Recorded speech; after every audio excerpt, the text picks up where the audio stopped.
My child, stop scrolling. Lean in. What I'm about to say is not for everyone, but if you're here, it's because it's meant only for you. This is not coincidence. It's not a cute video. This is a divine interception. I've watched you pass tests no one else saw. I've witnessed you remain faithful when everything around you told you to walk away. And now, heaven has a word with your name on it. One that carries both confirmation and command. Don't just listen. Lock in. Watch until the very end, because every second has been tailored to your timeline. Skip it, and you'll miss the very thing you've been praying for in secret. But stay and I will unveil what I've hidden just for you. This is the moment that shifts atmospheres. The moment where my voice meets your obedience. Don't move, you passed, but this is only the beginning. My beloved child, when the room fell silent and the applause never came, I was there. I saw you standing in the space where effort met visibility, where your offering seemed to vanish into thin air without echo, recognition, or response. But while the world turned its head and overlooked your obedience, I leaned in closer. Every quiet act of integrity, every unseen step of faith, every lowly night you gave me your yes, I was writing it all down. Not a single moment passed by me. I didn't need the crowd to cheer for you.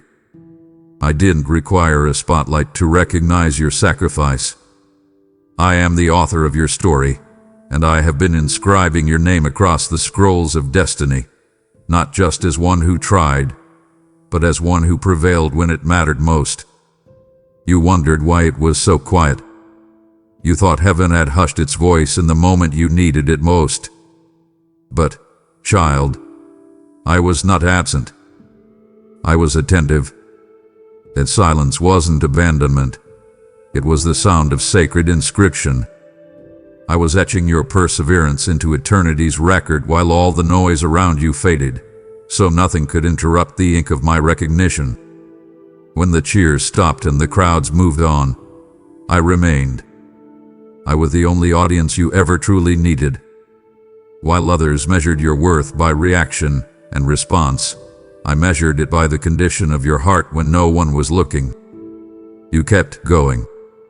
You kept building when the ground beneath your dreams trembled with delay. You kept loving when love wasn't returned. You poured out encouragement when your own soul was dry.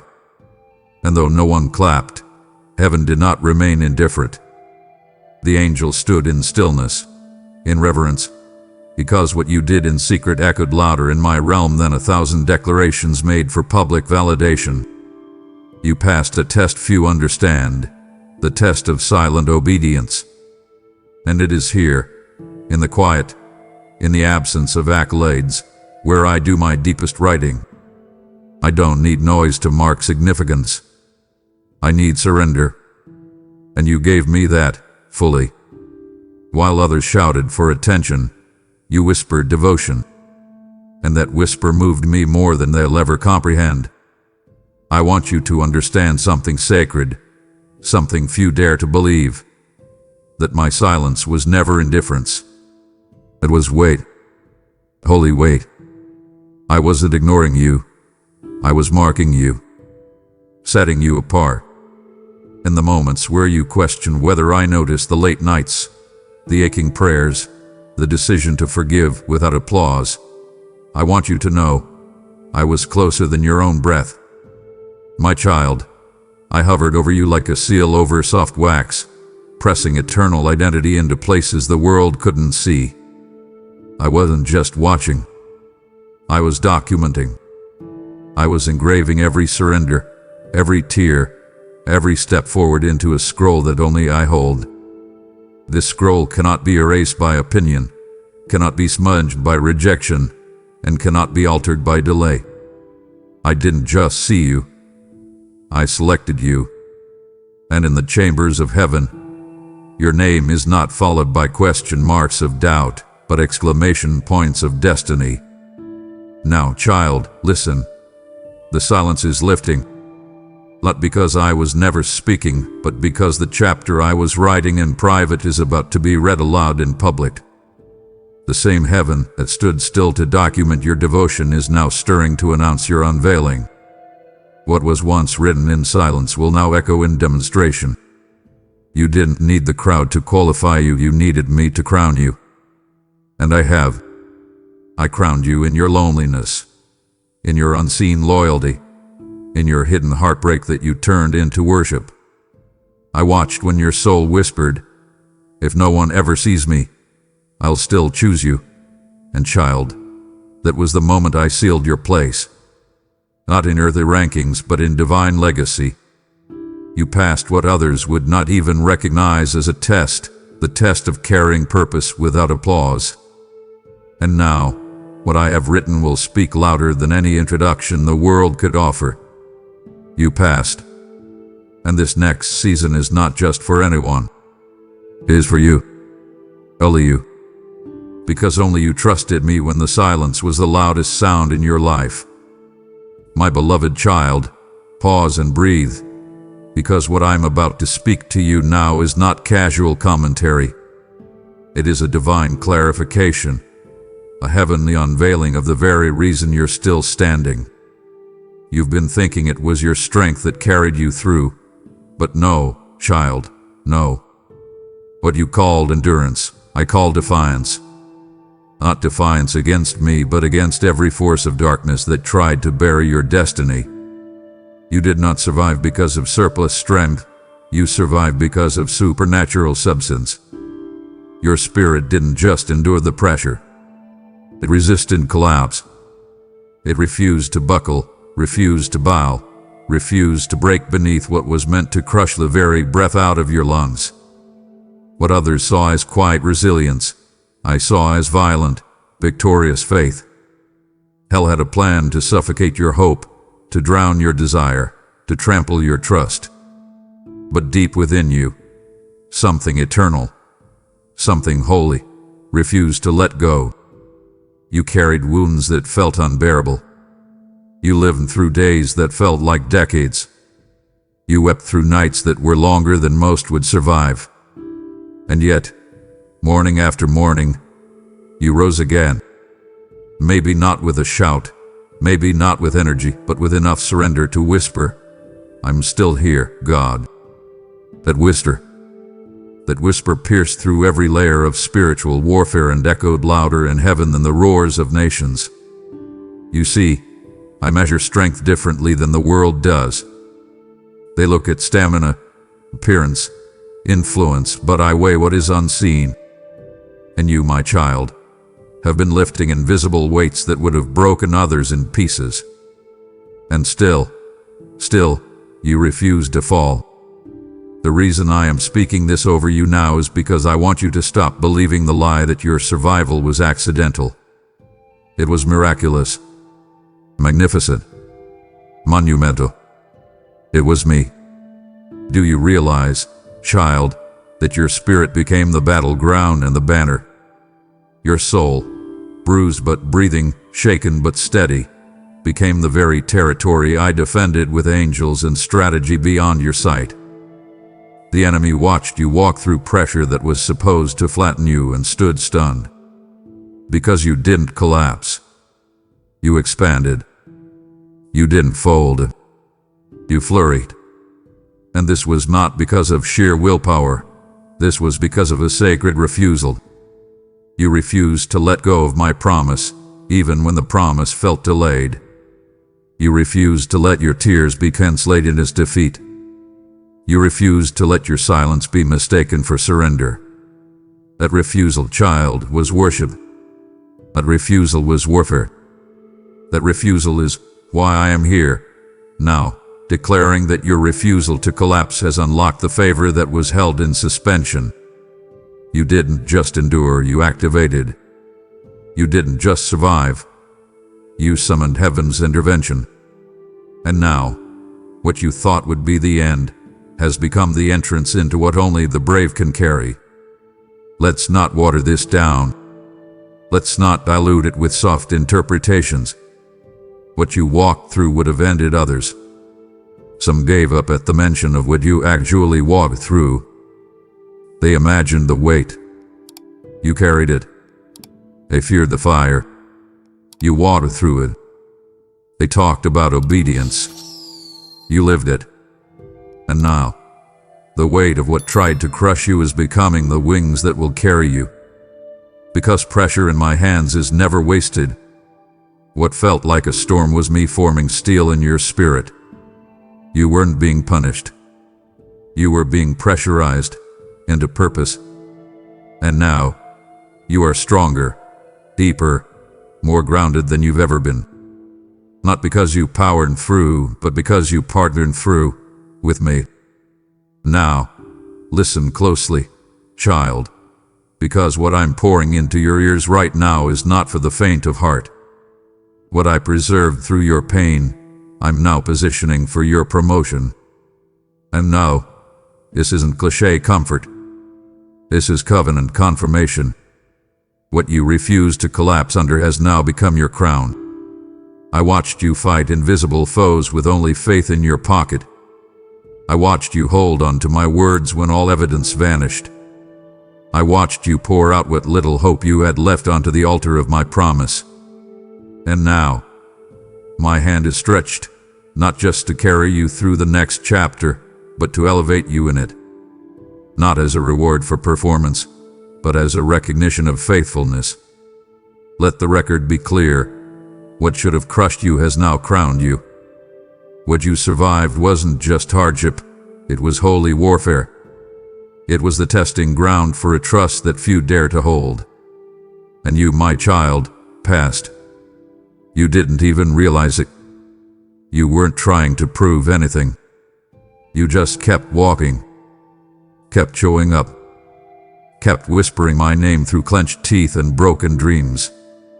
And that is the echo that reached me. And so now, don't be surprised when the doors that never opened begin to swing wide without you even touching them. Don't be alarmed when the favor you thought missed you comes rushing like a flood. This is not random blessing. This is divine justice. This is heaven answering the refusal of your spirit to collapse. Child, lean in, not with your ears only, but with your spirit. Because what I am speaking right now is not a recycled word. It is not comfort wrapped in vague promises. It is not encouragement coated with poetic fluff. This moment is divine documentation. The kind that heaven doesn't whisper lightly. The kind that carries weight, power, movement, and memory. You didn't stumble upon this. You didn't scroll your way into this message. You were drawn, divinely drawn, because I had already etched this sentence into the sacred script of your story. I have something to confirm, not suggest. This isn't for the crowd. This is for the called. And child, you are the called. This is for the one who stayed when others left, who believed when it didn't make sense, who opened the Bible not for religion, but for breath. I am not offering you inspiration. I'm offering you evidence. You've been hearing 1,000 voices lately, noise dressed as truth, suggestion wrapped as spiritual insight, advice that sounds wise but bears no life. But this voice, my voice, is unmistakable. I am the voice that cuts through confusion with clarity, the one who doesn't just speak truth but embodies it. And when I say this word is for you, I mean that it was tailored to the tears you cried behind closed doors, to the ache you didn't know how to articulate, to the prayers you forgot you prayed because you didn't think I was listening. But I was. I always would. And now I'm confirming what you dared to hope for. Not just a feeling, but a fulfillment. Not just encouragement, but confirmation that the chapter you were afraid to enter is already written and waiting with the ink of my intention. Let me tell you something few understand. Heaven has records, not of sins remembered, but of faith honored. I have shelves filled with scrolls that hold the echoes of your intercession, I have bottles filled with tears that you thought were wasted. I have archives of every yes you whispered when no one else heard. And today, I bring out the scroll with your name engraved upon it. Not penciled in, not noted casually, engraved. Deeply, eternally, undeniably. This moment isn't one of those maybe this is for me interruptions. No. This is a he-stopped heaven for me encounter. This is the moment I place the scroll in your hands and say, read what I've already written. This is your confirmation. Not just that I was listening, but that I remembered. That I recorded. That I've responded.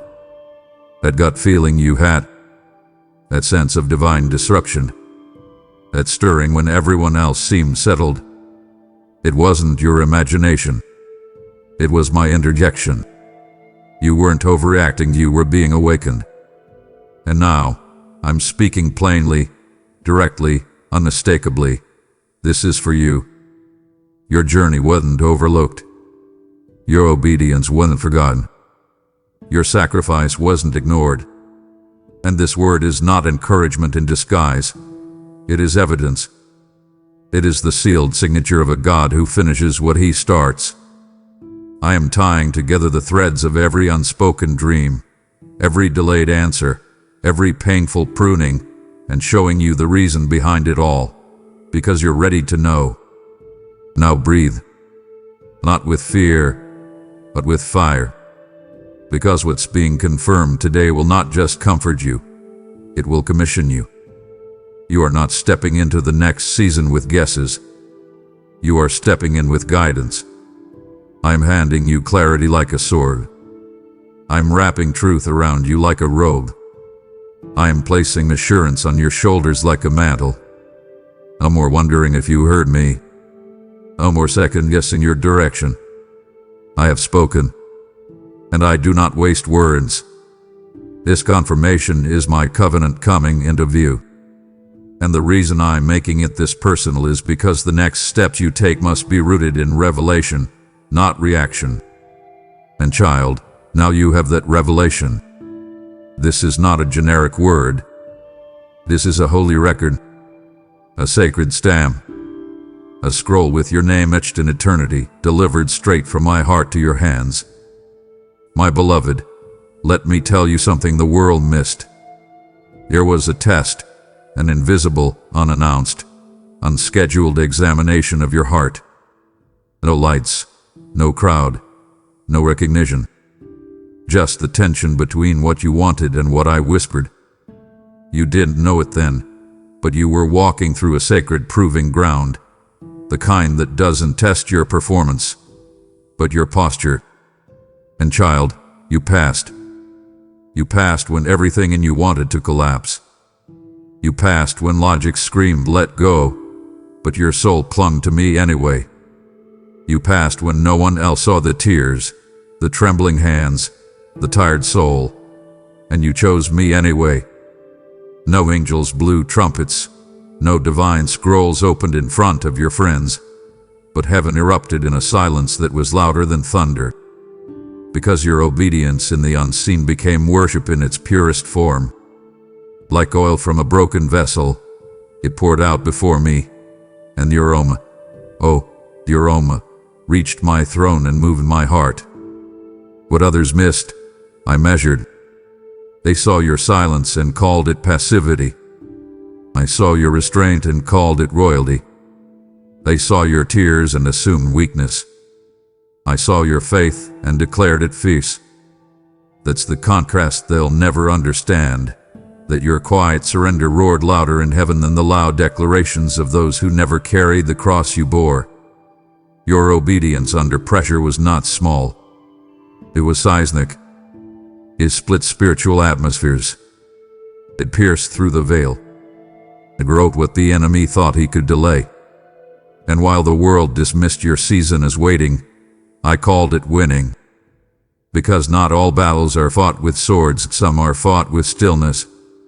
And you stood still. You stood true.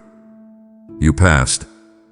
You see, obedience in comfort is commendable, But obedience under pressure is holy. You obeyed when it hurt. You obeyed when the outcome looked opposite of the promise. You obeyed when walking away looked logical and staying close felt like torture. And that kind of obedience, child, is rare. That kind of obedience turns the heads of angels and shifts heaven's attention. That kind of obedience is what I wait for, not because I want to test your worth, but because I want to reveal your readiness. There was a moment, yes, that one, when no one texted back, no doors opened, no strength remained, but you said, "Nevertheless, Lord." And that nevertheless became the nevertheless of eternity. The kind that makes demons tremble. The kind that causes thrones to shake and new scrolls to unseal. You didn't just say yes once. You said yes every day you chose me in silence. Every time you turned the other cheek. Every time you withheld retaliation. Every time you gave while feeling empty. That's the kind of offering that burns with unshakable fragrance. That's what filled the throne room, not noise, not applause, but the scent of sacrificial stillness. While others waved banners for attention, your quiet endurance became incense. Your integrity became intercession. Your patience became prophecy. And now, because of that invisible victory, I am marking this next season with visible manifestations. You didn't perform to be seen. That's why I am about to display what no I expected. Your obedience has reached critical mass in the spirit, and it cannot go unanswered. And now listen carefully. I did not call you to perform. I called you to trust. And you have. You trusted me when I seemed silent. You trusted me when the wilderness felt endless. You trusted me when every familiar place vanished and all you had left was my voice and your tears. That's why this next move I'm making on your behalf will not be delayed. It will not be average. It will not be borrowed. It will be divine, deliberate, and undeniable. Your obedience was not just a seed. It was a signal, a sound that only heaven hears. And now, child, the release has begun. You passed, and what you passed through cannot be forgotten by me. I'm not looking for flawless people. I'm looking for faithful ones. And you've proven yourself in the fire. You see, I have rooms in heaven filled with your almost sacrifices made in secret. And yours, yes, yours is among the most fragrant. And so, I will not let the fragrance fade. I will respond, and I will do it publicly. The unseen test is producing an undeniable testimony. The very thing no one saw you endure will be the reason everyone will see my hand on your life. Not for vanity, not for applause, but for vindication. So the world will know what I already declared. You passed what others couldn't perceive. And that changes everything. My child, let me say what has never been said to you. Not by them, not by those who benefited from your goodness, not by those who overlooked your sacrifice. I see the cost. I've always seen it. They saw the smile. I saw the soul behind it, holding itself together by threads of trust. They saw the calm demeanor. I saw the storm inside you, the unanswered prayers, the lonely yes, the ache that settled in your chest when you gave love with no guarantee of return. You paid a price to remain kind. You paid a price to keep your tone soft when your heart was breaking. You paid a price when you stayed silent, not because you didn't have a response, but because you chose to protect peace. And no one thanked you for that. But I will. Yes, I will. Not with empty words, not with vague blessings, but with a response so specific, so divine, so drenched in purpose that you will know it could have only come from me. Because while others walked away, assuming their part in your story was complete, I remain. I stay when they scattered. I listen when they dismissed.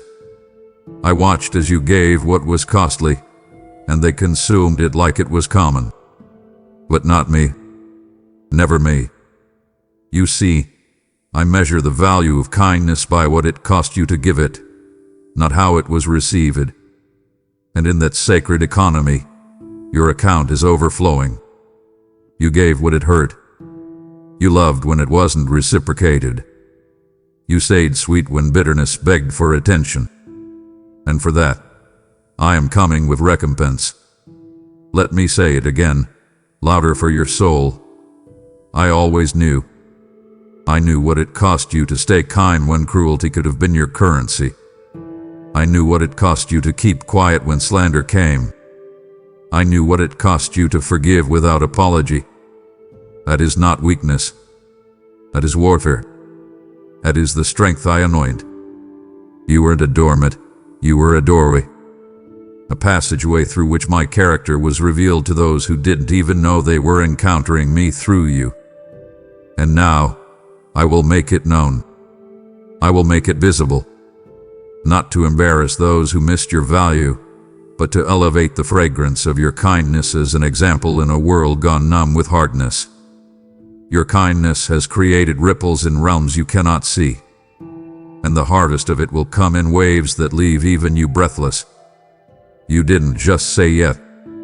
You said yes again and again and again, when it was hard, when it was holy, when it was hidden.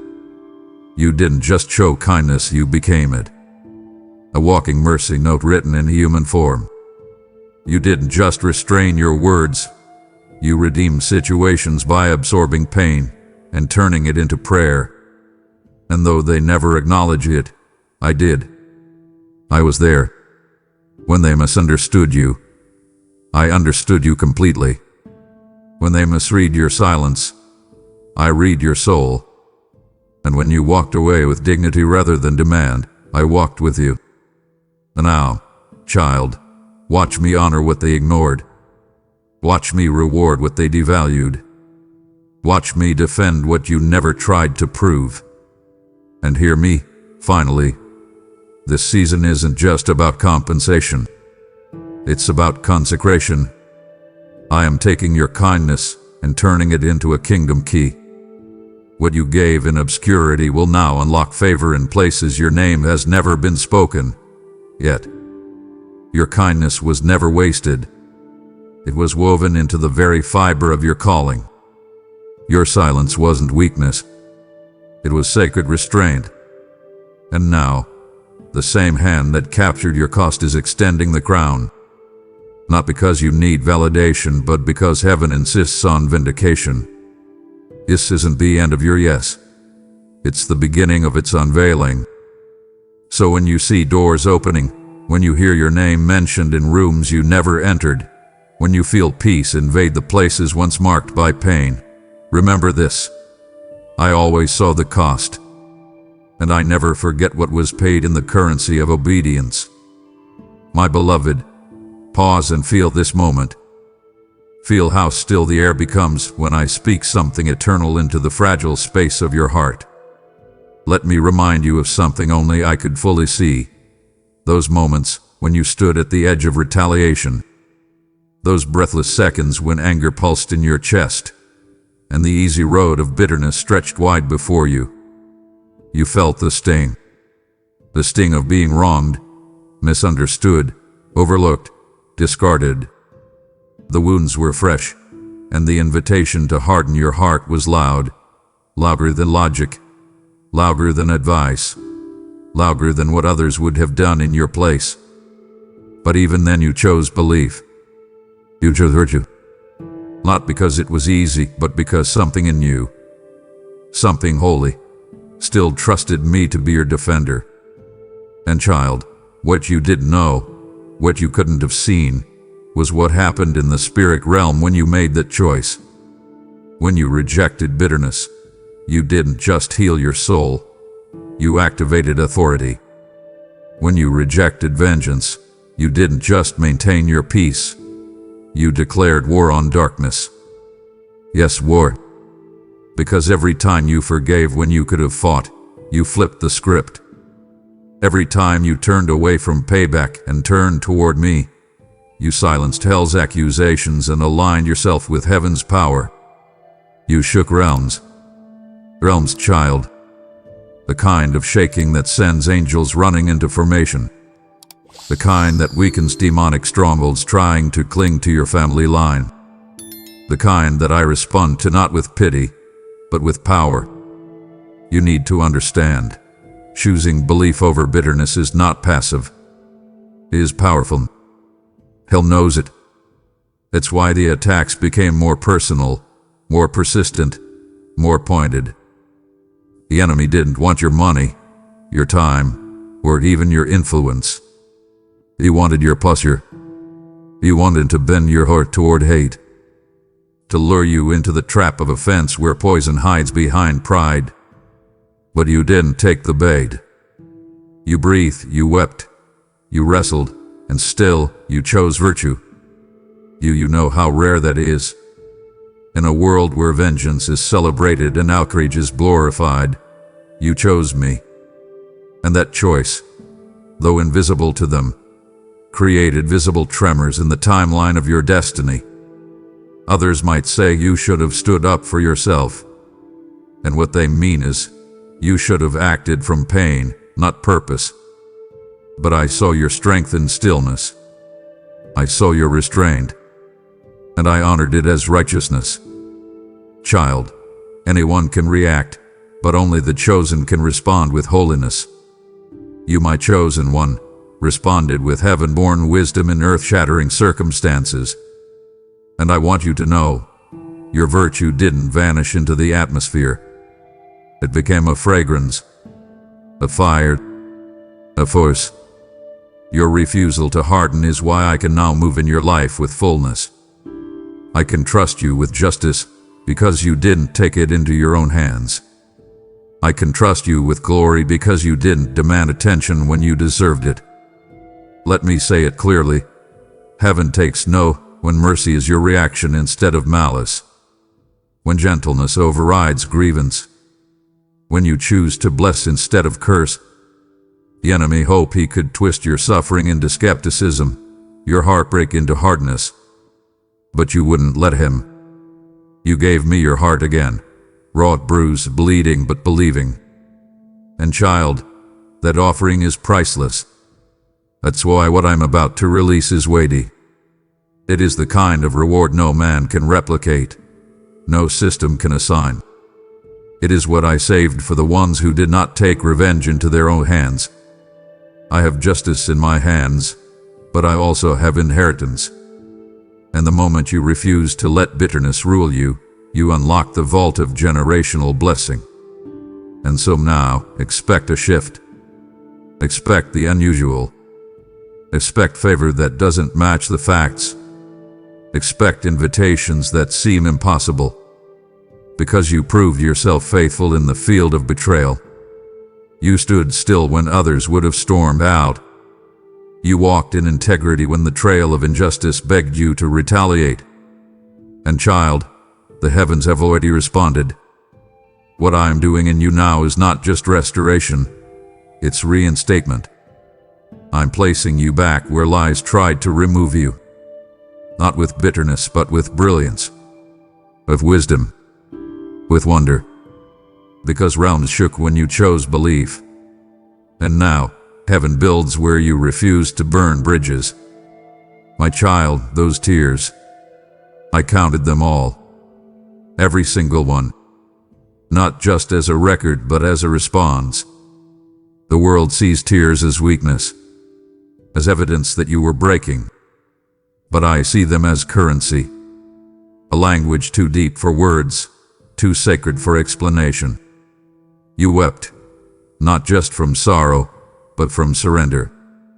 You cried in empty rooms, under thick blankets, in parked cars, in quiet corners where you thought no one was watching. But I watched. I hovered. I documented. Because those tears were not wasted. They weren't mere salt and water. They were streams, holy streams of intercession. Streams that fell from your eyes and watered the very soil of promise beneath your feet. You see, child, there is a mystery few understand, that tears carry power. When your lips couldn't pray, your tears did. When your strength gave out, your tears stepped in. And while others tried to analyze your pain, I was absorbing it. Heaven never ignores the weeping of the righteous. In fact, I move closer. Scripture says I bottle your tears, but let me tell you something deeper. Those bottles are not sealed forever. They bore. They water. They activate. Every tear you cried in silence was tipping something in the unseen. You thought you were grieving, but you were gardening. You thought you were breaking, but you were birthing something in the soil of surrender. You weren't crying because you were defeated. You were crying because you still believe. Even when nothing made sense. Even when time mocked you. Even when the promise looked impossible and your heart could barely hold the memory of what I told you. That belief, soaked in tears, became the water of your harvest. You didn't know it then, but every drop was falling into dry ground, breaking it open, preparing it for supernatural seed to take root. Your tears weren't weak.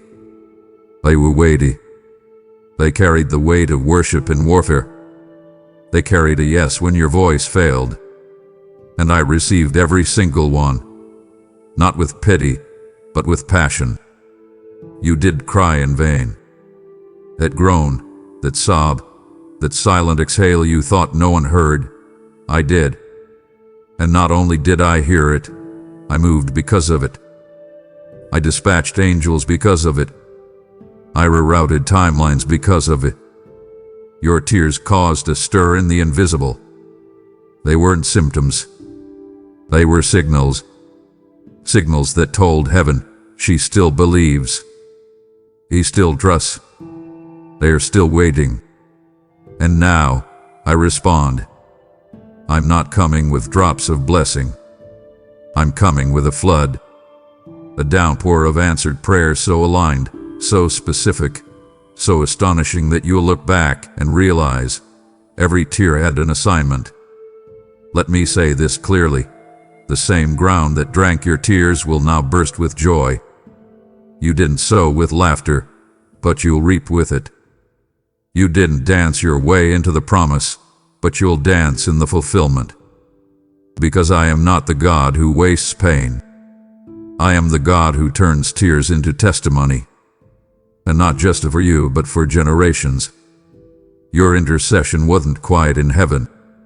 It was thunder. It was fire. It was fragrance. And child, now comes the fruit. The field you watered in weeping is about to wave with wonder. What was hidden is now being harvested. What was buried is now breaking through. Not because of your strength, but because of your tears. So never again call your tears weakness. They are sacred scrolls written in salt. They are sermons that never needed words. And I, your God, remember everyone. And now, I respond. Prepare for the harvest your heart barely had strength to hope for. It's coming, not in pieces but in waves, not in fractions but in fullness.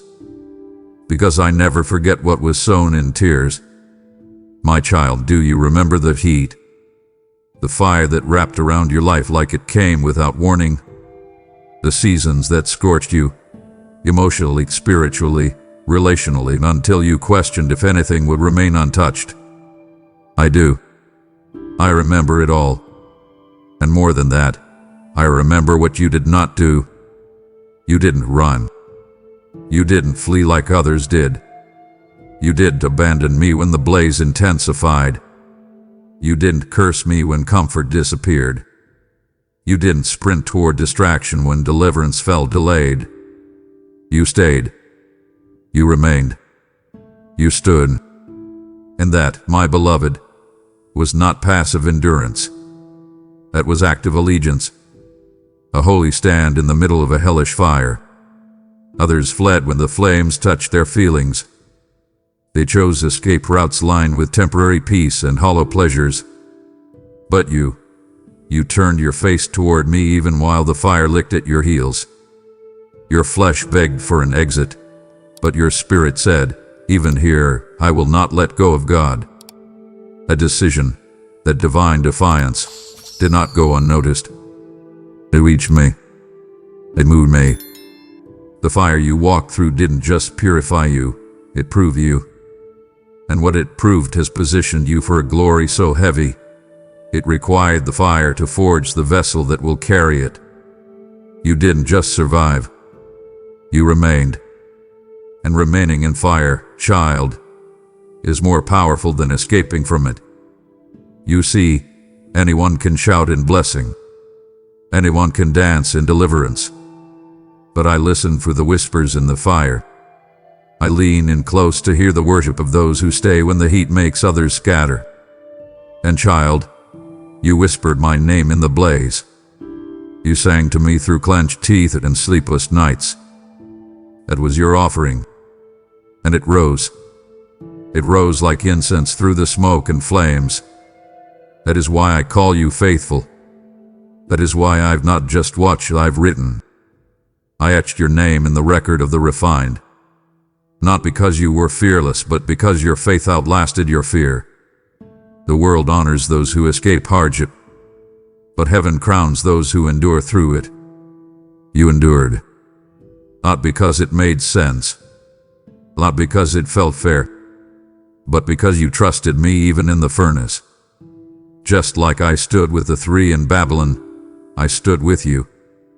You didn't see me at first, but I was there, forth in the fire, silencing the burn, guarding your soul, shielding your promise. I didn't remove you from the flames because I was refining what no blessing could build. I was sealing your identity, shaping your authority. And now, I am sending you into rooms where others only dream to stand, because you remained in the fire while they reached for the escape hatch. So now, hear me. There is a reward for those who remain. There's a promotion that comes from pressure. What you proved in private is about to be platformed in public. Not for ego, not for applause, but for my glory. I am about to show the world what it looks like when someone chooses me instead of escape. I'm bringing you into alignment with promises that required the fire to be fulfilled. Doors are opening now, not because you pushed, but because you persisted. You stayed, and I stayed with you. You wept, and I bottled every tear. You wondered if you were alone, but I was wrapping you in invisible wings every night. Let no one question the weight of your obedience. Let no one downplay the cost of your commitment. You didn't run, you remained. You didn't flee, you fought. You didn't quit, you kept the covenant. And now, I am responding. The fire will not be the end of your story. It was the forging, and from that forging comes favor. Get ready, my beloved. What I pour into your life next will be fireproof, because you earned it in the furnace. Let me speak to you now with finality, clarity, and a fierce tenderness. This moment you are stepping into, yes, this one, is not just a celebration of what you've endured. It is the unveiling of what has always been true. You thought maybe you had earned something, that maybe now I was finally rewarding your suffering. But child, let me show you the deeper truth. What I'm giving you now is not a reward to pacify your pain. It is a revelation to affirm your identity. I'm not handing out tokens of comfort. I'm revealing what has always been written over your life. You're not being paid. You're being proven. Proven to the spirit realm. Proven to your own soul. Proven in places where lies once claimed dominion. This is the kind of moment heaven builds toward. The kind angels lean in to watch. The kind where what was hidden in years of obedience comes rising to the surface in radiant clarity. You thought I was repaying your faithfulness, but I'm revealing your royalty. The crown doesn't come because of your pain. The crown comes because of your position. And you, child, have been seated with me even when you felt rejected by men. The favor you're walking into is not a reward. It is recognition. Heaven recognizing heaven inside of you. And listen, this moment is not small. It is seismic. This is not some cosmic pat on the back. It is a collision between prophetic destiny and perfect timing. What I am doing now in your life is designed to silence every shadow that ever tried to whisper otherwise. I am releasing proof. Tangible, visible, irrefutable proof. Not just that I heard you, but that I chose you. Not just that I love you, but that I anointed you. This is where miracles meet memories, where testimonies break through timelines, where favor proves that the delay was never denial. It was divine design. Let me ask you, child, how else could I show you that I never forgot you? How else could I prove to your weary heart that your obedience was not in vain? This is that proof, that contact, that call, a healing, that opportunity, that alignment. It's not just something nice. It's sacred evidence. Evidence that I am a God who finishes what he begins. That I'm not just faithful in comfort, but ferocious in fulfillment. I'm not paying you back. I'm breaking you through. And what I break open now cannot be reversed. So prepare yourself, not to strive but to stand. Stand in the revelation of what I've already said about you. Don't shrink when the evidence starts arriving. Don't sabotage the moment with old insecurities. This isn't flattery. This is fulfillment. This is me showing you what your prayers never had words to ask for. This is me saying, I meant every word I ever spoke over you. Even when others laughed. Even when you doubted. Even when life tried to shout over my promises. I never forgot. I only waited for the moment your heart could hold what your tears once planted. This isn't payment. This is proof. Walk into it with authority. Receive it with reverence. Because what you're about to carry is the kind of favor that tells a story. A story not just of what you survived, but of who you became through it. The story of one who trusted me through silence, and now stands in the center of the spoken promise. Let the record show, heaven has moved.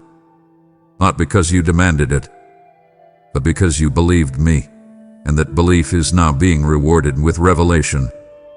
I need to speak something into the depths of your heart, something you felt but never fully understood. There have been glances, attitudes, tensions you could never quite name, people who distanced themselves without warning, relationships that soured without explanation. You thought maybe it was something you did wrong. Maybe your presence was too much. Maybe your joy was too loud or your faith too firm. But hear me now. It was never about your personality. It was about your anointing.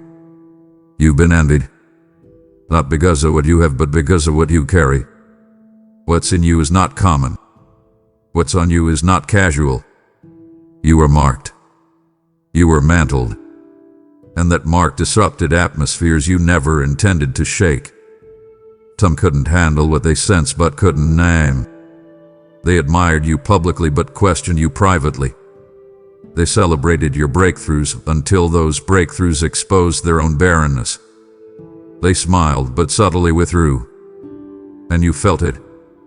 You sensed the undercurrent of jealousy, of quiet competition, of comparison dressed as concern. But child, this is not your burden to carry. It is my banner to raise.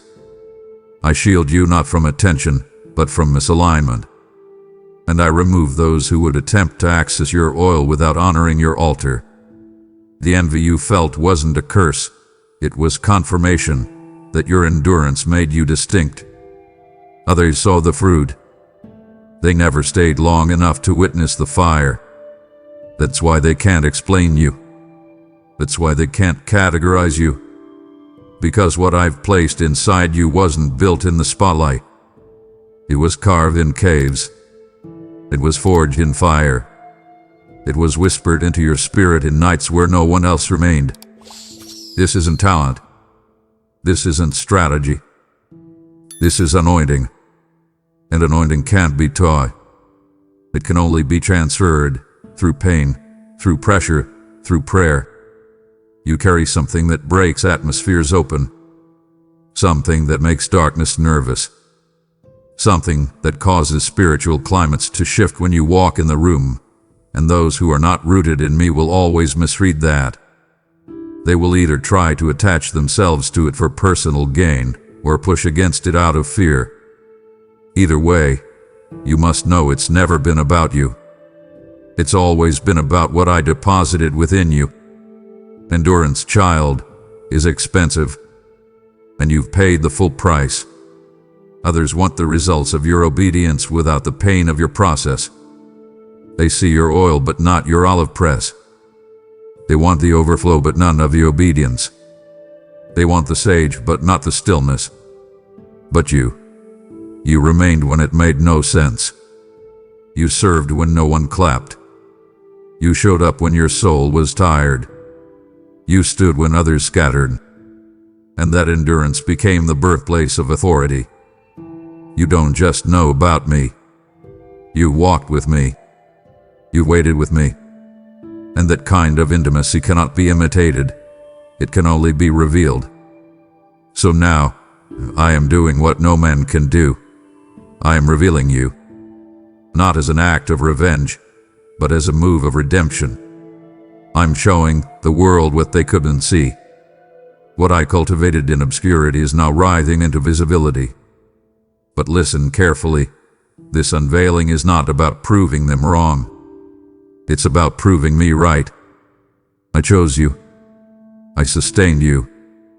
I entrusted you with pain because I knew you wouldn't waste it. And now, I'm turning every wound into wonder. Every silence into song. Every exile into elevation. You will be known not by your platform, but by your presence, the presence that comes from knowing me in secret. Let the record show. You were envied not because you were flashy, but because you were faithful. Because what you carry doesn't make sense in natural terms. And it's not supposed to. You are my mystery, a vessel of hidden fire, now being set on display for my glory. Don't hide anymore. Don't shrink to make others comfortable. The season of concealment is over. What I placed in you is about to speak for itself. My precious one, how you suffered in silence. How you've carried battles behind smiles, hidden your pain behind professionalism, walked into rooms holding back the flood of grief with nothing but grace. You didn't wear your wounds like badges. You wore them like breath, invisible but real. And oh, how that moved me. You never made your affliction a performance. You never begged for pity. You never turned your trial into a platform for attention. Instead, you whispered. You knelt. You wept. You brought it to me. You entrusted your anguish not to people, but to your Father. And for that, I will honor you with a breakthrough that needs no explanation. You see, child, I respond to the secret place. I reward what is hidden, not what is hyped. While others curated their pain into applause, you converted yours into worship. You made your affliction an offering. And because you didn't use your suffering to gain sympathy, I will use your deliverance to declare sovereignty. I will make your breakthrough undeniable. Not because you campaigned for it, but because you consecrated it. The affliction you whispered to me, the midnight prayers, the tear-soaked pillows, the groans you couldn't put into words, they have built an altar.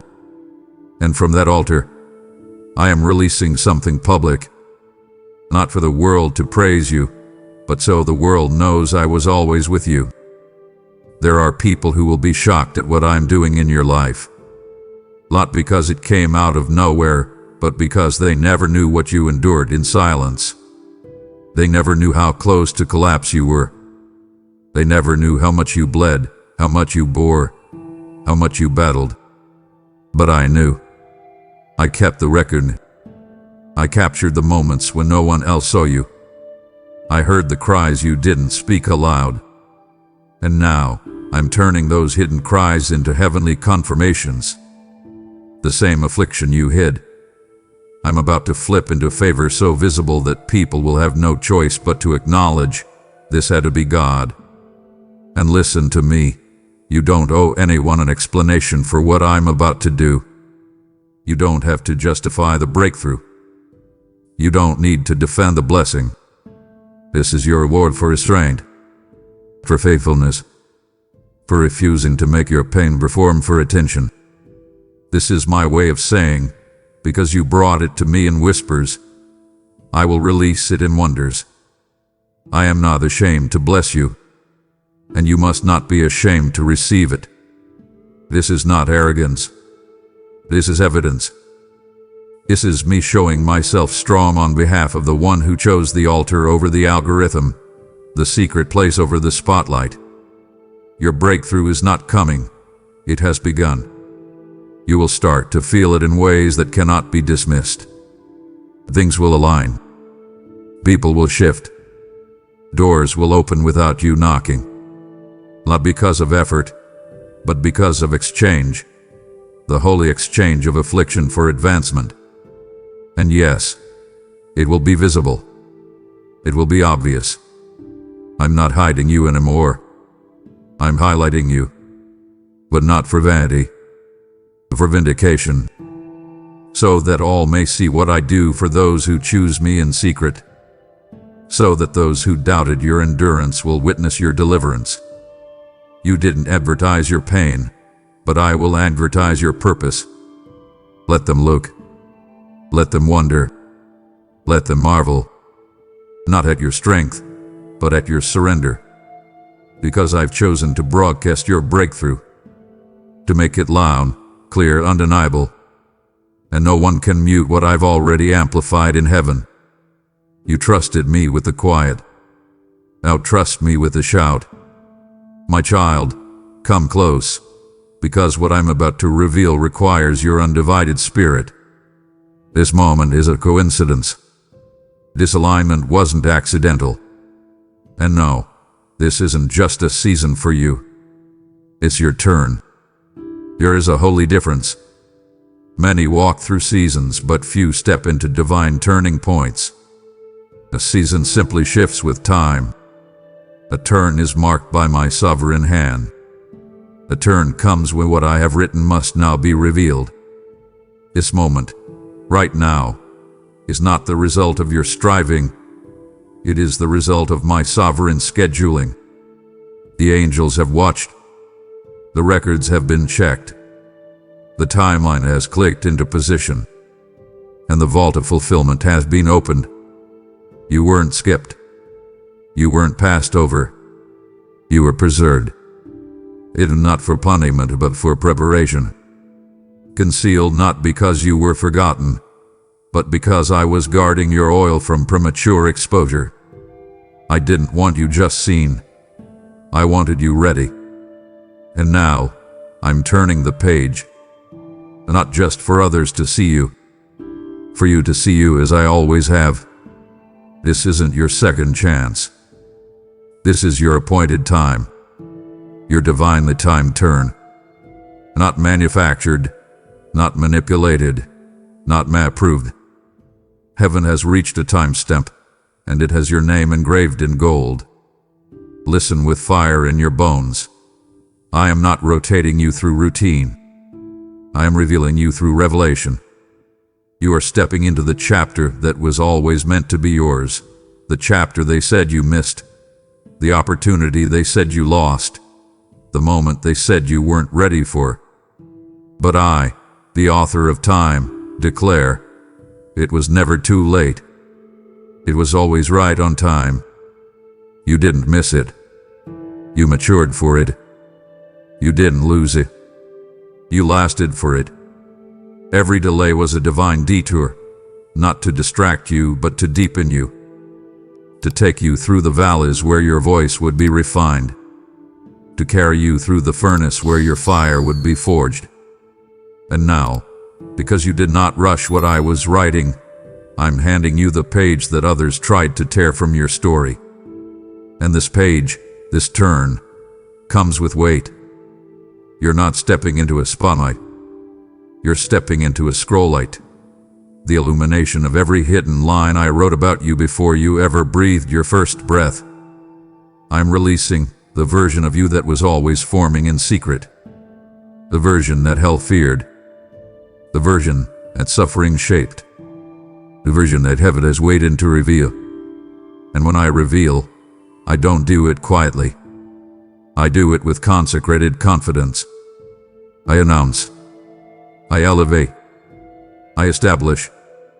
Do not downplay what's happening. This is not just movement. It's momentum. I'm turning you from obscurity to authority, not because you chased the throne, but because you carried the towel. You served in silence. You gave without gain. You labored without applause. And now I'm returning you to the front, not for fame, but for fulfillment. You've been faithful in what felt like the forgotten fields, and now you are being summoned to the stage of divine destiny. And no one can take this turn from you. Not jealousy, not sabotage, not systems. This is sealed. This is sacred. So stand tall, not in arrogance but in assurance. This isn't just your time, it's your turn. And your turn won't come with confusion. It will come with clarity. The kind that silences every lie, answers every doubt, and confirms what your spirit always suspected. I was made for this. And yes, you were kept for this. And now I turn the key.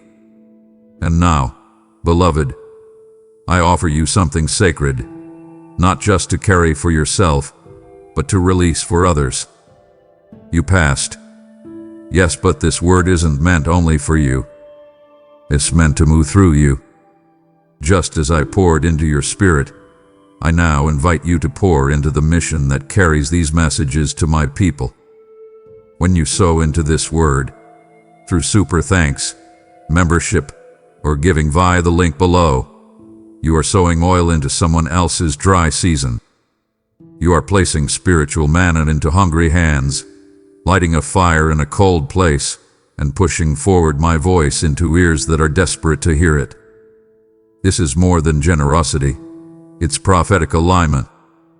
As it is written, give, and it shall be given to you, pressed down, shaken together, and running over. Luke 6:38. Obey quickly. To port the mission. Release the seed, and watch what I release in you. Come here closer still. Let me speak what no one else could say, because I saw what they did. I witnessed what was whispered behind closed doors. I saw the moments you were misjudged, misrepresented, mislabeled. I saw the conversations where your name was handled without honor. I saw the systems that should have supported you collapse under politics and pride. And I say to you now, I did not forget.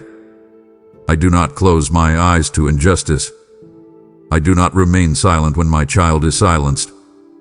And no, I do not need to prove anything, but I will. Not because you demanded it, but because I defend what is mine. And you, child, are mine. You didn't retaliate. You didn't throw stones. You didn't post your pain on public stages. You took it to me. You absorbed the false narratives. You swallowed the betrayal. You wept, but you didn't waver. And for that, I am coming with vindication. Not petty revenge. Not shallow satisfaction. Holy vindication. The kind that rewrites the room. The kind that silences liars with fruit, not fire. The kind that sets the record straight not through your voice, but through my vengeance. For I have declared, vengeance is mine, I will repay. And now, I'm fulfilling that word. Not because you're weak, but because you're worthy of honor I'm reclaiming for you. My child, vindication doesn't mean I erase the past. It means I elevate you beyond its reach. I don't need to shame your accusers. I simply shift you so visibly, so undeniably, that even their silence becomes testimony. You will not have to argue for yourself. Your fruit will speak. Your favor will speak. Your flourishing will speak. I will prepare the table, and those who tried to cancel your calling will watch as I crown you in it. This isn't about validation. You've already been validated in my presence. This is about justice. This is about me being true to my character. I'm a judge. I'm a father. I'm a defender. And I always settle the score. Let me be clear. This is not about humiliation. This is about healing. I am healing what the injustice tried to distort. I am returning what the dishonor tried to steal. And I am doing it publicly, not because you sought recognition, but because heaven will not allow a lie to finish what truth began. You held your peace. Now I will hold your case. I have summoned justice like a roaring river, and it will flood every space where your name was trampled. It will cleanse every residue of shame. It will restore not just your reputation, but your resonance, the ability to carry your voice again without trembling, without doubt, without guilt. So let your heart breathe. Let your soul rest. I am not just bringing you out. I am bringing you up. This vindication will be visible, yes. But more importantly, it will be vindicating to the very core of who you are. You will no longer walk into rooms wondering if they know that version of your story. Because I am rewriting the narrative. You are not the one who was abandoned. You are the one I anointed. You are not the mistake. You are the miracle. You are not the scandal. You are the scroll, opened and read by angels, carrying the ink of redemption and the seal of heaven. This is me setting the record straight. Not to feed your ego, but to fulfill my justice. You endured what broke others. You trusted me when others turned to bitterness. And now, I will not only bless you, I will vindicate you. Because I refuse, do you hear me? I refuse to let injustice write the final chapter of a story I authored. I will finish what I started, and I will do it with fire. You've wondered for years, why don't I fit? You sat in rooms that were full, yet you felt forgotten. You've been in conversations, but felt invisible. You've walked through doors expecting connection, only to find confusion. My child, let me reveal to you what was really happening. I never called you to blend in. I never fashioned your spirit to fold into the crowd. I didn't shape your voice to echo theirs. I made you distinct. Deliberately. Divinely. What you call rejection was in truth redirection. What felt like abandonment was actually anointing. I set you apart, not because you were unworthy of belonging, but because your belonging could not be compromised by common spaces. You see, insulation looks like isolation to the untrained eye. But I wasn't punishing you. I was preserving you. I was shielding you from environments that would have diluted your destiny. I kept you from bonding too deeply in places I was calling you out of. You were never meant to adopt their patterns, their pace, or their approval. That's why it never fit. That's why your spirit tightened in rooms others celebrated. It's because my hand was still on you, insulating you with purpose. I didn't want your gift to get infected by counterfeit affirmation. So I pulled you back, not out of cruelty, out of covenant. Because the oil I placed on your life is too potent to be poured into places that can't contain it. And oh, the ache you've carried, the ache of feeling unseen, uninvited, misunderstood. It bruised your confidence. It made you question your worth. But I tell you this, child, the loneliness you walked through was sacred ground. It was where I met you, mouth to mouth, breath to breathe. While others were applauded, you were being appointed. While they built platforms, I was building your foundation. I wasn't late in blessing you. I was on time in building you. And now, because you did not compromise to gain access, I am giving you access that others will never understand. This is a holy unveiling, not of someone who fought to be seen, but of someone who refused to become less just to be accepted. There were times I let the door close, not because you were unqualified, but because the room was too small. I allowed the silence, not because you were ignored, but because I needed your ears tuned to only my voice. That's what insulation does. It filters the frequencies. It separates the noise. It sanctifies the space. So if you've ever wept asking, why am I always the one left out? Know this, it's because you were left in my hand. I held you closer. I carved you deeper. I whispered things into your soul that required stillness, not stage lights. And that stillness is now producing a sound the world is about to hear. So rise with this revelation. You are not a misfit. You are a masterpiece. And masterpieces are not mass-produced. They are hidden until appointed. They are unveiled with ceremony. And that's what's happening now. I am unveiling what I insulated. I am revealing what I refined. I am displaying what I developed in secret. The people who questioned your silence will now see your strength. The ones who wondered why you were missing will now witness why I had to keep you hidden. Your isolation was my strategy, not to subtract, but to set you apart. And now I will surround you with right people, with right places, with right platforms, not because you chased them, but because you chose me. Let this be your confidence, not that you made it out, but that I made you through it. You are not common. You never were. And that sacred discomfort you've carried all your life. It's not your flaw. It's your flag. A signal that heaven marked you long before man misunderstood you. Walk forward now, not with a limp of rejection, but with a lion's roar of revelation. You were set apart, and that setting apart is now becoming your setting forth. My beloved, do you remember those moments? The late nights, the early mornings, the tears that fell like rivers as you whispered prayers you could barely finish. The times you felt your words hit the air and fall back down as if no one heard. I was there, every single time. And I want you to hear this now. Not one prayer was lost. Not one sigh ignored. Not one groan dismissed. You thought your prayers were bouncing off the ceiling, but in my realm, they were being planted. Every prayer, every intercession, every broken hallelujah, it became a seed. And child, seeds don't disappear, they develop.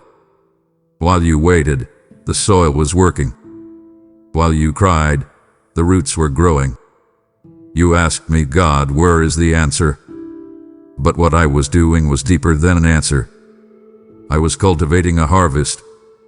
And harvests don't shout while they grow. They bloom in silence, but burst forth in fullness. And now, because of your faithful sowing in secret, I am sending an accelerated return. The kind of harvest that overtakes. The kind that doesn't just match your prayers, it multiplies them. You won't just see answers. You'll see abundance. You won't just see breakthrough. You'll see overflow. Because I'm not responding with a trickle. I'm responding with a torrent. You never prayed pretty prayers. You prayed persistent ones. And that's what moved me. You prayed through pain, through confusion, through silence, through sickness, through fatigue. And those weren't wasted words. They were watered seeds. You didn't know it, but every amen you whispered was heaven's signal to record the moment, to mark the soil, to prepare the angels for the assignment. And I have not forgotten. While the enemy mocked you, saying, "Where is your God now?" I was behind the veil, commanding crops to rise. Now, child, look again. Look again at the field you thought was barren. Look again at the dreams you buried. Look again at the journal pages filled with unanswered longings. They are not dead. They were planted.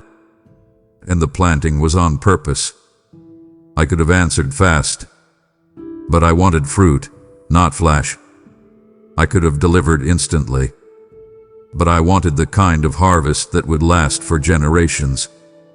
The kind that would not just bless you, but spill into your children's children. This is not a seasonal return. This is a supernatural inheritance. The seeds you sowed in prayer have broken through the timeline. And now, I'm accelerating the yield. Because I know what it cost you to keep praying. And I will not let those prayers return empty. Not when. So prepare to be overtaken. Not just visited.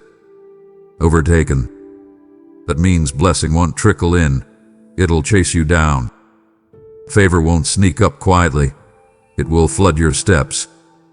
I'm not just answering prayer. I'm avenging every delay. I'm compensating for every season you sowed in silence while others shouted. For every time you laid hands on others and walked away empty-handed yourself. For every time you fasted, believed, waited, and still saw no movement. Now comes the movement. And it's not coming because you earned it. It's coming because you endured. What's about to unfold will not make logical sense. It will be fair by human terms. It will be favor. You'll look around and say, "This is more than I asked for." And I'll say, because it's harvest, not just answer. The field is full. The angels are gathering. The wind is shifting. The time has come. You didn't sow in vain. And child, you will not reap in smallness. You've questioned it quietly. In your heart, in your journal, in the spaces where only tears answered back, "Why was I passed over?" You watched others be chosen, others be celebrated, others be promoted while you sat in the back row, carrying gifts too heavy to be hidden, but too dangerous to be prematurely exposed. Let me speak to that ache now, with finality and fire. You were never overlooked. Not by me. Not for 1 second. When you mistook as rejection was actually protection. What felt like delay was my divine disruption, because the space they tried to fit you into couldn't contain what I placed inside of you. They didn't reject you. They underestimated you. And I couldn't allow that kind of misplacement to stunt what I've designed to flourish. You were overqualified, not in ego, but in essence. You carried too much oil to be stationed in a structure built for convenience and control. You were too weighty in spirit to be reduced to roles that honored title but ignored calling. They didn't know what to do with you, so they left you out. But I knew what to do. I pulled you back. I redirected. I removed you, not as punishment, but as positioning. Because I don't allow my vessels to be mishandled. I don't allow my prophets to be muzzled. And you, yes, you, are one I've marked for movement. Atman's motion. Mine. And now you're about to see why it all had to happen that way. Because if they had embraced you prematurely, you would have become bound by their box. If they had celebrated you too early, you would have started shrinking to maintain their comfort. But I didn't call you to maintain comfort. I called you to release confrontation, not in aggression, but in authority. And authority cannot be housed where agendas rule. So I preserved you from places that would have praised you while poisoning your purity. I withheld their affirmation so that you'd seek mine. And seek me you did. When you were forgotten by men, you leaned deeper into me. When doors closed, you built altars instead of complaints. When opportunities vanished, you poured oil in secret. And now I can reveal you with power. Child, this unveiling isn't about revenge. It's about recognition. I'm placing you where the oil flows, not where applause echoes. I'm aligning you with places and people who see not just your function, but your fire. You will not have to audition anymore. You will not have to strive. I am sending for you. Like David left in the field, I am sending for you because the seat was always yours. They didn't forget. I withheld.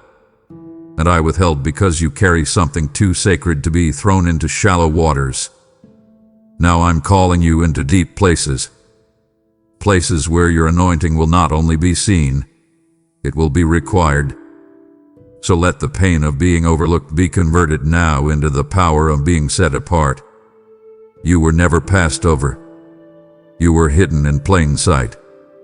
And what's emerging now is not a version of you that begged to be chosen, but a version of you that stayed faithful even when you weren't seen. I'm about to give you back everything that tried to bypass you. Not in bits, but in bounty. Promotions that match your purpose. Opportunities that honor your oil. Platforms that reflect your purity. The places that overlooked you are about to see why I couldn't let them have you. Walk boldly, my beloved.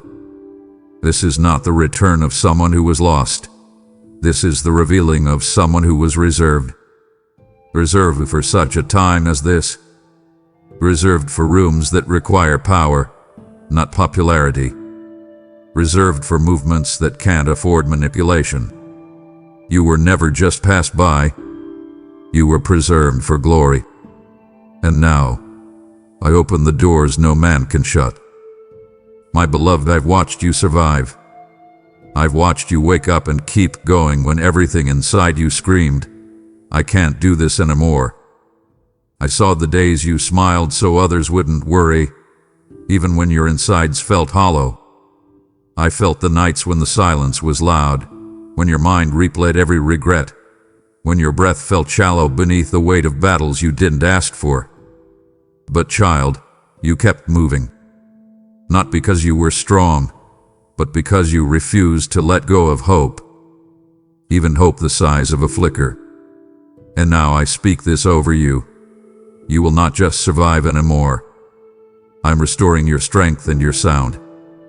You see, survival silenced you and muted your worship. It drained the fire from your voice. You became used to pushing through, enduring, existing, but no longer expressing. You stopped dreaming with language. You stopped declaring with fire. You tiptoed through life so you wouldn't trigger another battle. But child, that's not living. That's limiting. And I didn't design you to live quiet under pressure. I designed you to roar with purpose. And now, I'm restoring your sound. The sound of someone no longer crushed under the weight of fear. The sound of someone who no longer whispers hope, but shouts it. The sound of you, healed and whole. This restoration won't just feel emotional, it will be audible. Your voice will return. Your declarations will parry fire again. The worship that once came from pain will now rise from promise. The silence that once surrounded you will be shattered by psalms of sudden joy. I'm awakening something primal, something holy, something raw within you. The original sound I placed in your belly before life ever wounded you. You will not just sing again, you will prophesy. You will not just speak again, you will shake atmospheres. Because when I restore, I don't just bring back what was lost, I resurrect what never fully lived. The enemy trying to suffocate your sound, through trauma, through loss, through delay, through shame. But hear me. I've been holding your sound in safekeeping. I've been stirring it in the shadows. And now, I'm breathing life into the lungs of your calling. I'm filling your chest with breath so holy, so heavy, that when you speak, it won't be empty, it will be explosive. You won't need a stage. Your living room will become a sanctuary. Your whisper will carry weight. Because it's not just about volume. It's about verity. Your voice will carry truth again, not because you rehearsed it, but because you lived through it. So get ready to sound like heaven. No more strangled sighs. No more mute hope. No more worship filled with weariness. I'm restoring the resonance of joy, the frequency of freedom, the soundtrack of your new season. And it won't just be in song. It will be in strategy, in how you speak to your children, in how you command your day, in how you pray to write, teach, create, lead. Your sound is coming back, but this time, it's refined. It's been through fire, and fire makes everything pure. You are not just a voice, you are a vessel. And what comes out of you next will not just be beautiful, it will be blazing. I'm not just restoring your strength to survive another round. I'm restoring your strength to shape nations. Your voice is needed. Your sound is sacred. Your silence had a season, but that season is over. Speak again, beloved. Sing again. Cry out again. Declare again. The survival season is closing, and in its place comes the sound of revival, and that revival starts in you. Let me say this as clearly, as fiercely, and as finally as I can. The cycle is over. You've been here before, haven't you? Different scenery, same warfare. Different people, same heartbreak. A new opportunity, yet somehow the same fears clawing at your confidence. The same disappointments finding their way back through new disguises. But hear me now. This is not another loop. This is not another trick of time. This is your deliverance moment. I severed the pattern. I've shattered the loop. I've canceled the agreement that kept dragging you back into deserts I never called you to dwell in. The cycle has been broken, and in its place I've established a path. You must understand the difference. A cycle is circular. It traps, repeats, and exhausts. But a path is progressive. It moves forward. It opens. It expands. And you, my beloved, are no longer bound by what once repeated like clockwork. That spirit of delay that waited at the door of every breakthrough. It's been evicted. That emotional trap that made you question your worth every time love tried to draw near. Uprooted. That invisible ceiling that blocked your momentum just when you started to rise. Shattered. I didn't just touch the fruit of the cycle. I went for the root. The generational, spiritual, emotional root, and I severed it in my name. Now comes the hard part. Believing me. Because when you've lived in cycles, even freedom can feel foreign. You start waiting for the other shoe to drop. You brace yourself for disappointment even while praying for joy. You don't trust peace when it lasts more than a moment. But child, that's trauma, not truth. Let me rewire you now. Let me reteach your spirit how to expect goodness without suspicion. You don't have to guard yourself from my blessings. I'm not setting you up for a trap. I'm launching you into truth. You are not returning to what was. You are advancing into what is. The way I have opened before you is new. is holy. It is straight from my throne room. You are no longer on a battlefield where you must win the same war again. You are on a path now. A narrow one, yes, but one filled with clarity, provision, and favor.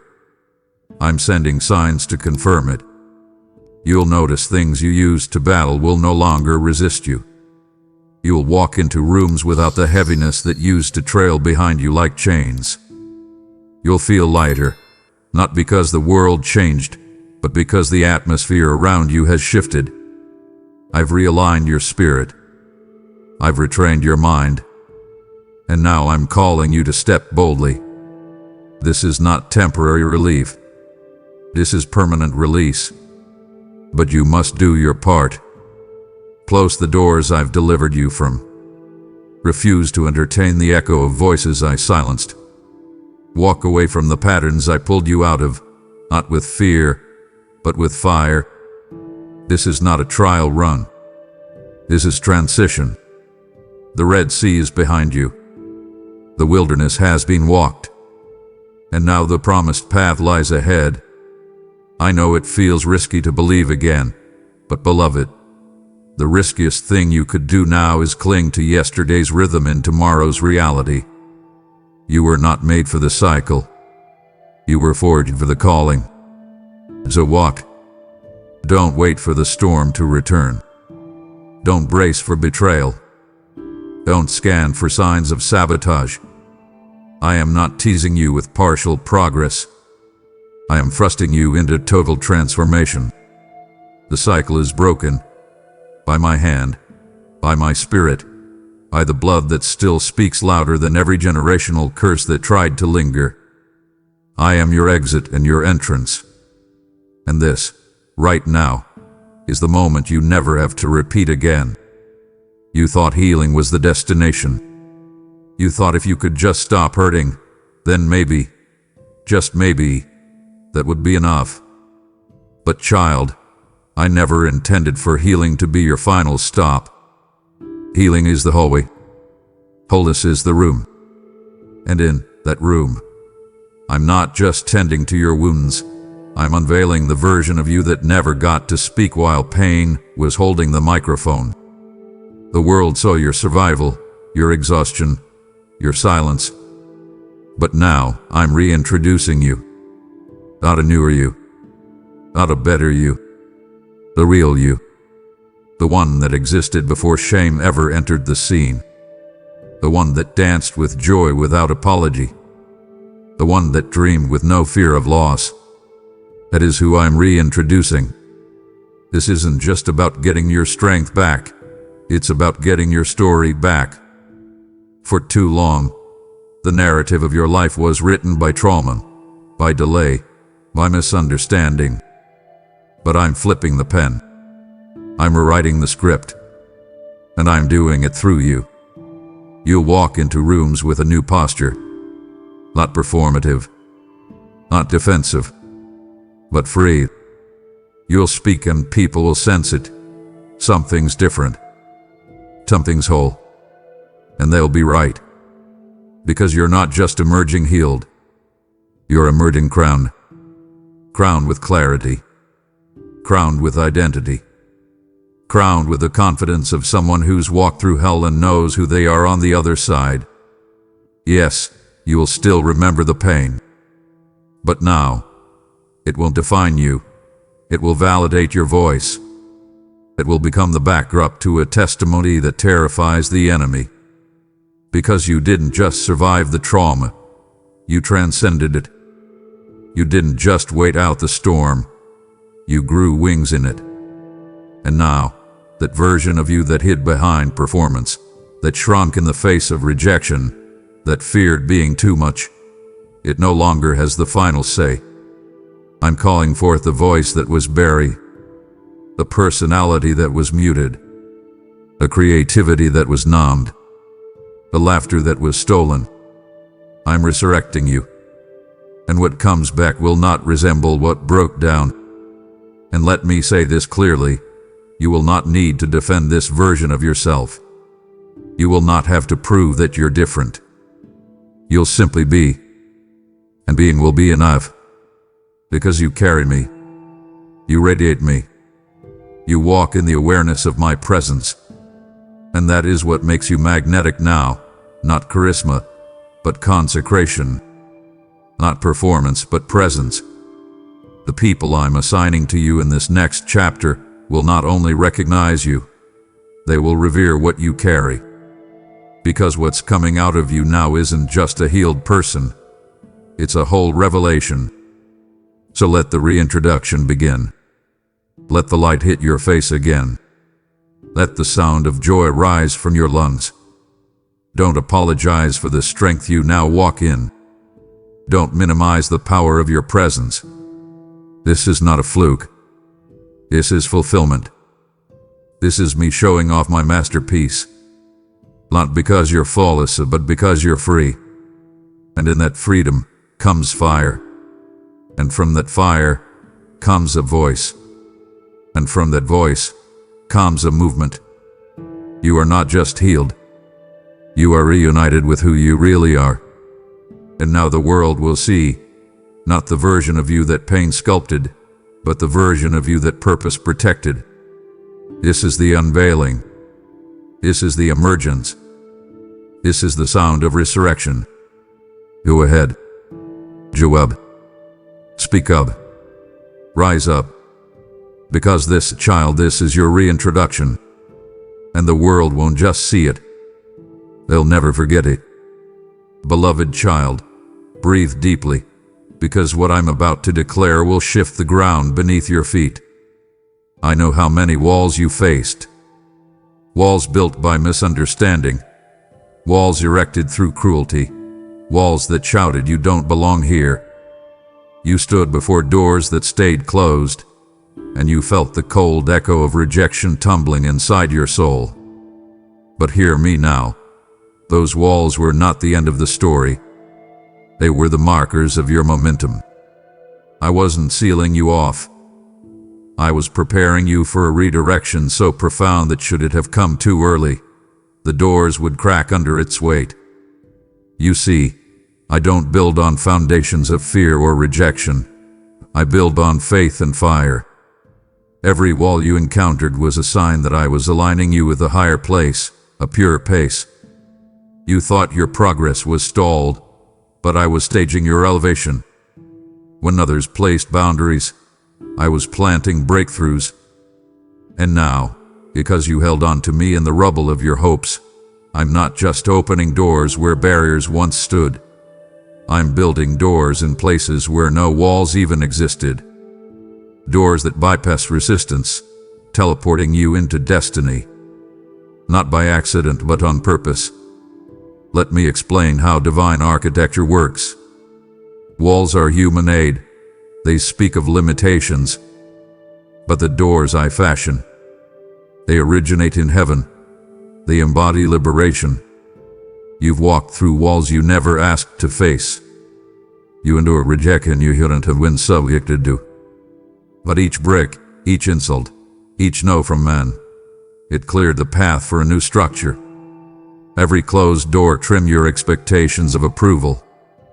Every slammed rejection steeled your resolve for approval only from me. So now, the doors I'm building aren't in places everyone expects. They're in places your enemies never saw coming. They're paths into purpose, entrances into effectiveness, openings into arenas that require more than talent. They require tenderness proven through trial. This isn't metaphor, it's tangible. You will begin to notice corridors you've never walked becoming accessible. Invitations will come without precedent. Alignments will happen without announcements. I'm building doors where no one thought to dream doors. You thought you were boxed out. I was building you out. Your walls were not meant to shame you. They were meant to shape you. And those shapes will now define your destiny. So walk boldly. Don't wait for an invitation. Don't knock on walls expecting someone to hear. The doors I've built respond to your walking, not your waiting. I'm not just repositioning you from rejection. I am releasing you into realms of remarkable restoration. Don't pause to thank the doorkeeper. I've already gone ahead and fixed the hinges. When you see doors appear where no door used to be, recognize it's my hand, my house, my honor. Let rejection be the noise behind you, and let the doors I'm building be the narrative ahead of you. You survived the walls. Now step through the doors and live in the fullness I designed you for. My precious one, hear my voice now, clear and irrevocable. Your promotion is not of earthly making. It is heaven sent. When people speak of advancement, they speak of influence, status, applause. But what I have ordained for you is not dependent on the world's patterns. It's rooted in my purpose. It is not bought by performance, not gained through grit. It is imparted by grace. This shift, this next elevation, this mantle of destiny that I release over your life, is signed in the heavenlies, sealed in my love, and scheduled for your timeline. Not even time itself can cancel it. Not even the enemy can hijack it. For I have ordained it long before you breathe your first dream. You've been groomed for more than human mechanics can measure. You were born with an assignment that no algorithm can analyze, no audience can amplify, except me. And so your promotion won't arrive by committee, by campaign, by compromise. It will come by call, by covenant, by careful design. I'm not just promoting you. I am perfecting you. Not through pressure, but through my presence. Not through schemes, but through sanctification. And once ordained in heaven, that promotion cannot be rewritten by earth. Because the power vested in my voice outranks every earthly variable. There will be voices around you attempting to minimize it. Suggest that your rise was chance, not calling. But child, promotion ordained by me doesn't need explanation. It needs embrace. Let others chalk it up to luck. I want you to live in its light. When the new assignments unfold, don't downplay them. Don't apologize for occupying your position. Your promotion was not plucked from the crowd, it was pulled from the corridors of heaven. Some doors that open will be so sudden, so spectacular, so in contrast with your past, that spectators will doubt its authenticity.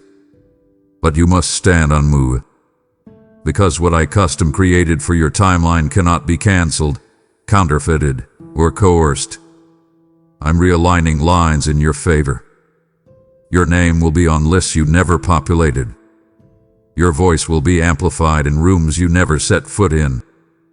Your influence will be felt in places shaped only by my power. This is not man-made. It is heaven scripted. And because it is, no cancellation clause exists. No cancellation threat holds valid. They may attempt to erase your assignment. They cannot erase your anointing. They may resist your rising. They cannot restrain my promise. So stand tall, beloved, with the assurance that this isn't just a promotion. It's a proclamation. A declaration that the Father's favorite is being elevated, not for display, but for destiny. This release is seated in covenant, not committee. You are endorsed. You are ordained. You are unstoppable. No schedule override can cancel it. No criticism can nullify it. No circumstances can postpone it, not because you earned it, but because I ordained it. Walk forward into it. Receive it. Occupy it with confidence, not arrogance. Let your life tell the story of a promotion that heaven wrote, and no one on earth can overwrite. My beloved, lean in and let me say this to you like no one else ever could. Your heart remained pure when it had every right to harden. You've been corrected, neglected, walked over, dismissed, countless times. Yet you didn't build walls of bitterness. You didn't let disappointment dictate your disposition. In the face of betrayal, you chose forgiveness.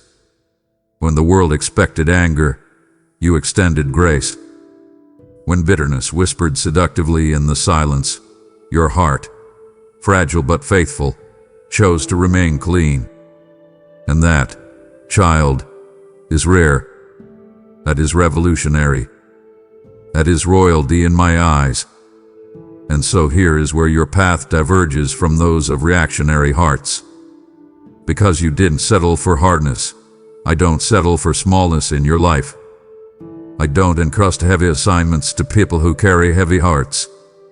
What others couldn't handle, grief, rejection, abandonment, you carried with worship instead. You didn't shrug it off or pretend it didn't cost you. You brought it before me and let my refinement work through it. And now, because you kept your heart clean, I am entrusting you with responsibilities that require untainted alignment. Doors that demand grace under pressure. Assignments that only those who have refused bitterness can carry with integrity.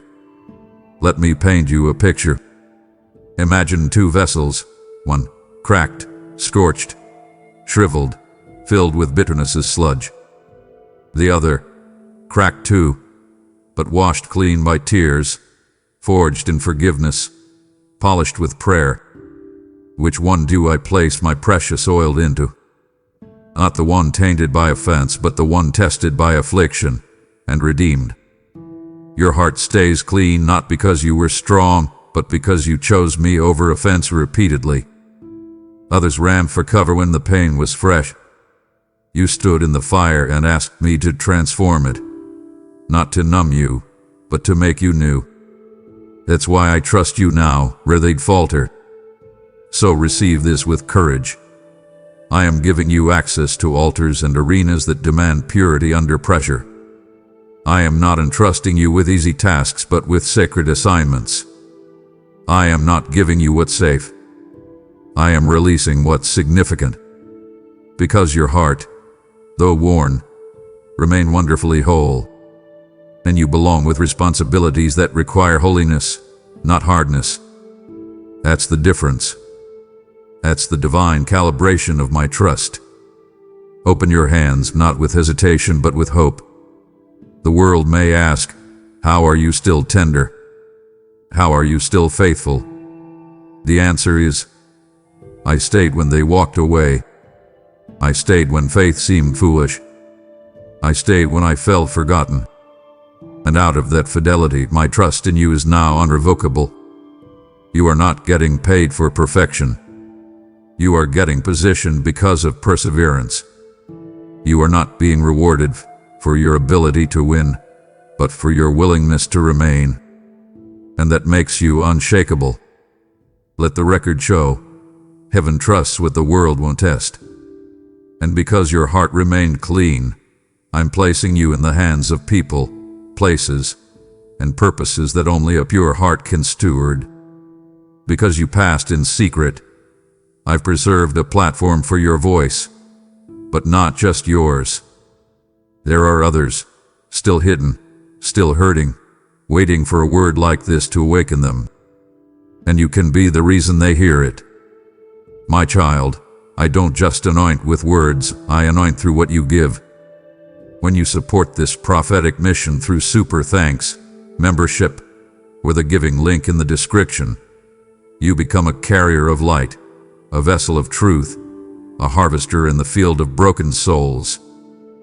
Those who sow in tears will reap with shouts of joy. Psalm 126:5 And I, the Lord your God, will multiply what you release, not just in resources, but in revelation, restoration, and recompense. Act now. Don't hesitate. Sow where you've been fed. My beloved, there was a season when everything dried up. It wasn't just circumstance, your soul felt it. Doors closed. Promises paused. People disappeared. You stood firm in spiritual drought. The easy thing would have been to leave, to look for greener pastures, to resign yourself to resignation. But you didn't. You stayed. You waited. You worshiped. You watched me even when the skies were scorchingly silent. And because of that sacred persistence, this moment isn't merely a blessing. It's a deliberate overflow.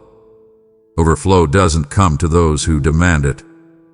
It comes to those who endure when others desert. It arrives at altars kept in secret, prayers whispered in the dark, hope held when nothing felt worth holding. You didn't demand signs. You didn't shake your fist. You whispered, "I trust you, God," even when trust felt like a lifeline slipping through your fingers. And that yielded divine favor not out of obligation, but because the drought you endured was a proving ground, not a prison. Now, what I'm pouring out is unstoppable, undeniable, and sovereignly overflowing your life. Think of a dry creek bed that's been parched for seasons. The ground is cracked, the earth caked, everything seems dead. But then rain, steady, soft, sustaining, begins to fall. Slowly, the earth breathes. Roots awaken. Life emerges. That's what your obedience under drought did. My favor reigned. It soaked in. It broke the hard ground of despair. So now the well inside you is not just flowing, it's flooding. Joy erupts. Peace surges. Favor surrounds. I'm not tipping the glass. I am overturning it. Overflow for you is not miraculous. It's earned not in human performance but in heavenly endurance. You never called attention to how broken you were. You didn't rally sympathy. You didn't parade your past. You stayed. That's why now you get the overflow you didn't dare ask for. It's not about your asking, it's about your allowing. You allowed my purposes to germinate in the drought. And now you reap the harvest of abundance, not because you begged, but because you believed through the barrenness. So receive it, beloved. Let no insecurity rob you of delight. Let no voice from your past curse the celebration of your present. Overflow doesn't invite doubt. It demands dignity. It speaks, "You stayed. I see you. And now I'm releasing healing, provision, purpose into your life in waves. This is not something you deserved. It's something you cultivated through your unwavering presence. Wherever drought tried to make you leave, you chose to remain. And that decision opened vaults of grace that can't be contained. Walk forward with abstinence. Don't shrink. Don't steady yourself for scarcity anymore. The drought season produced depth. Now, soil rich with renewed strength will yield a harvest that overtakes you. That overtakes systems, societies, your own self-doubt. You're not receiving overflow because you demanded it, but because your faithfulness in the drought made room for my grace to flood. It's coming, and it will be glorious, because you stayed when it would have been easier to run. Beloved, rest in the understanding that what I'm about to speak is holy restoration, not retribution cloaked in revenge. Too often, the world uses vindication as a weapon to shame or silence, but that is not my way. That is not the nature of my heart. When I restore with the intention to glorify me, not to degrade another. Vindication that springs out of bitterness breeds bitterness. But elevation that is rooted in love breeds healing, revelation, renewal. This moment in your life, the tipping of the scale in your favor, is not about proving others wrong. It is about revealing my righteousness, my faithfulness, my power to bring you back, whole, holy, healed, without destroying someone else in the process. Every time I've lifted my name through my people, it was never through shame or shouting. It was through shining, through softness, through surrender. That is what is happening in you. This is my restoration in action, and every step you take from here on out will be bathed in heaven's glory, not tainted with bitterness. Because when I restore, I do so not to inflate your ego, but to illuminate my essence through your obedience and your humility. Let every word you speak bring attention to the throne, never to the one who attempted to push you down. I know how easy it would be to respond in anger, especially after enduring sorrow, loss, betrayal. The temptation to lash back, to expose, to exonerate yourself. Oh, how real that pull can be. But your strength lies not in retaliation, but in the quiet beauty of your comeback. It's the gentle rise from ashes, the soft whisper of nevertheless, I will bless. That is the fragrance heaven breathes to life. Restoration from me carries healing, but revenge carries wounds. Vindication, in my form, is gentle yet undeniable. It does not scream for attention. It commands it with authenticity. You will walk into rooms restored, not raging, redeemed, not revengeful. My glory will be seen in the glow of your faith, not in the fury of justified offense. So receive this. Your restoration isn't conditioned on their recognition. It's conditioned on my confirmation. The wounds they inflicted are being transformed, now into worship, now into wisdom, now into walking in wisdom. You are not being vindicated to make them jealous, but to make them witness the God who redeems. The restoration I bring over you now is not for your elevation alone, but as a living, breathing testimony of me. And it will glorify me, not them, not the conflict, but my faithfulness to the faithful. Now step into this moment with anticipation, beloved. Don't be nervous about their reaction. Rest in my reaction.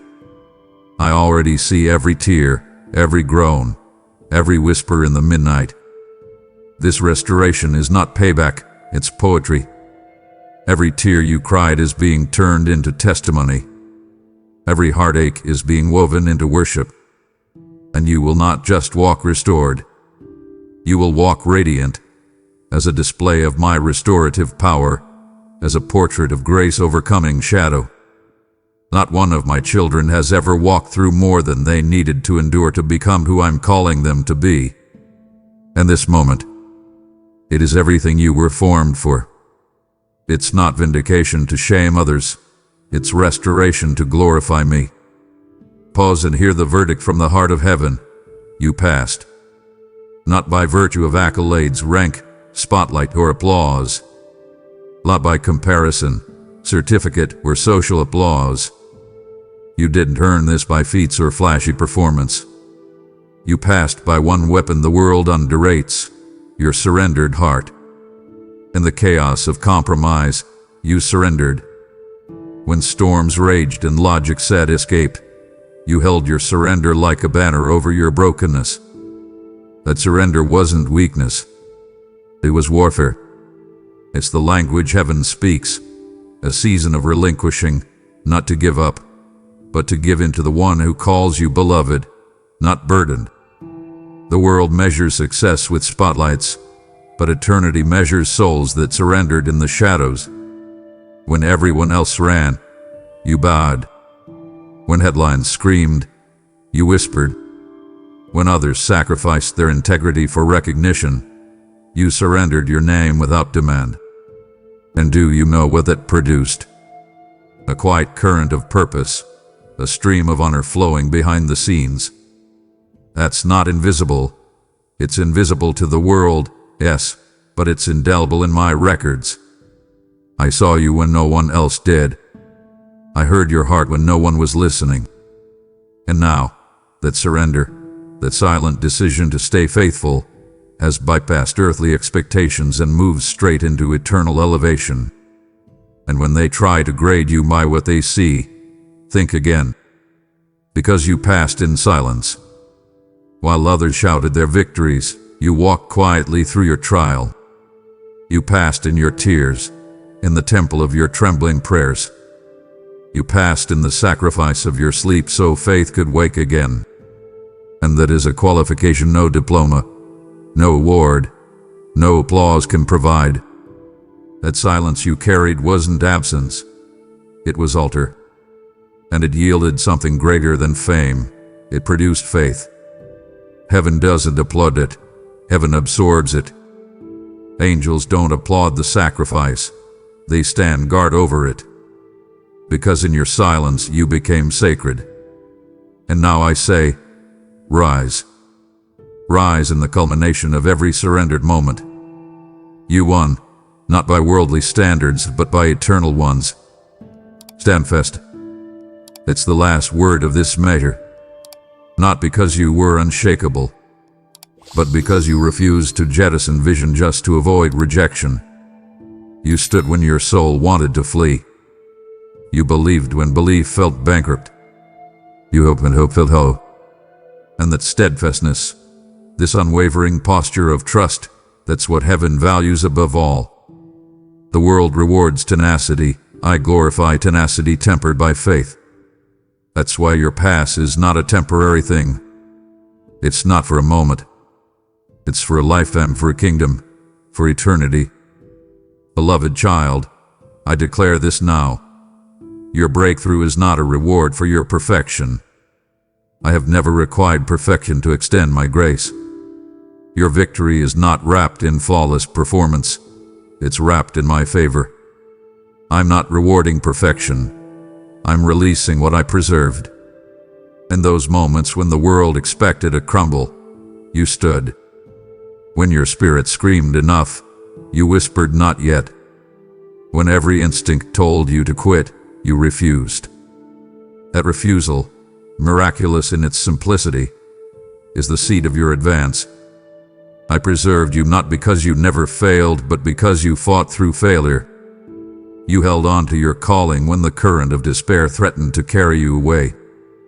The tenacity, the tethering to my promise in the face of futility, that is what I now release. Some will expect you to showcase expertise, but I want you to embody endurance. Not flawless speech of a faithful soul. I'm not honoring your resume, I'm honoring your refinement. You're not ascending because you never stumbled. You're ascending because you kept surrendering instead of succumbing.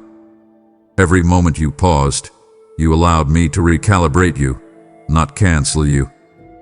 Every time quitting made sense, but you chose trust instead. You became proof that promise is more powerful than pain. I'm not rewarding how you performed when you felt powerful. I'm releasing what I preserved when you felt powerless. Let me say it again as though you're hearing it right now. You are not being elevated for perfection. You are being elevated because you were preserved in the pressure. In the hush between heartbeat and breath, between failure and faith, you stood. You didn't hide your cracks. You brought them. You didn't stage your scars. You surrendered them. That authenticity before me is what qualifies you for the elevation I now appoint. Heaven doesn't celebrate glossy facades. Heaven celebrates gritty fidelity. Not a polished presence, but a pure posture. So don't be surprised when things shift. Not because you were polished, but because you were prepared. I'm not giving you a platform to showcase what you've mastered. I'm giving you a platform to steward what was preserved in your struggle. Only those who refuse to quit understand depth. Only those who refuse to quit carry the weight of wisdom that cannot be learned in the light. And that is what I'm releasing to you. Authority birthed in the darkness, but carried into daylight. Now walk into this moment with confidence, not because you've earned favor, but because my preservation in your process has made you ready. You're not being rewarded for a flawless journey, you're being released for your faithful journey. Let no one confuse your resilience with perfection. You're not flawless. You're faithful. You're not a finished product. You are a carried promise. And the truth will echo in your breakthroughs. I'm releasing what I preserved, not because you were polished, but because you persisted. And that persistence is the platform I build upon. I am placing you onto a platform, but not built by mansions, microphones, or masterful marketing. It is a platform drenched in the oil of your private obedience. The hidden hours, the secret prayers, the lonely loyalty.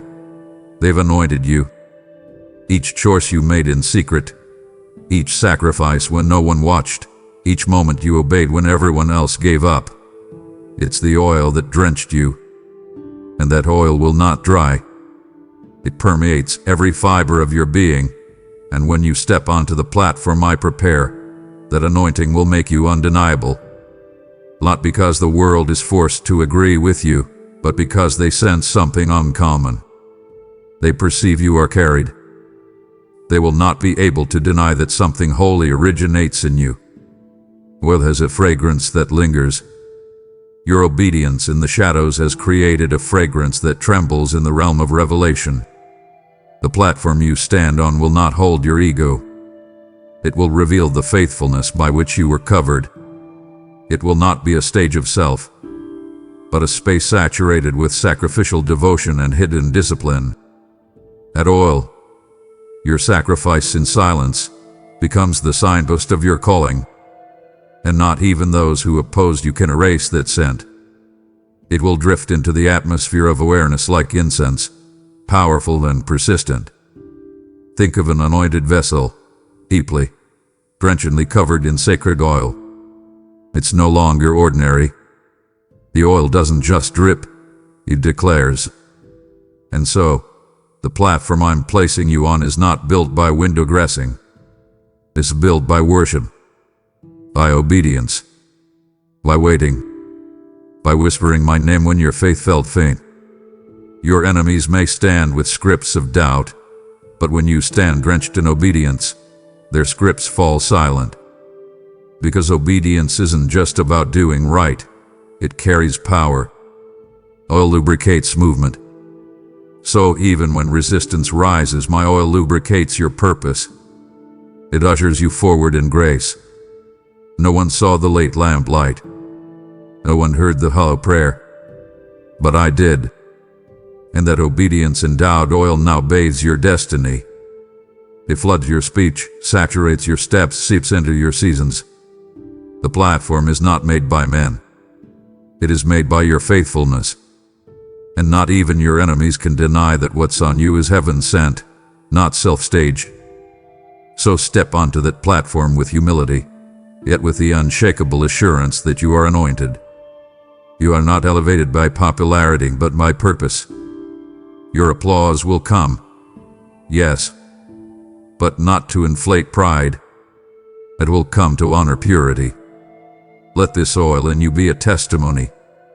Let your voice be seasoned by what your knees learned in stillness. Let your public presence be saturated with private devotion. That is what makes you untouchable, not by arrogance but by anointing.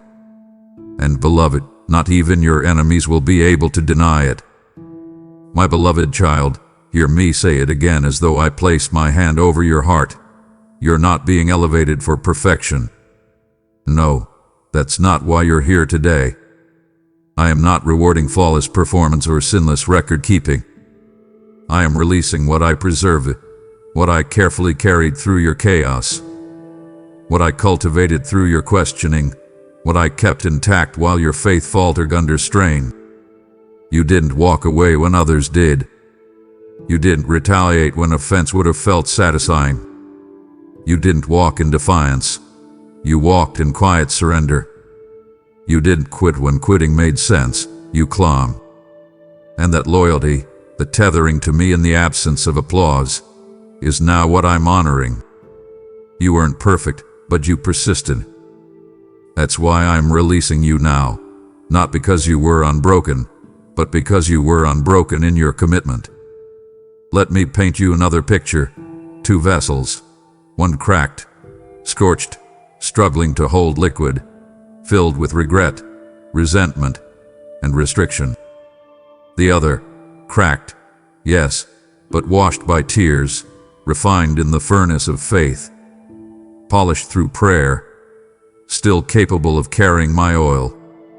Which one do I choose to pour into? Not the perfect facade. I choose the one made pure through the process. This is not about performance. It's about perseverance. Not about trophy, but testimony. You did need less chaos to receive my blessing.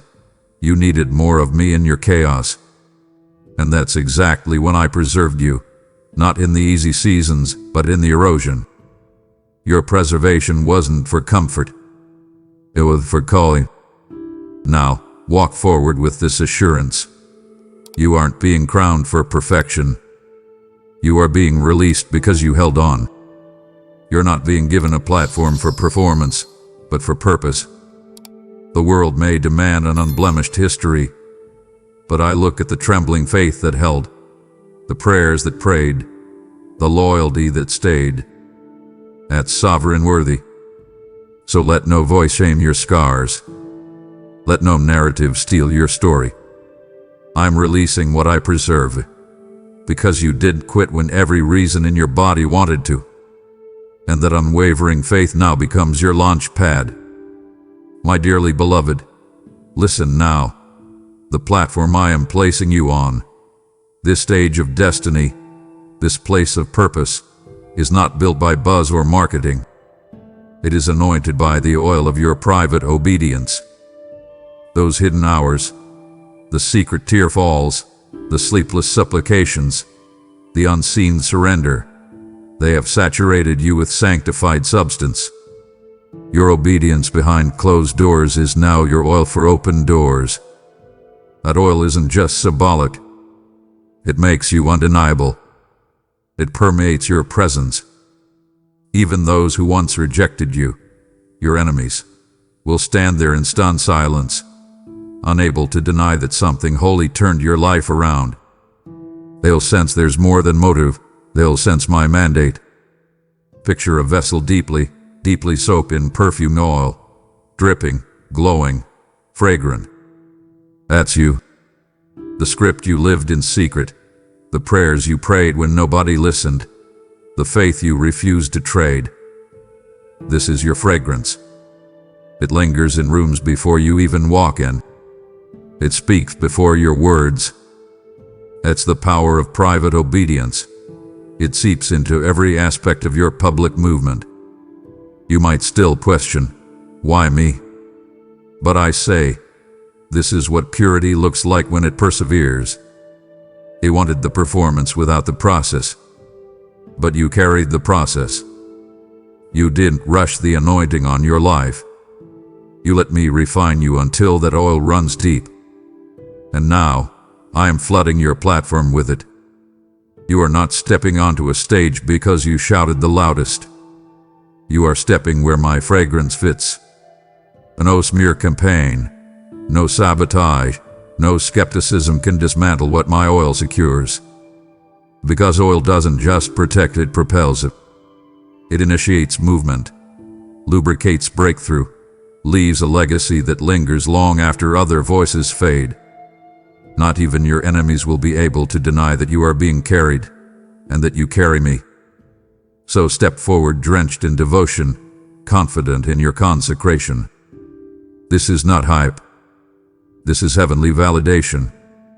This platform is drenched in your obedience, and that makes you unshakable. Beloved, I want you to lean back and feel the vastness of what I am releasing right now. This is not a single drop in an empty bucket. This is not a fleeting favor designed to please and then depart. What I am initiating in your life is not only blessing, it is a domino of divine movements. One tile falls, setting off another, and another, creating a chain reaction that extends far beyond today, far beyond what you can currently comprehend. This is the kind of favor that, once unlocked, begins to rupture limitations, realign seasons, restore relationships, resurrect dreams, and reveal destinies. One hand placed on your life moves an entire line of purpose, and every echo of my release will continue resounding long after your breakthrough first breaks. Imagine a row of dominoes, each standing firm, aligned, each connected to the next. When one is tipped by my hand, whether it's a promotion, a provision, a prophetic word, it doesn't just fall, it activates. That initial favor sets the next one moving, and the one after that, and the one after that. Soon, the entire sequence is in motion. That's not a metaphor for hype. It's a revelation of my order. The blessings I pour into you aren't contained to one moment. They circulate through time and people and seasons. What you receive today will unlock tomorrow's open doors. What falls now will produce fruit for future generations. That is how heaven works. Nothing is isolated. Everything is interconnected, from your breakthrough to the breakthrough of those you will never meet. So do not treat what's happening like a one-time gift. Do not frame it as payback or reward alone. This is my domino design in action. Positioned perfectly, strung together with supernatural sequence. And the first one, which begins with your obedience, your faith, your surrender, will move not only your story, but shift atmospheres. I'm unleashing a wave so intentional, so irreversible, that your past victories will become the launch pads for your future ascension. This blessing is not just for you. It's for your family line, your faith line, your influence line. So stand planted, lifted, and consigned to clarity, because this is not one move. It's the beginning of a legacy. My beloved child, read this statement like I am whispering it into your heart at this very moment. What you carried in the shadows, now I will showcase in the light. You walked through unseen tests, you endured unheard tears, you whispered faith in the silence where no soul listened. That loyalty, that private surrender, was not forgotten. In fact, heaven was cataloging every detail. And because you passed when no one was watching, I am now preparing to reveal what I did for those who stayed true in secret. Your story is about to become a public testament, not because you demanded it, but because your faithfulness deserves it. I am not just shining the spotlight. I am shining my glory through you. You stepped into rooms nobody knew about, prayed prayers nobody heard, stood on promises when the world moved past them. That obedience, pure, private, enduring, has built something stronger than applause. And now, I am building a grand unveiling. Let them see what only heaven heard. Let them hear your name not because you shouted it, but because I spoke it. The same palm that held your hand in seclusion will now lift your voice before thousands. The same heart that bowed in private will now stand proud in public. Because of your secret surrender, your public platform is ordained. And even your enemies will recognize what only integrity can commission. So rise, my faithful one. Let no stage unsettle you, for you were tested in the silence and found faithful. Let no crowd intimidate you, for you already conquered the core of your doubt in private. This moment, the unveiling, is not a surprise to me. It is a declaration. Your consistency, your concealment, your solitude and surrender, all are about to become the language of liberation for others who fear staying secret. And they'll say, if that quiet faith produced this display, maybe our private faith will, too. That's why I glorify those who stay true off stage, I so much that I now shine them on stage. You passed when no one was watching. Now watch as I show them what that faith produces. And it will be undeniable. My child, come closer now, because I need you to feel this with your spirit, not just hear it with your ears. This is not the end. I know everything in you is tempted to breathe a sigh of relief and call this the final chapter. But this very moment, is the birthing, not the burial. You didn't crawl your way to a conclusion. You climbed your way to a beginning. The ache wasn't an ending pain, it was labor. The silence wasn't death, it was gestation. I wasn't stalling. I was forming. I've been building something, not just for you but through you. What's about to be released isn't the resolution of your story, it's the revelation of why you survived everything you have. All the nights you mistook as delays were really contractions, timed, pulsed, purposed. I was moving heaven and history into divine synchronization. And now, the doors you thought you'd missed are actually being opened not because of your effort, but because of your endurance. I wasn't preparing you for a finish line. I was preparing you for a front line. You thought you were waiting on me, but I was waiting on the right moment to unveil what I've embedded in your life for such a time as this. And now, the pause is over. A bush has begun. Let me tell you something few ever realize until they are standing exactly where you are. Many walk to the end of a season and assume its closure. But I never mark endings without releasing expansions. What you think is a finish is actually a doorway. And child, this doorway isn't narrow. It's wide. It's weighty. And it's woven with destiny. This isn't a reward for arrival. This is a commissioning for release. I'm sending you forward not just with anointing, but with assignment. You're not exiting a hard place. You're entering a holy place. The wilderness shaped you, but now the river will flow from within you. I didn't carry you through all that just to bring you back to safety. I brought you through to release something seismic into the earth, something only you carry. This isn't the finale, it's the launch. You are the vessel, the voice, the proof. Everything you touched, endured, overcame, forgave, interceded for, had been preparing you for this birth. And now, the world will no longer just witness your survival, they will receive your overflow. And it will be undeniable that this release isn't from human planning, it's from divine strategy. Let the record show in heaven and earth, you passed. Not with polish, but with perseverance. Not with applause, but with allegiance. And because of that, what I'm releasing now will not resemble what came before. This new beginning comes with a different weight, a different wind, a different wisdom. What once was delay has become delivery, and what once felt like loss has now become the very language of your legacy. You are not closing a book, you're opening a blueprint. And it's not just about you. It's about the generations who will find shelter in what I release through you. The words you will speak, the spaces you will shift, the hearts you will reach, the chains you will break. This is why you couldn't give up. So lift your head.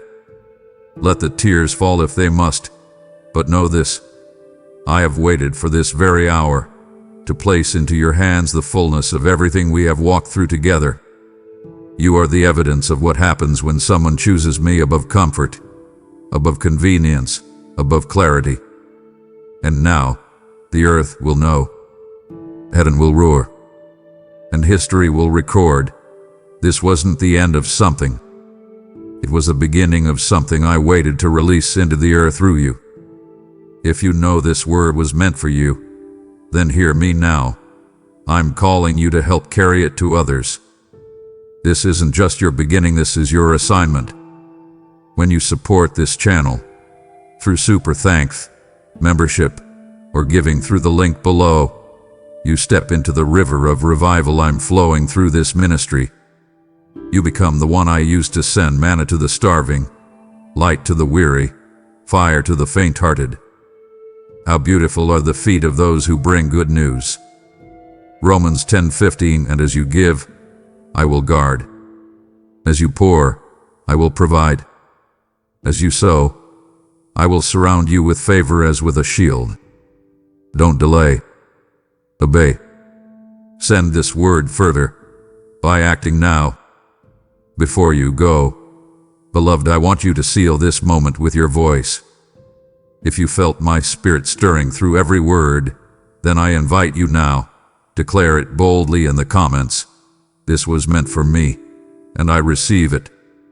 Let the earth and every atmosphere know you're not walking away from this encounter unchanged.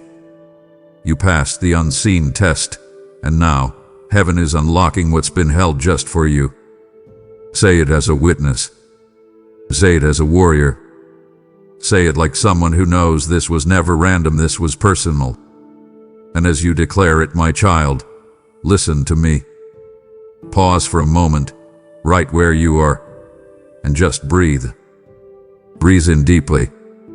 The season of testing you have just walked through it is over.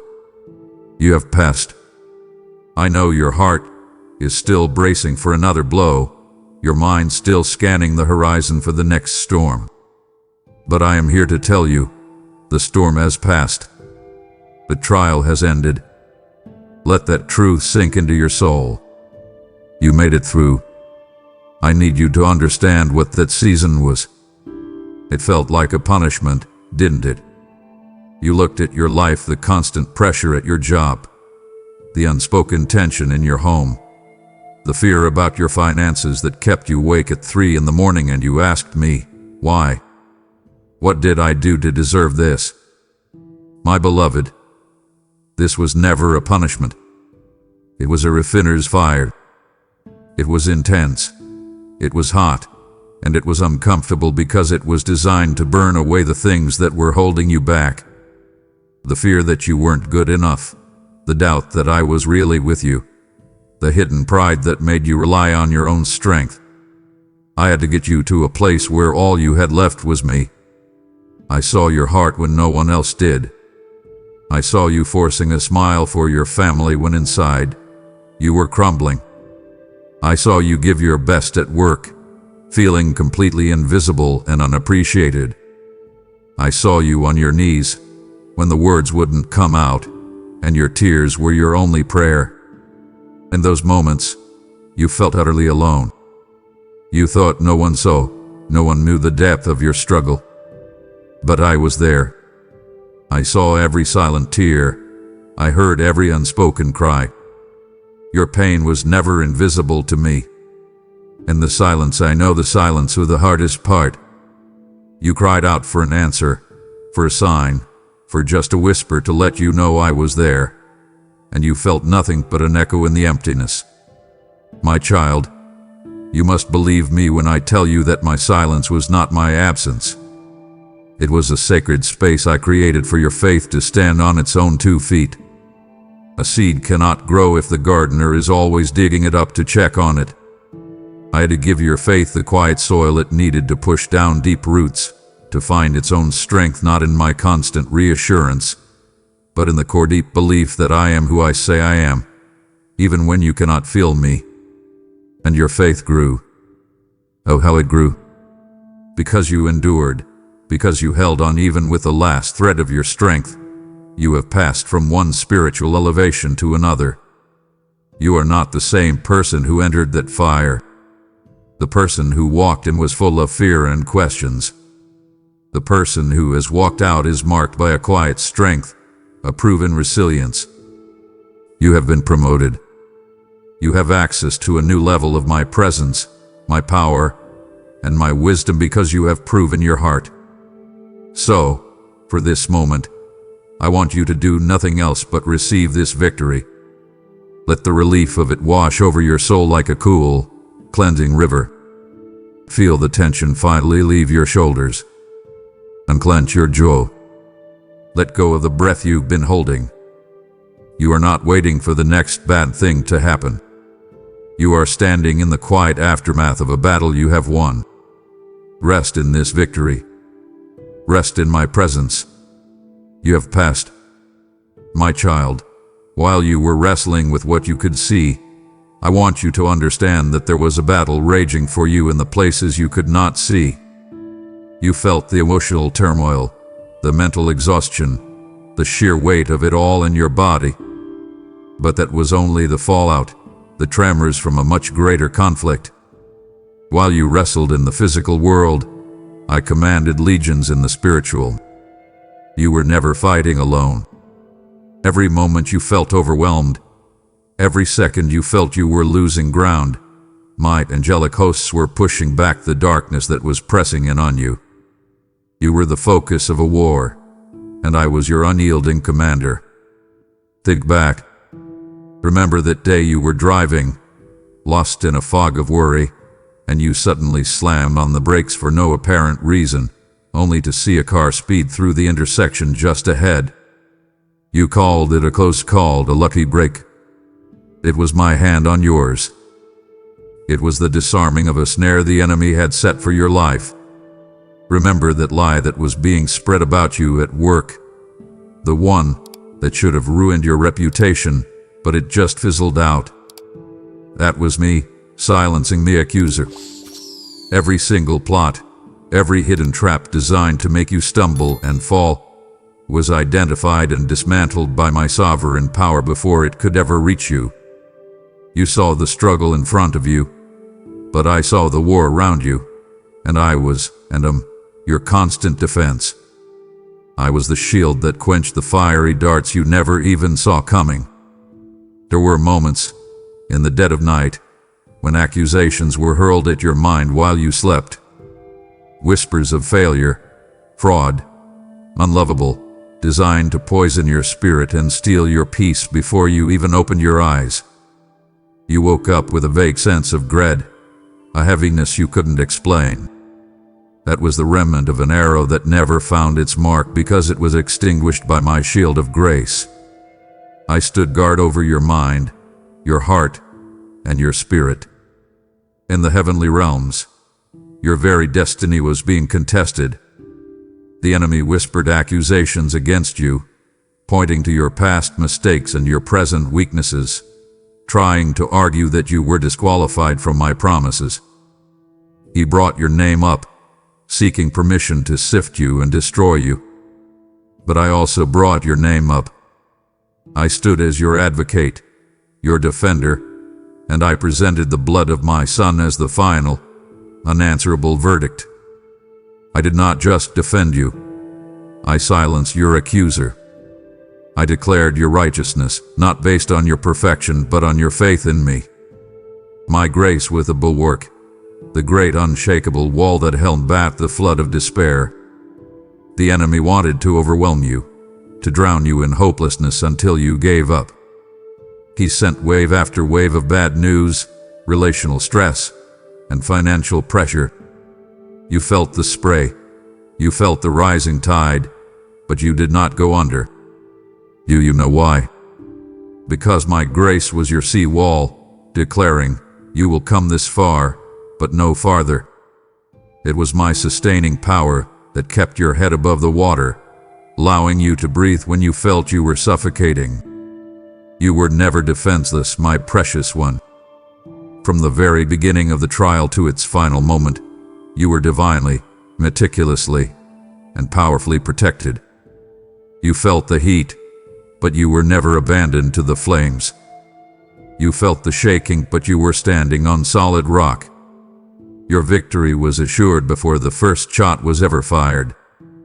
I know that in the midst of your suffering, the question that burned the hottest in your heart was, why? Why this? Why now? Why me? It felt random, cruel, and meaningless. But I am the God of purpose. Nothing in your life is wasted, least of all your pain. I want to pull back the curtain for you now and show you the beautiful, intricate design I was weaving while you were enduring the hardship. Your trial was never meant to break you. It was designed to make you. Specifically, it was designed to carve out a greater capacity for my spirit within you. Your heart, before this, was full of your own plans, your own strengths, your own securities. The pain, the loss, the uncertainty, it was a holy excavation. It emptied you of your self-reliance to make more room for my presence. You thought you were losing everything, but you were actually gaining the one thing that matters most, more of me. Through this, I have cultivated in you a compassion that you could not have learned in comfort. You have always been a kind person, but now, your kindness has depth. It has roots. When you see someone drowning in anxiety, you no longer offer simple platitudes from a distance. You can now look them in the eye and say with absolute integrity, I know how that feels. I have been there. The pain of being misunderstood has transformed you into an expert listener. The agony of your own loneliness has made you a sanctuary for the isolated. Your wounds have become your wisdom. I allowed you to feel the ache so you could become a healer for others who ache in the same way. This profound empathy is a gift, a superpower forged in the fires of your own trial. I was also forging a testimony in you that will become a key to unlock another's prison. Right now, there is someone you know, or someone you are about to meet, who is trapped in the very same cell of despair you just vacated. They believe there is no way out. They are convinced their situation is hopeless. Your words, your simple story of "this is what I went through, and this is how my God brought me out," will be the key that slides into the lock of their prison door. Your story is not just your story anymore. It is a lifeline. It is a map. It is a testament to my power to redeem and restore, and it will bring a hope that shatters chains. Your perseverance has glorified my name in ways you cannot yet comprehend. You think glory is found only in grand, public miracles. But let me tell you where I find my glory. I find it in your choice to whisper my name in praise when your heart was breaking. I find it in your decision to get out of bed and face another day when despair was screaming at you to give up. I find it in your refusal to become bitter, choosing instead to trust my heart even when you could not see my hand. Your faltering, imperfect, yet relentless faith was a spectacle for all of heaven and hell to witness. It declared that I am worthy of trust, that my love is a greater reality than any suffering. This specific hardship was also chosen to uproot a hidden weakness and plant my strength.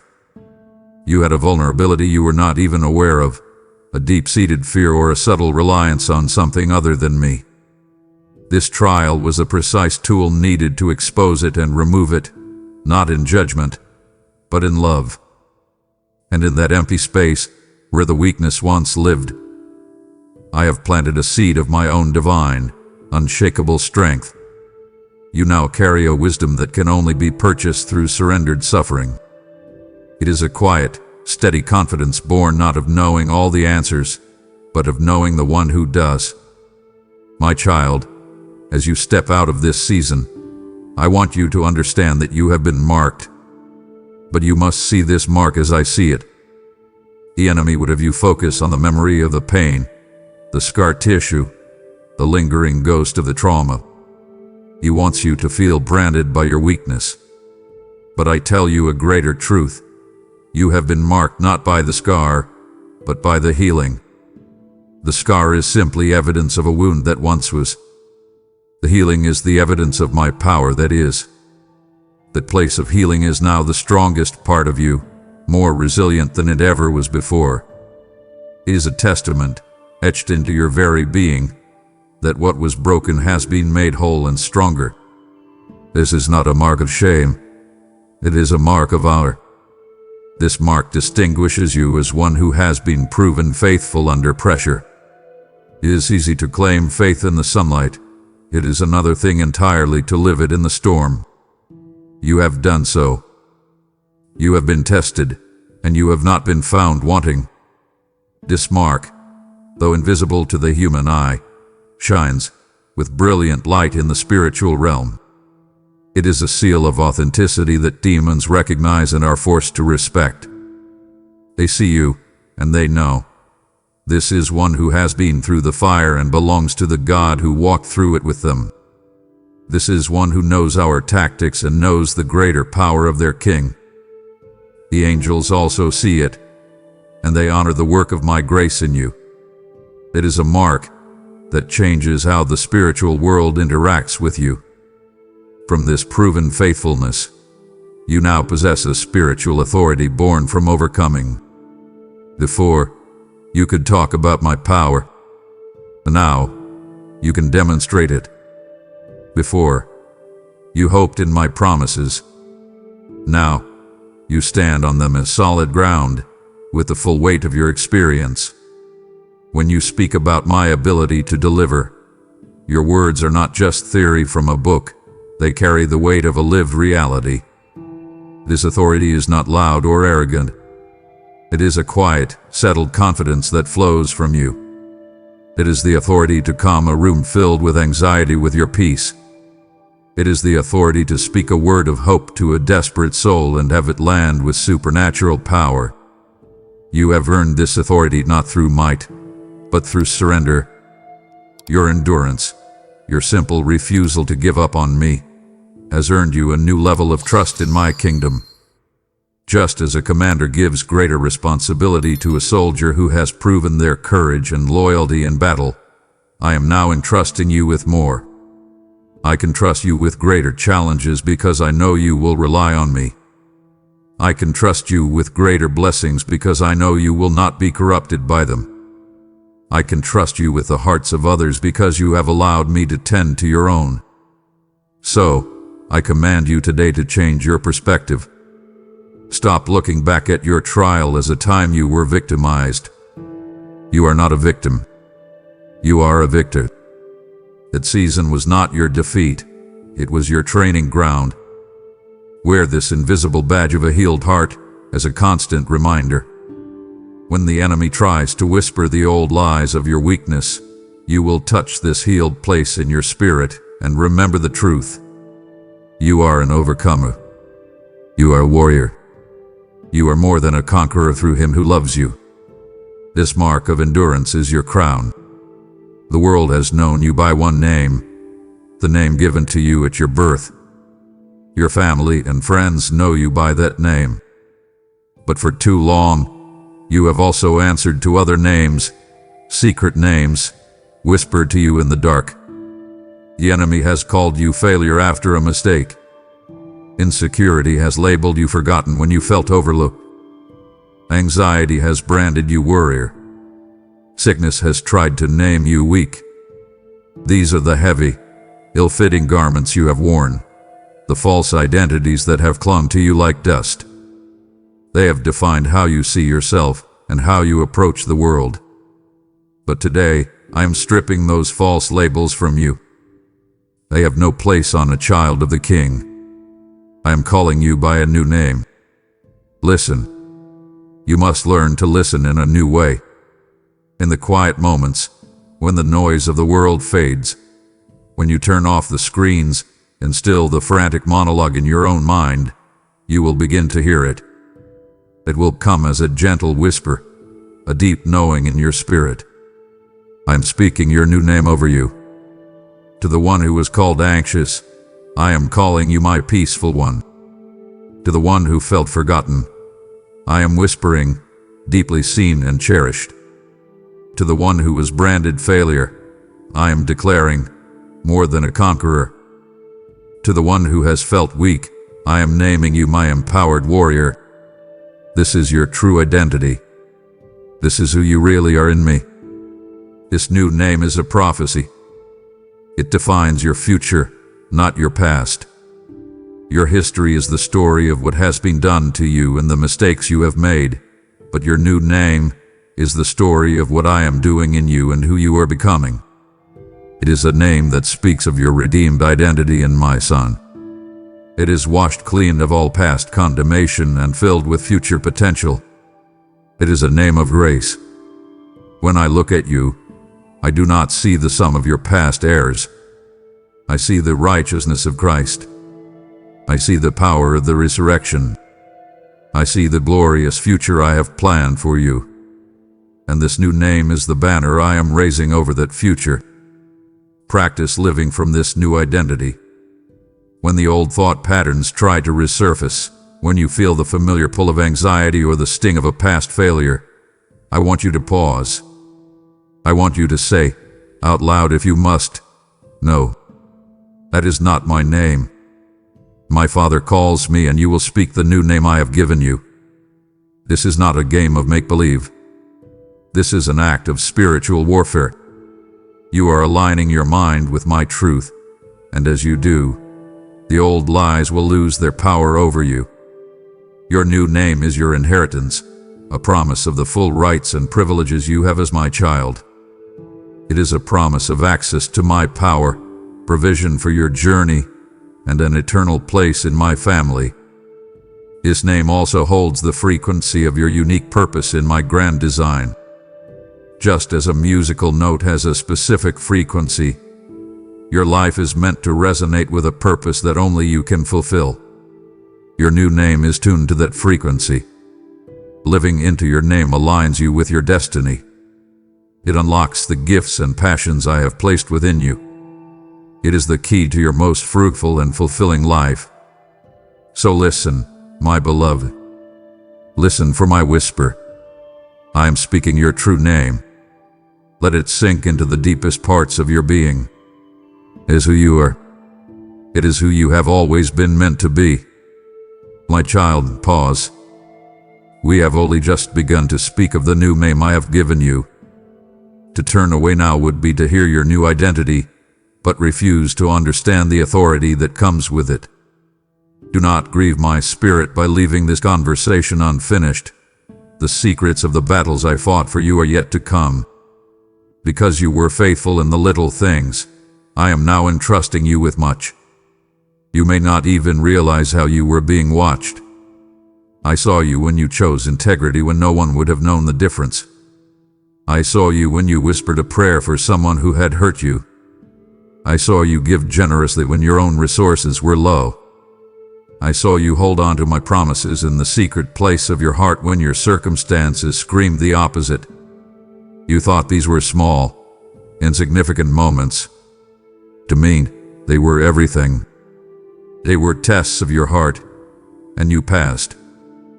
Therefore, because you have proven you can be trusted with the unseen, I am now giving you a greater measure of the seen. I am placing upon your shoulders a mantle of greater influence and service. I want you to picture this with me. Feel the spiritual weight of it settling upon you. But hear me clearly. This is not a burden meant to crush you. It is an empowerment from on high. It is my strength, my anointing, and my favor being tailored just for you. The trial you endured was also a fitting. It shaped your shoulders to be able to carry this new responsibility. Before, it would have been too heavy. Now you are ready. This mantle carries the specific anointing for the new assignment I have prepared for you. With it comes the wisdom you will need for decisions you have not yet faced. With it comes the favor you will need with people you have not yet met.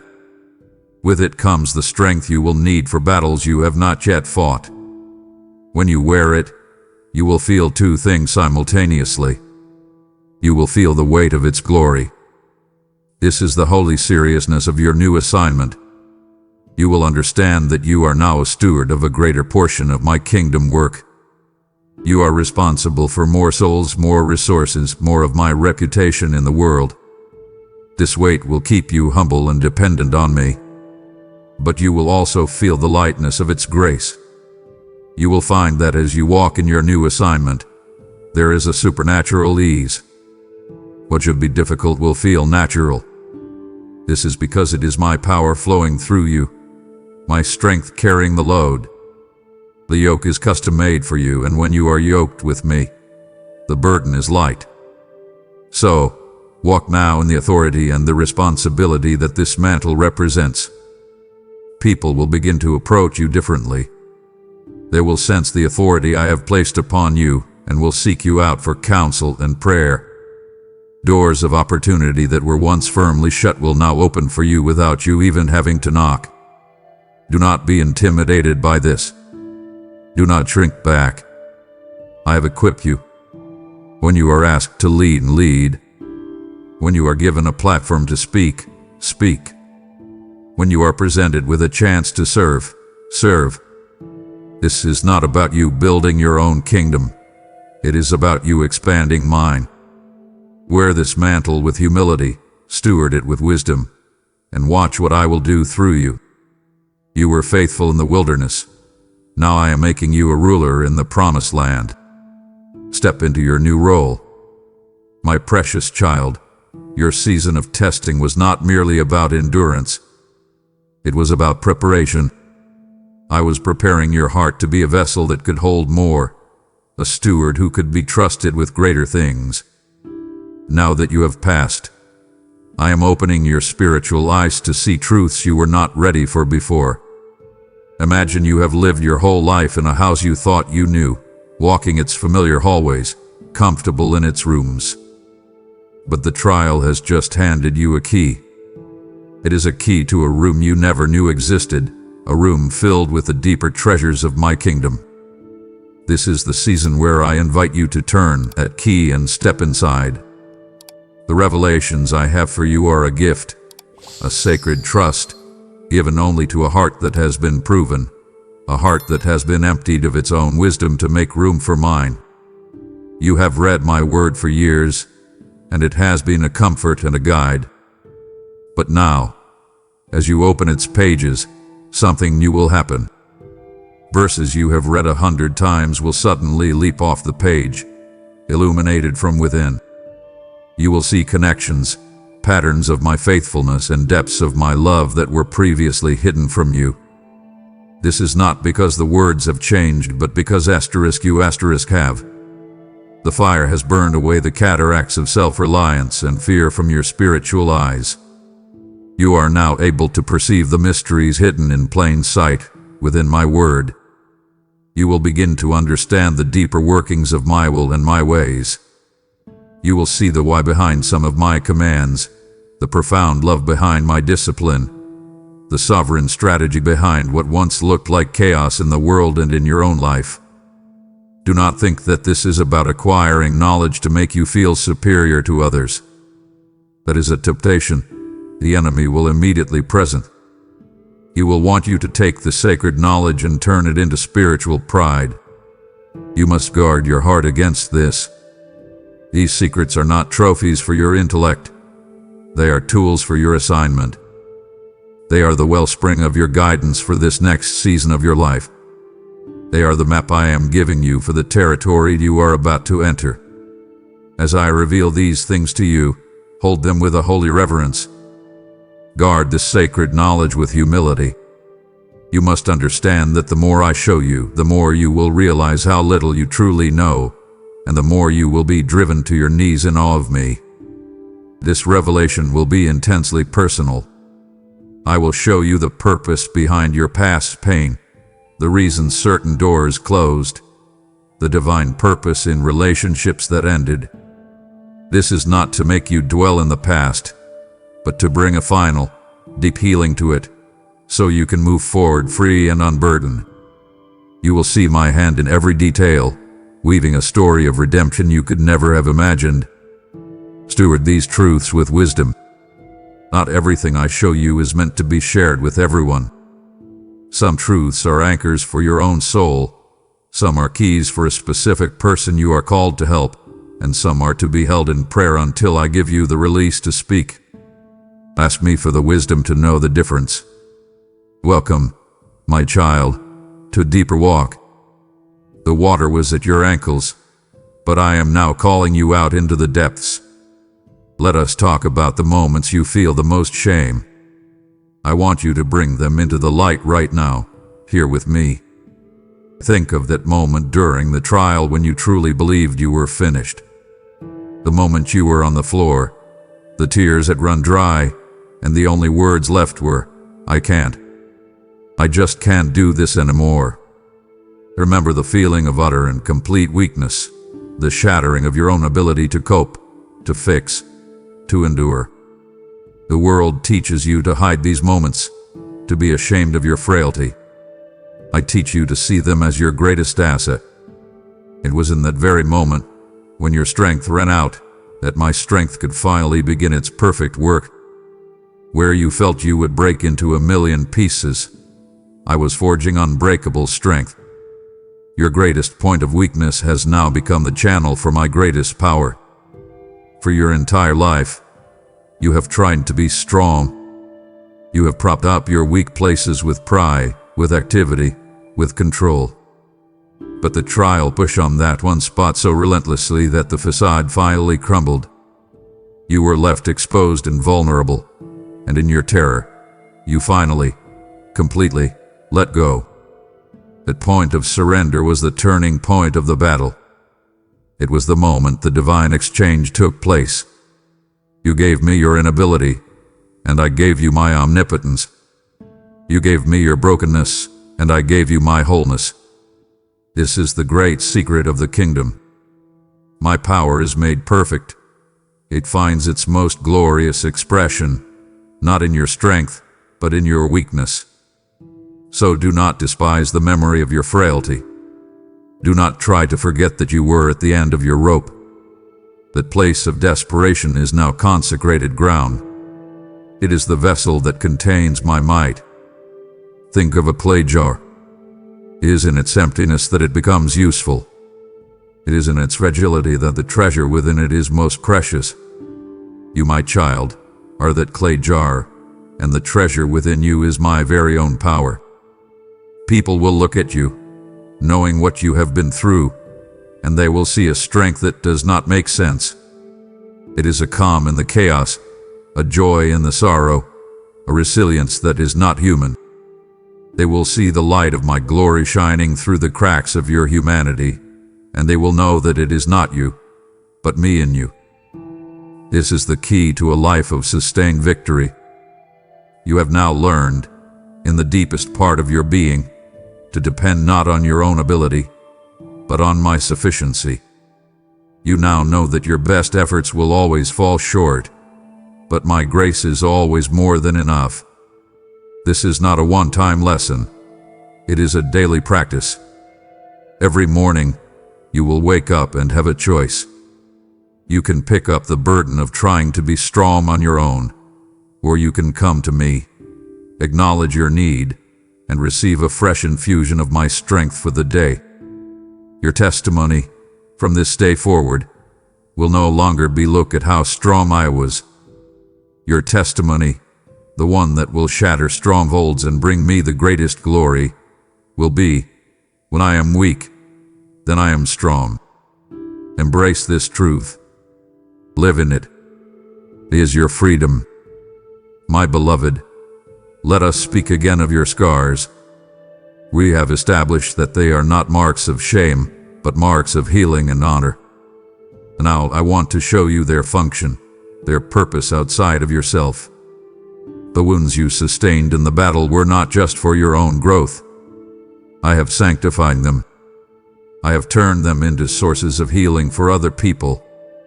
You have been through a specific type of wilderness, and you have learned the terrain. You know where the pits are hidden, where the water is scarce, where the enemy loves to attack. You are now a guide.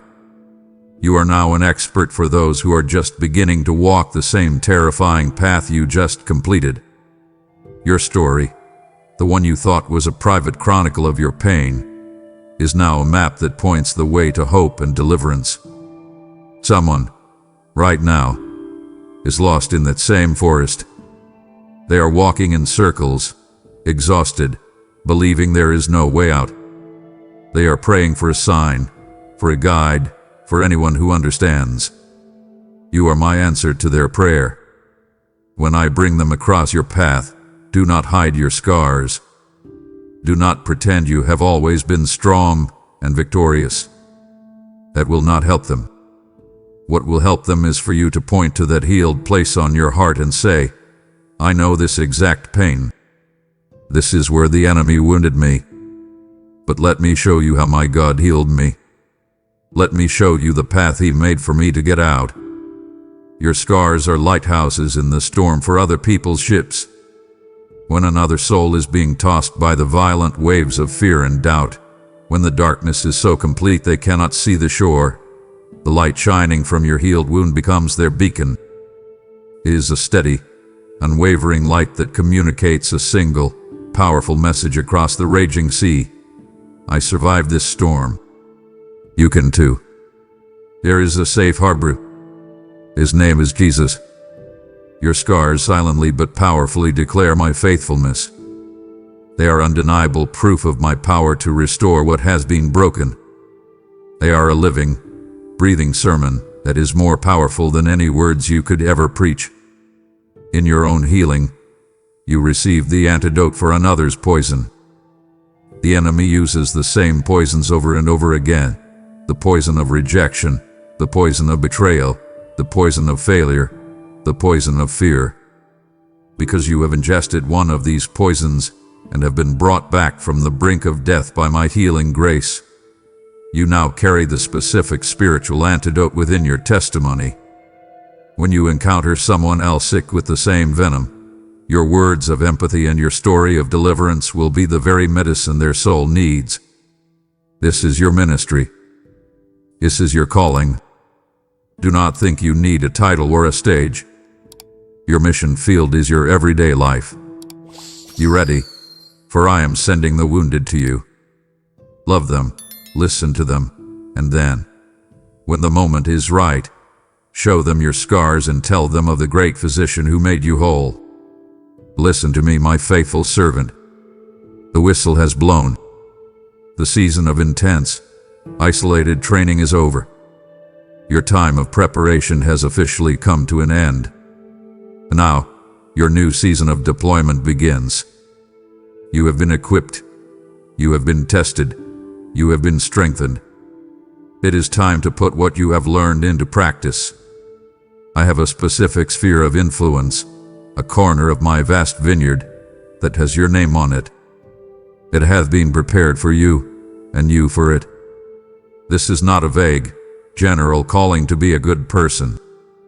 This is a specific, targeted assignment that I have designed for you from before the foundation of the world. Do not be overwhelmed by this. I am not asking you to save the whole world. That is my job. I have simply marked out a small plot of ground for you to tend. Look around you. Your assignment is closer than you think.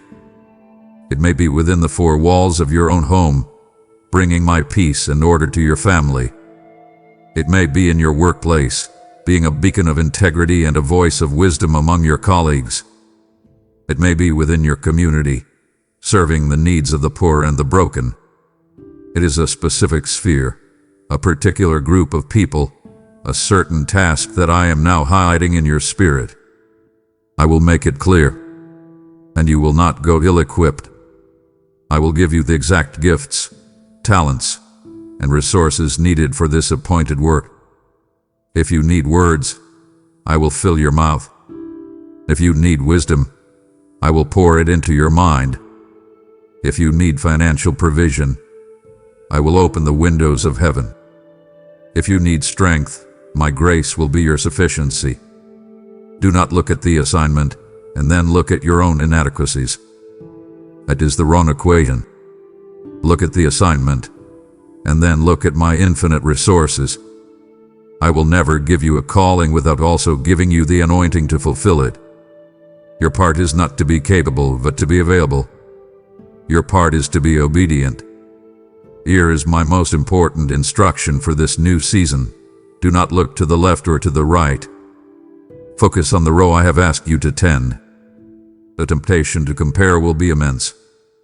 You will see others with what looks like a larger or more fruitful section of the vineyard, and the enemy will whisper that your assignment is small and insignificant. Do not listen. Your value and your reward are not determined by the size of your assignment, but by your faithfulness within it. If I have asked you to plant a single seed, then plant that seed with all your heart. Your obedience in this specific assignment is critical, and it will yield a harvest for eternity. The souls you touch, the lives you impact, these are the eternal fruits that will be credited to your account. So how do you begin? You do not need to wait for a grand vision or a lightning bolt from heaven. You begin today with the first small step of obedience I place right in front of you. It may be making a phone call you have been putting off. It may be starting a new habit of prayer for your family. It may be offering a simple act of kindness to a neighbor. Your great assignment unfolds one small, faithful step at a time. Take that step today. The vineyard is ready. The Master is with you. It is time to get to work. Beloved, I have now set your new assignment before you. Would a loving father send his child on a vital journey without the map and the key? My heart aches at the thought of you stepping away now, before I can reveal how to discern my voice from the enemies and the divine authority I am placing in your prayers. Zay, let me equip you fully. My child, one of the most significant transformations that occurred within you during the trial was in your hearing. Before, your spiritual ears were accustomed to the loud, chaotic noise of the world. The constant clamor of news headlines, the shouting of other people's opinions, the distracting buzz of entertainment, and the loudest of all, the relentless roar of your own fear and anxiety. My voice often seemed distant, hard to hear amidst the static. But the trial, in its harsh mercy, stripped away so much of that noise. It forced you into a place of quiet desperation where you had to strain to hear me. And in that straining, your spiritual hearing was exercised and strengthened. The ordeal has fine-tuned your ability to discern my frequency. You are now more sensitive to the gentle whisper of my Holy Spirit than ever before. However, this newfound sensitivity must be protected and cultivated. Just because you can hear me more clearly now does not mean the world will get any quieter. In fact, the enemy will try to turn up the volume of his own noise to drown me out once again. Therefore, you must practice the discipline of stillness. It is no longer an option for you. It is a necessity for your survival and for the fulfillment of your new assignment. Every day, you must intentionally carve out a moment to be still and silent before me. Turn off your phone. Find a quiet corner. Close your eyes. It is in the sacred hush that I speak most clearly. It is there you will learn the unique timbre of my voice, distinguishing it from all others. I will also teach you to trust the peace that I give you as your internal umpire. When you are faced with a decision, big or small, bring it to me. Then, listen not just with your ears, but with your spirit. If a path forward is from me, it will be accompanied by a deep, internal sense of peace, not the absence of challenge, but the presence of my calm assurance. If a path is wrong for you, it will be accompanied by a subtle check in your spirit, a feeling of anxiety, confusion, or turmoil. Learn to trust that peace, or lack thereof, let it make the final call in your decisions. It is the compass I have placed within you, and it will always point you true north. And always you will have my written word. My word will be a lamp to your feet and a light to your path. Notice the specificity of it, promise. A lamp for your feet illuminates the very next step, not the whole staircase. Too often, you want me to show you the entire 10-year plan. You want a detailed blueprint of the future, but that would require no faith. I lead you one step at a time. When you are confused about which step to take, open my word. I will highlight a scripture, a story, a principle that will give you just enough light for the step right in front of you. Trust it. Take that step, and when you do, the light will move with you, illuminating the next one. This is how you walk by faith and not by sight.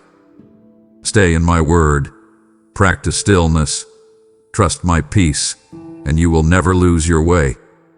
You have learned to hear my whisper. Now make it the loudest voice in your life. For a long time, your prayers have been the desperate cries of a soldier pinned down by enemy fire. You prayed for survival, for rescue, for the battle to simply stop. I heard every single word, and I answered. But now, because you have endured, the very nature of your prayers is shifting.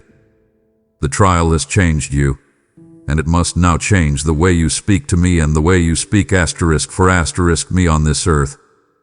Your prayers are moving from petitions of survival to declarations of victory.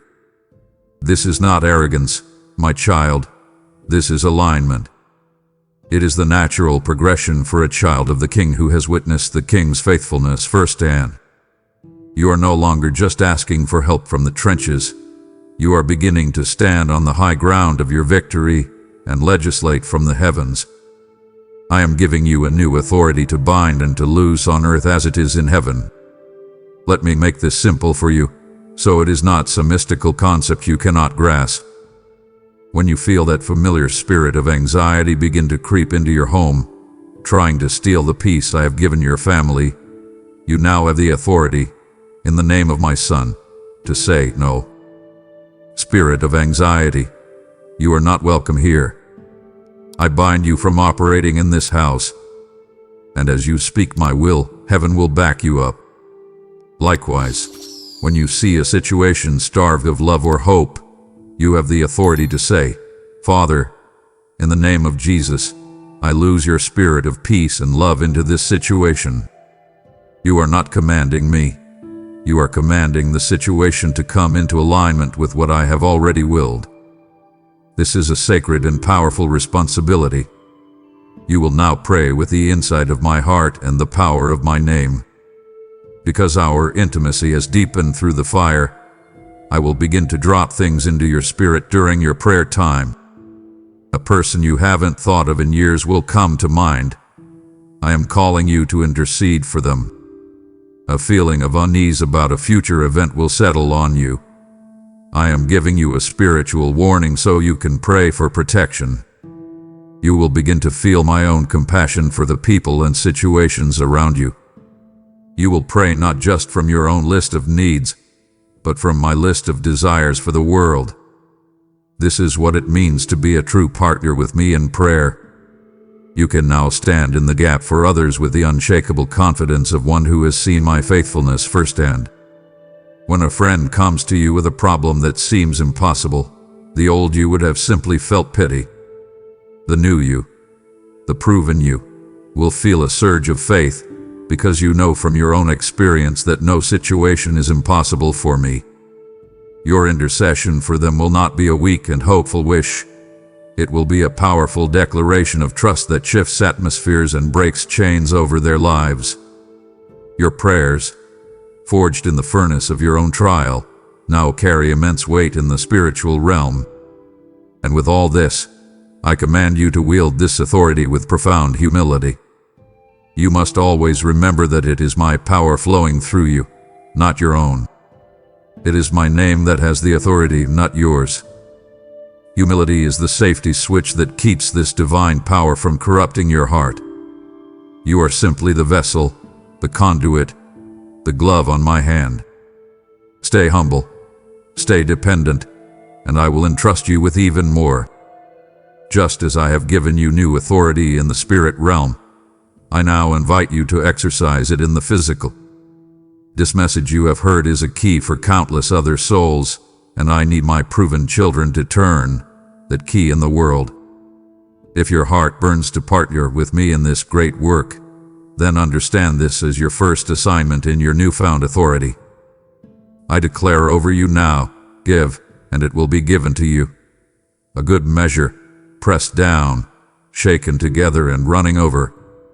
Your seed of faith becomes the manna that feeds a starving soul and the light that shatters another's darkness. Do not hesitate. This is a divine appointment to release my word. Sow your seed of faith now through Super Thanks, membership, or the PayPal link below. My beloved, it is crucial that you understand the nature of the new season you have just stepped into. A part of you, the part that is so weary from the battle, believes this is a season of rest. You imagine a long, quiet vacation where you can recover and be free from all challenges. I understand that desire, but that is not where we are. This is not a season of passive rest, but a season of strategic advancement. The long, harsh winter of your trial is over.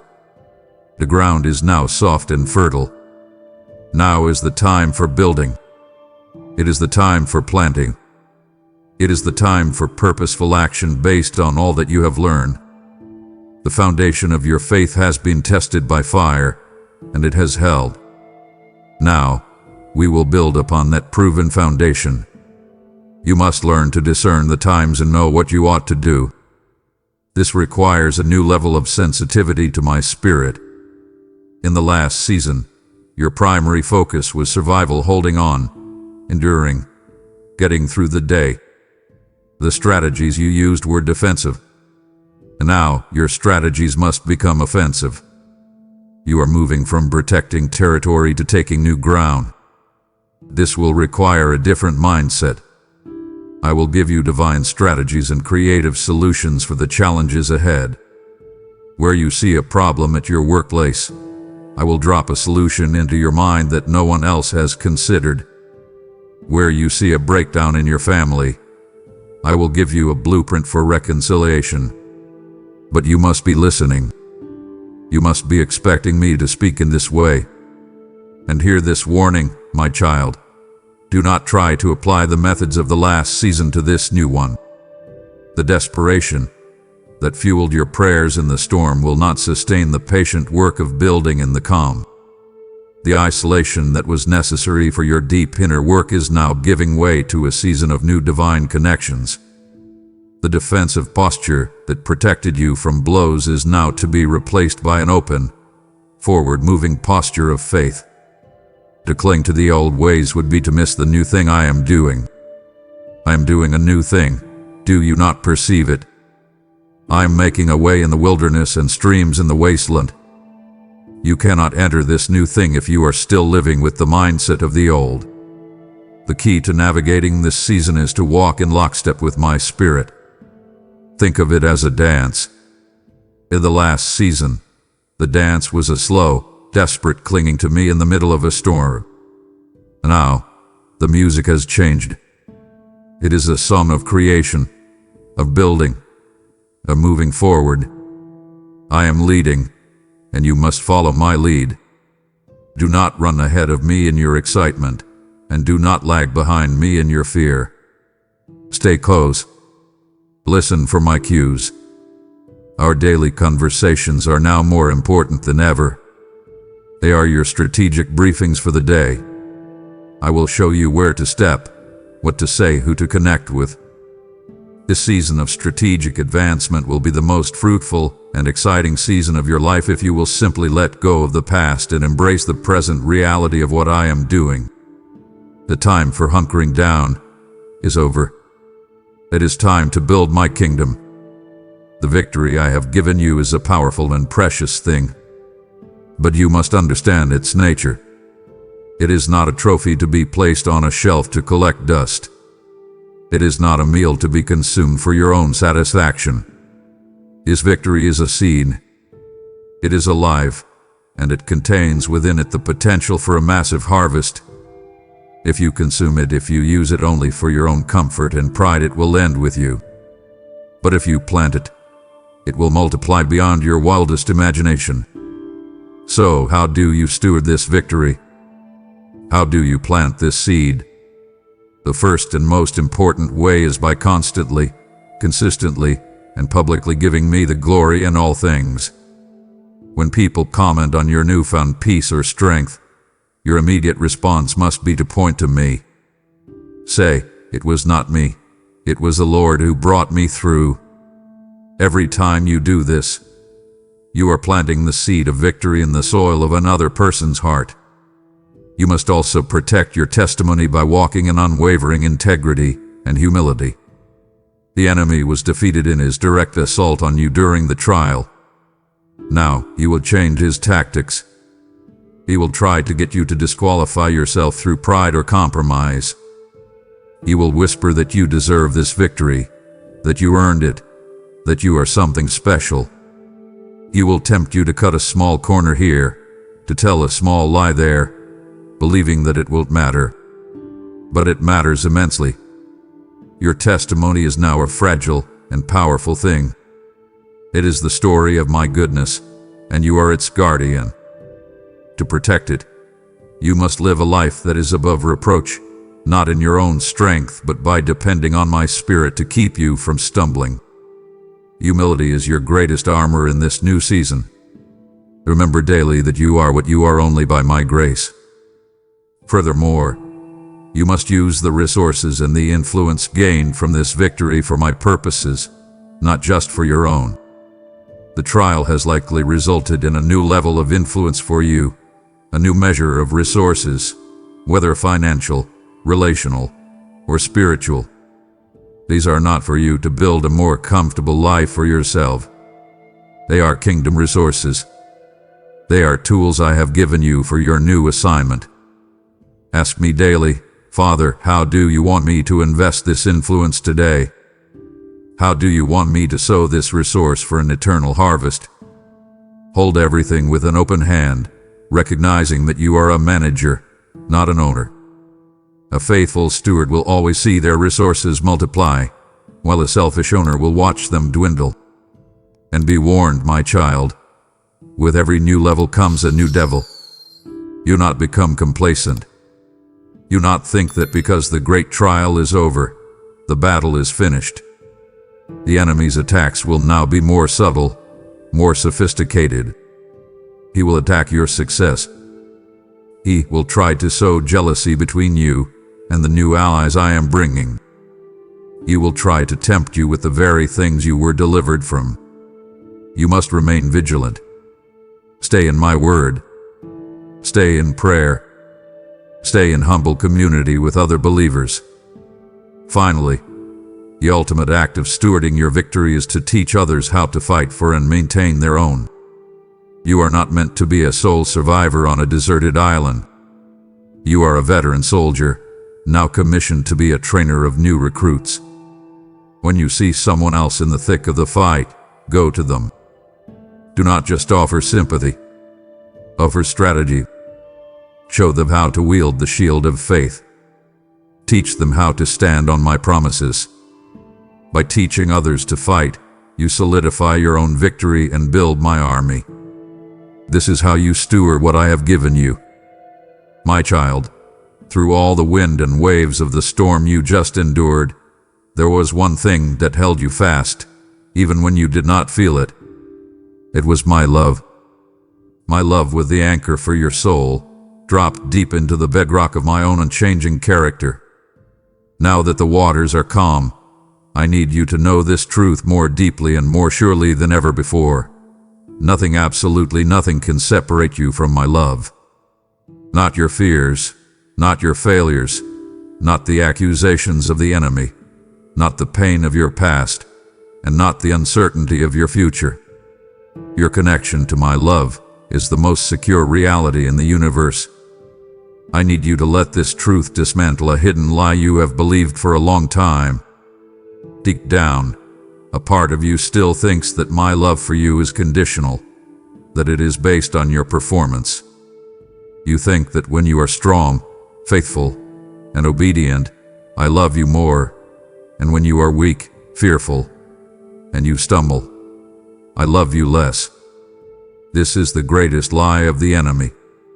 My love for you has nothing to do with your performance and everything to do with my character. I do not love you because you are good.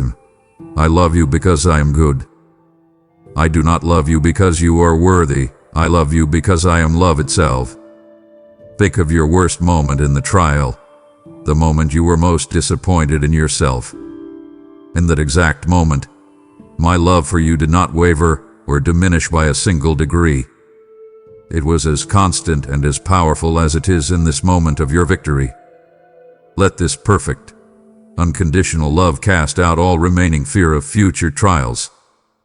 The root of your fear is the subtle belief that you might not measure up next time, that you might fail the next test, and that my help might be withdrawn.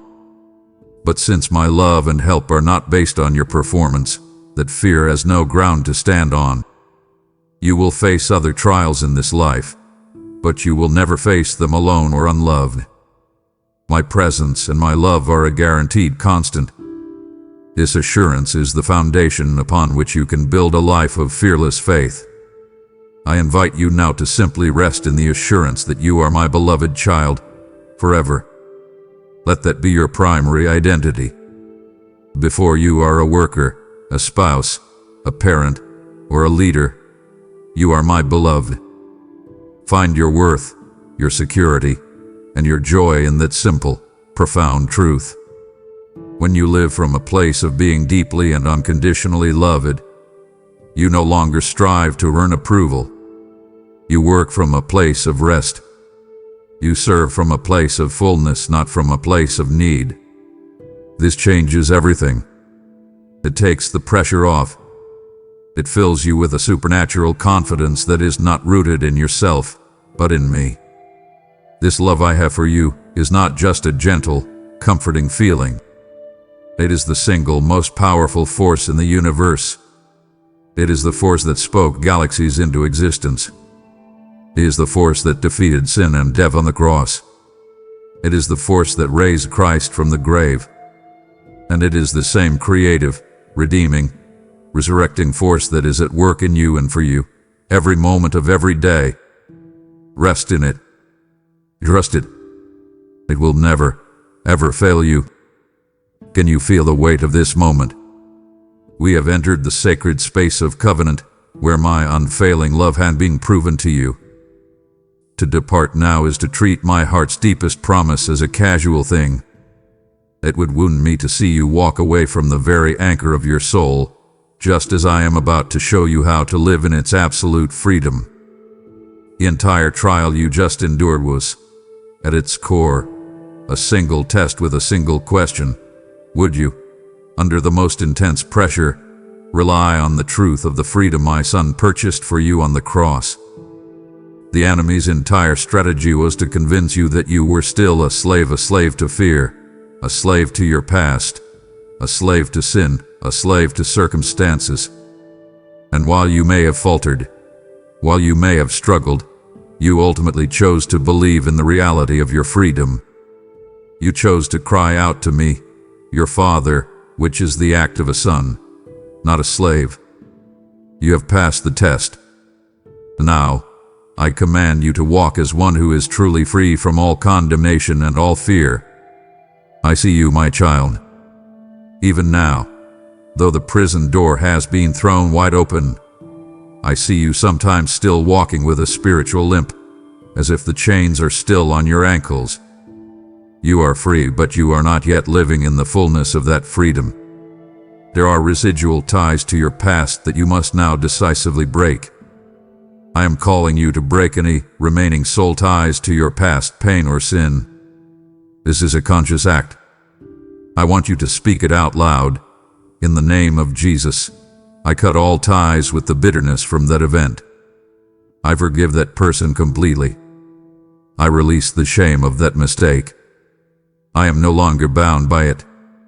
You must actively appropriate the freedom that has been won for you. It will not happen passively. As you do this, you will begin to fully embrace your true identity as a joint heir with Christ. Do you understand what this means? It means that everything that belongs to Him also belongs to you. His righteousness is your righteousness. His victory is your victory. His authority is your authority. His access to the Father is your access. You are not a poor, distant relative in my kingdom. You are a full heir, with all the rights and privileges that come with that position. Begin to think like an heir. Begin to act like an heir. Approach my throne with the confidence of a beloved son or daughter, not with the timidity of a servant. You must also understand the purpose of this freedom. This freedom is not a license to sin. It is an empowerment to live righteously. The enemy will twist this message and tell you that because you are forgiven and free, you can now do whatever you want. That is the freedom of a slave who is let loose to wander in the wilderness. The freedom I give you is the freedom of a son who is empowered to live in a way that honors his father. He is the freedom from the power of sin, not the freedom to sin. My grace is not just a pardon for your past. It is the power for your future. It is the supernatural ability I place within you to say no to temptation and yes to righteousness. This glorious liberty is now your possession. You have experienced it. You have been brought out of a great captivity. Now, your final assignment in this is to lead others into the same glorious liberty you now possess. Become a chain breaker. When you see others living in the same prisons you once occupied, go to them. Tell them your story. Show them the key. Show them the open door. Show them what it looks like to walk in the full freedom of a child of the Most High God.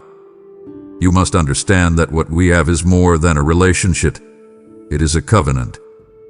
Before the trial, this was a concept you knew in your head. Now, I desire for you to know it in the very marrow of your bones.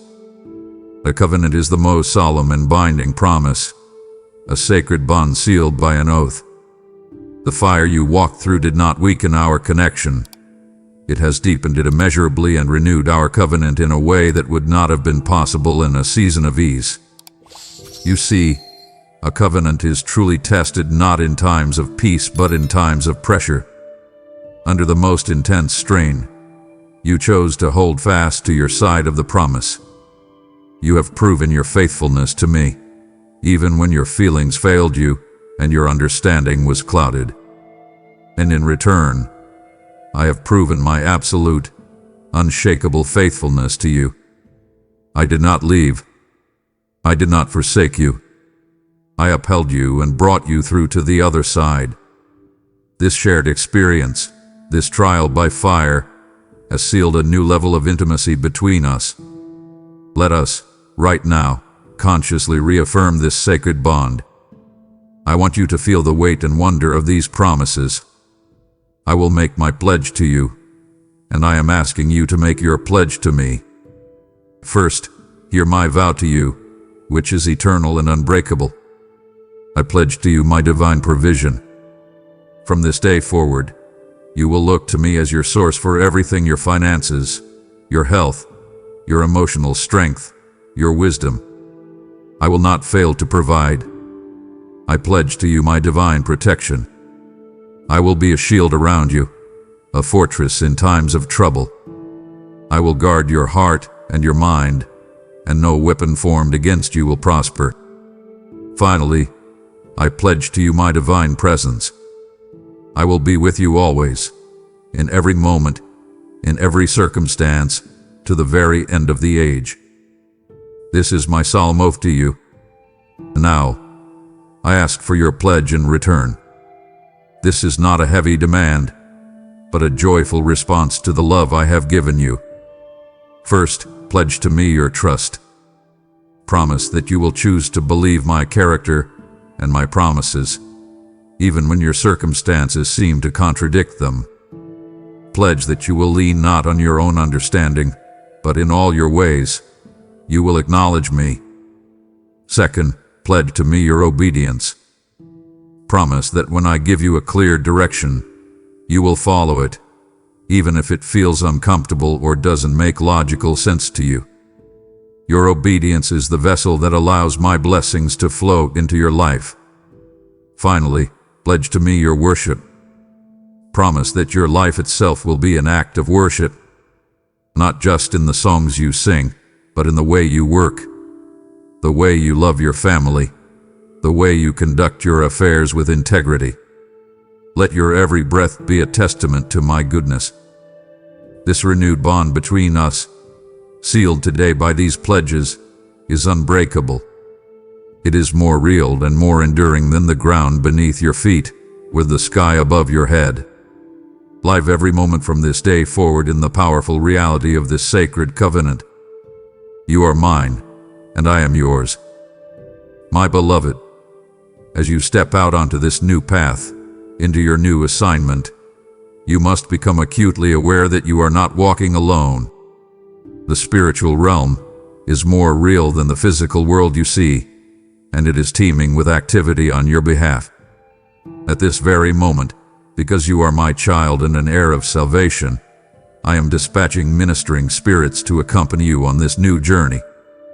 I want you to let the reality of this sink in.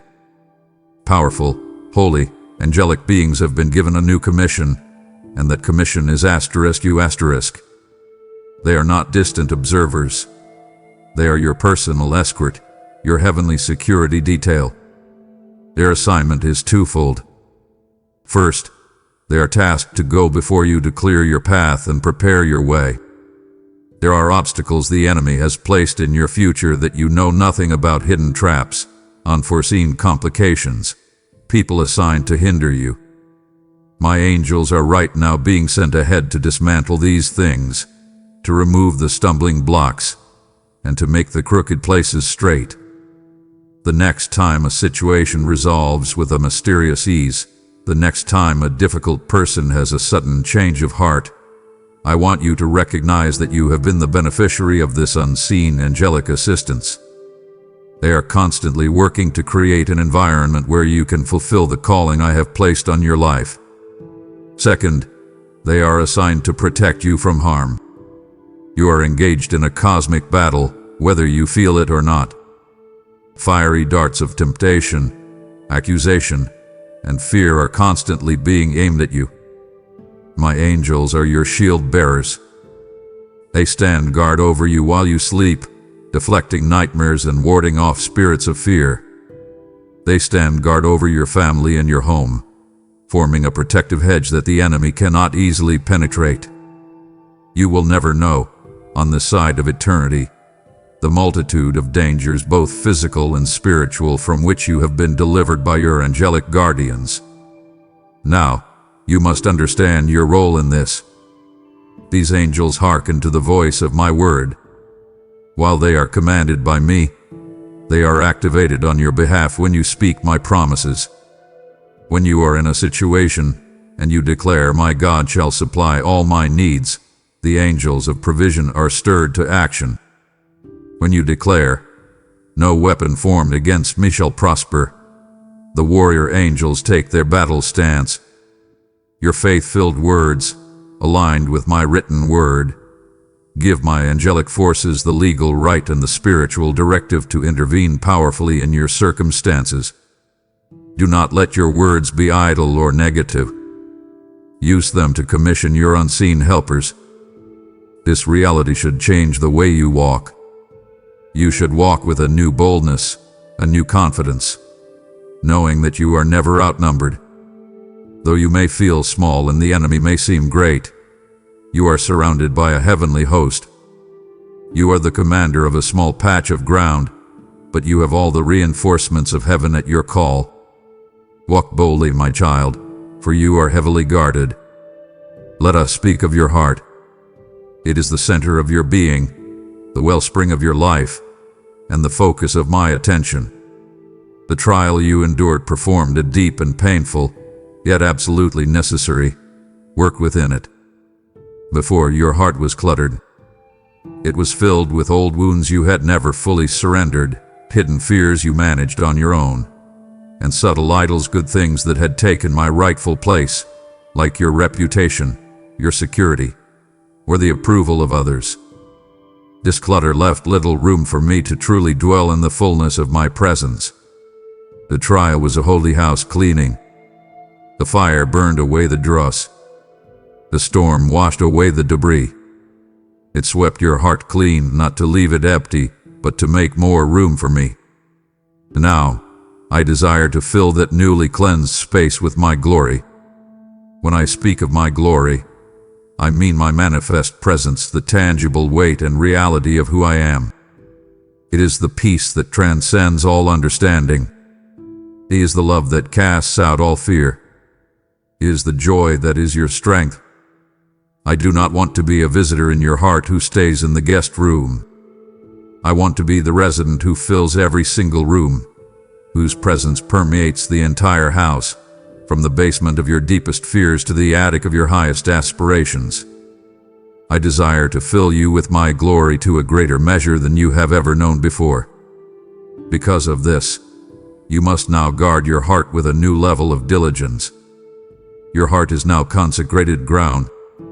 It is holy. It is set apart for me. It is no longer a public park where any thought, any emotion, or any influence is free to wander in and set up camp. You must become the gatekeeper of your heart. I have given you the authority to decide what comes in and what stays out. When a thought of fear comes knocking, you have the right to say, "No, you may not enter." This heart is filled with the peace of God. When a bitter memory tries to take up residence, you can evict it, declaring, "No, this heart is a house of forgiveness and grace." Let your thoughts and desires be holy unto me. Consciously choose to dwell on what is true, what is noble, what is right, what is pure. You are a temple of my Holy Spirit. This is not just a beautiful metaphor, it is a profound reality. My very spirit has taken up residence within you. Therefore let my light shine brightly from within.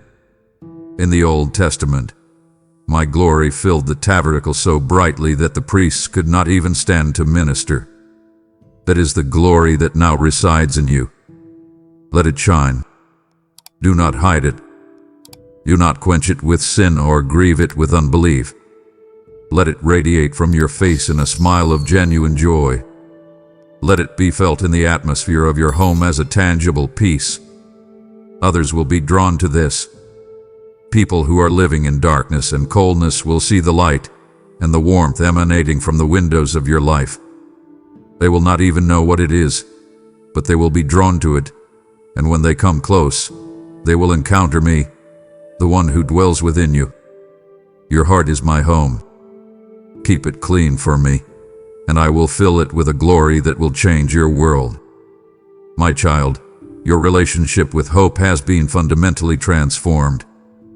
Before you walked through the fire, your hope was often a fragile, flimsy thing.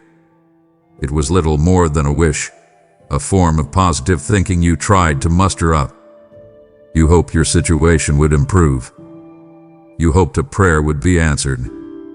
It was a hope based on circumstances, and when circumstances grew dire, your hope would flicker and fade. But the hope you now possess is of a completely different nature. It had been forged in the furnace of affliction and hammered out on the anvil of my faithfulness. Your hope is no longer a wish. It is a confident, settled, unshakable expectation. It is an anchor for your soul. I want you to truly grasp this image. An anchor does not stop the storm from coming. It does not calm the wind or the waves. The purpose of an anchor is to hold the ship steady and secure in the midst of the storm to keep it from being smashed against the rocks or carried away by the current. This new, forged hope is your spiritual anchor. Future storms will come. The winds of adversity will blow again. But because this anchor is lodged firmly in the bedrock of my character and my promises, you will not be moved. You will feel the rocking of the ship, but your soul will be held fast and secure. This living hope is rooted in one singular, historical, unchangeable event, the resurrection of my Son. Your hope is not based on a feeling, a philosophy, or the possibility that your circumstances might improve. It is based on the fact that Jesus Christ, my Son, was dead and is now alive forevermore.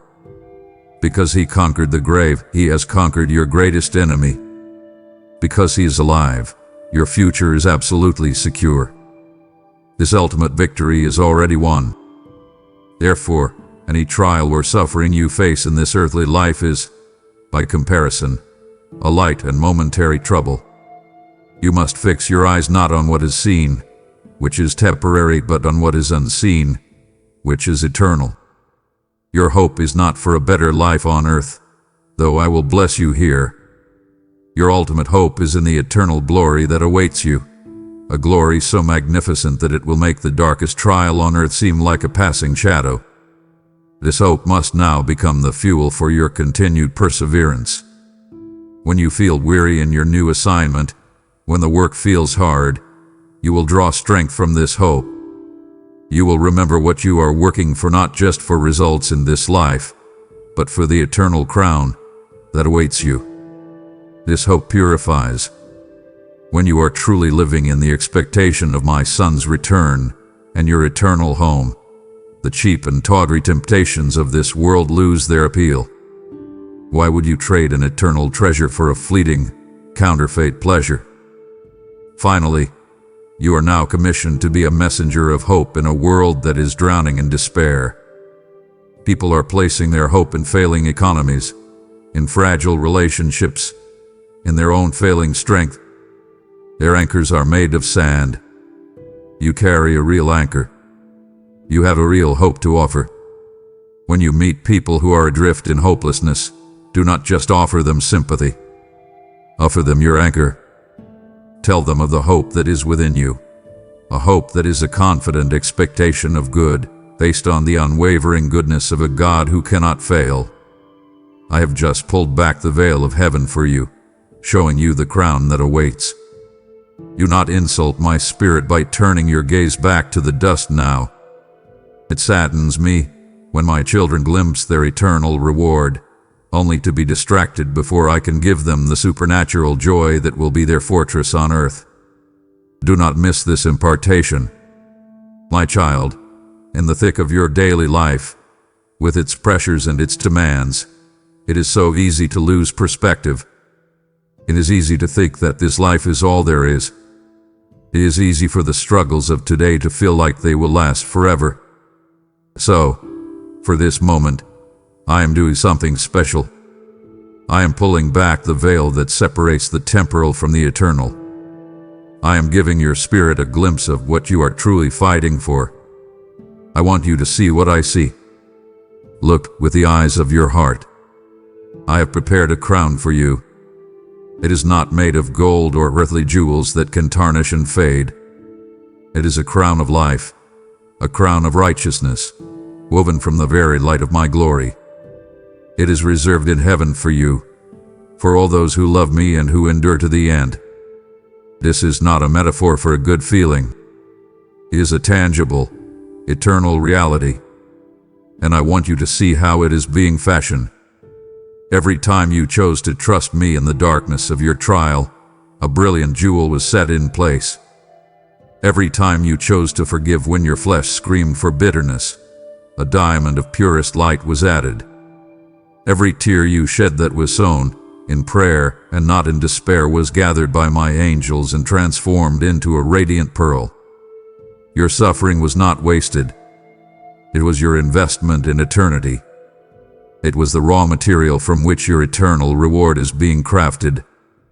Your crown will tell the story of your faith for all of eternity, and all of heaven will marvel at the beauty of what my grace accomplished in you. Now, with this vision in your mind, I want you to look at your earthly life. This life you are living, which feels so long and sometimes so difficult, is but a breath.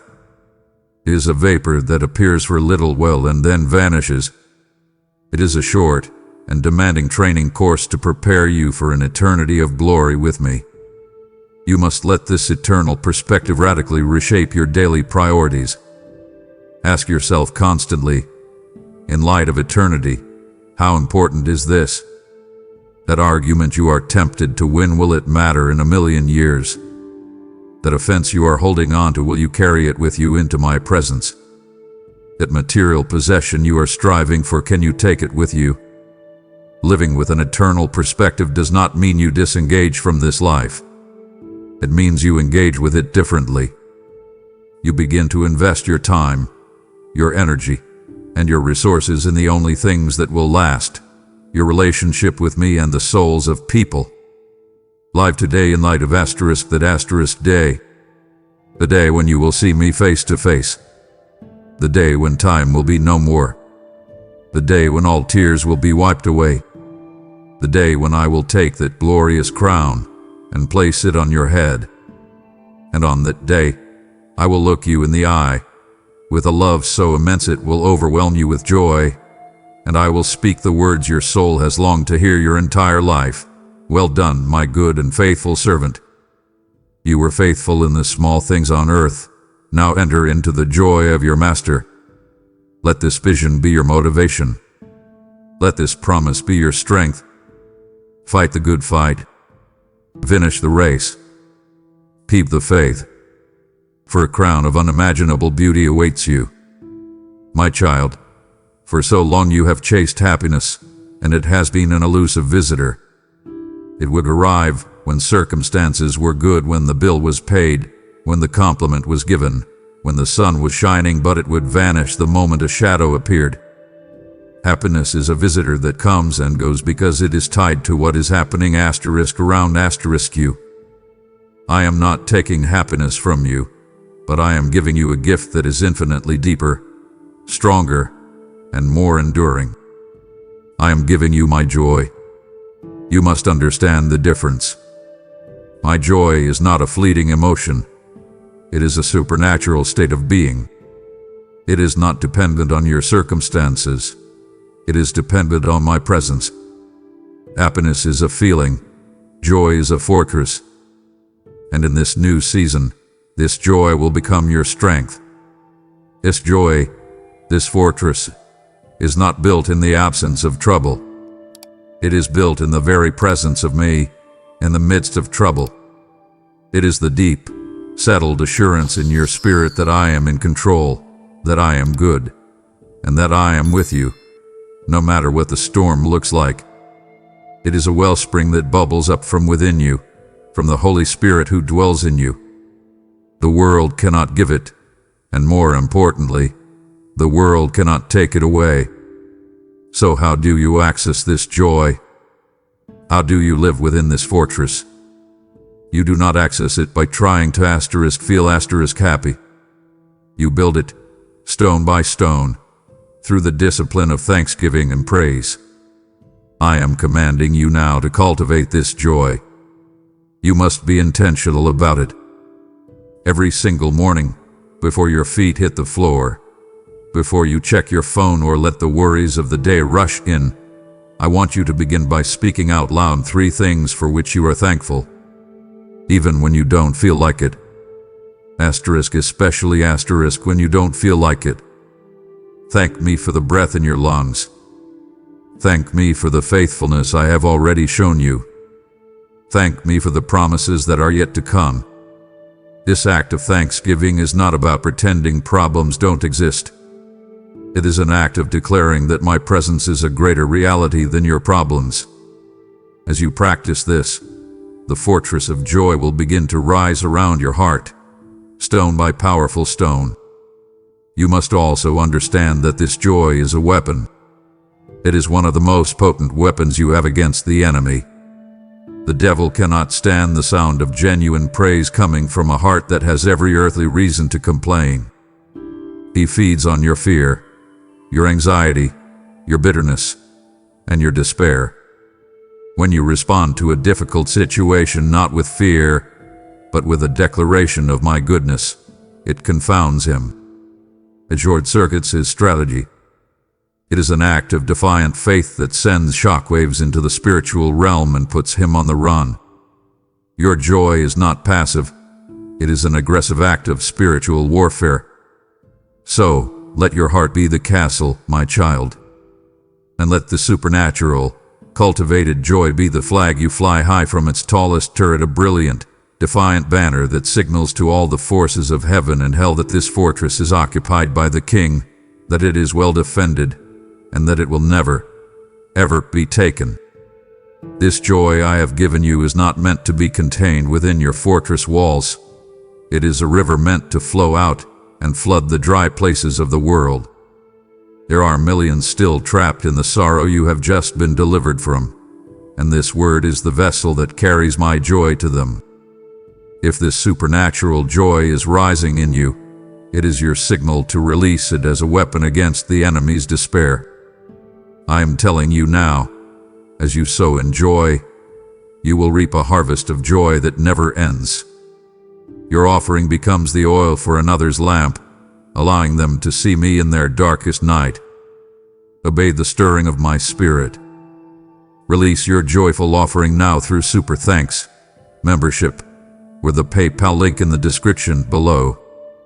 My child, I need you now to lift your eyes from the immediate path before you and look to the horizon, to a future that extends far beyond your own lifetime.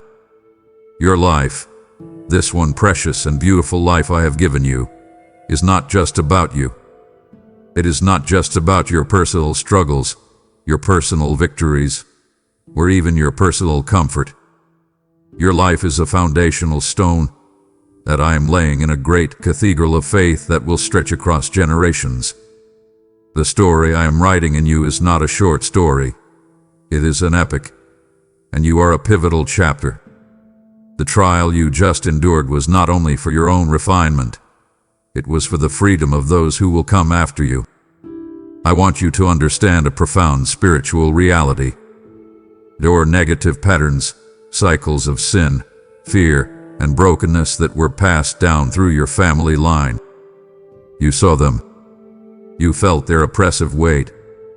There may have been a generational curse of poverty, a spirit of anxiety, a legacy of broken relationships.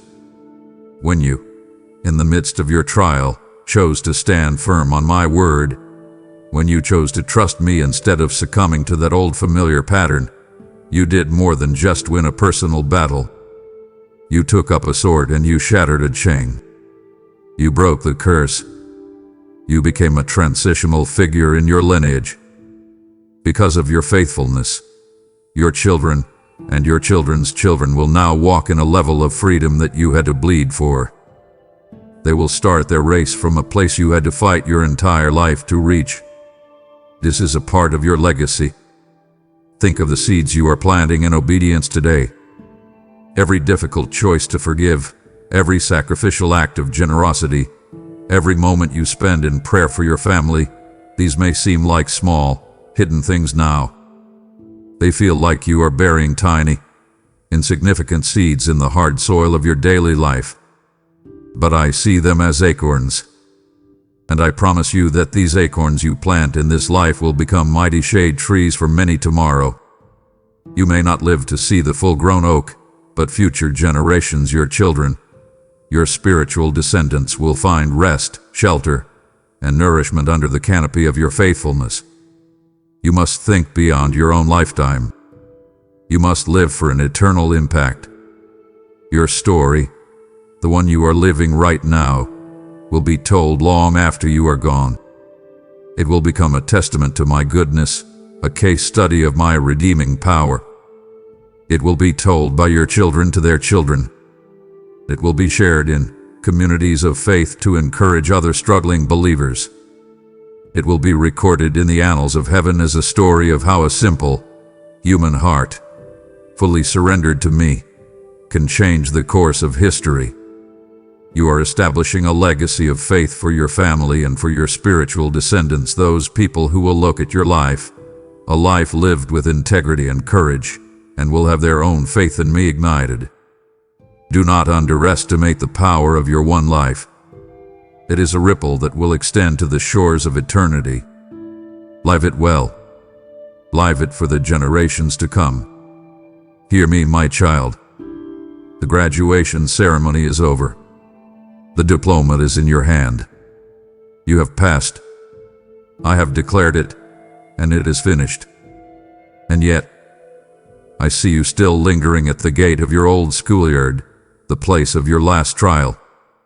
You are looking back, replaying the difficult moments, analyzing your performance, wrestling with regret.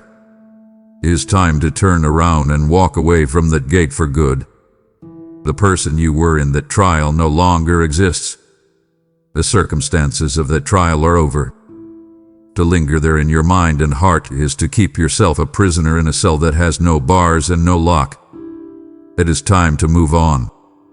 You must consciously release any residual bitterness, regret, or the tormenting game of what if. The bitterness you hold towards that person who hurt you is a poison you keep drinking, hoping they will be the one to get sick. It is an anchor that moors you to your past, preventing you from sailing into the future I have for you. I am commanding you now, release them. Forgive them, not because they deserve it, but because you deserve to be free. And you must release the regret over your own mistakes. You are asking me, what if I had been stronger? What if I had made a different choice? That question is a trap.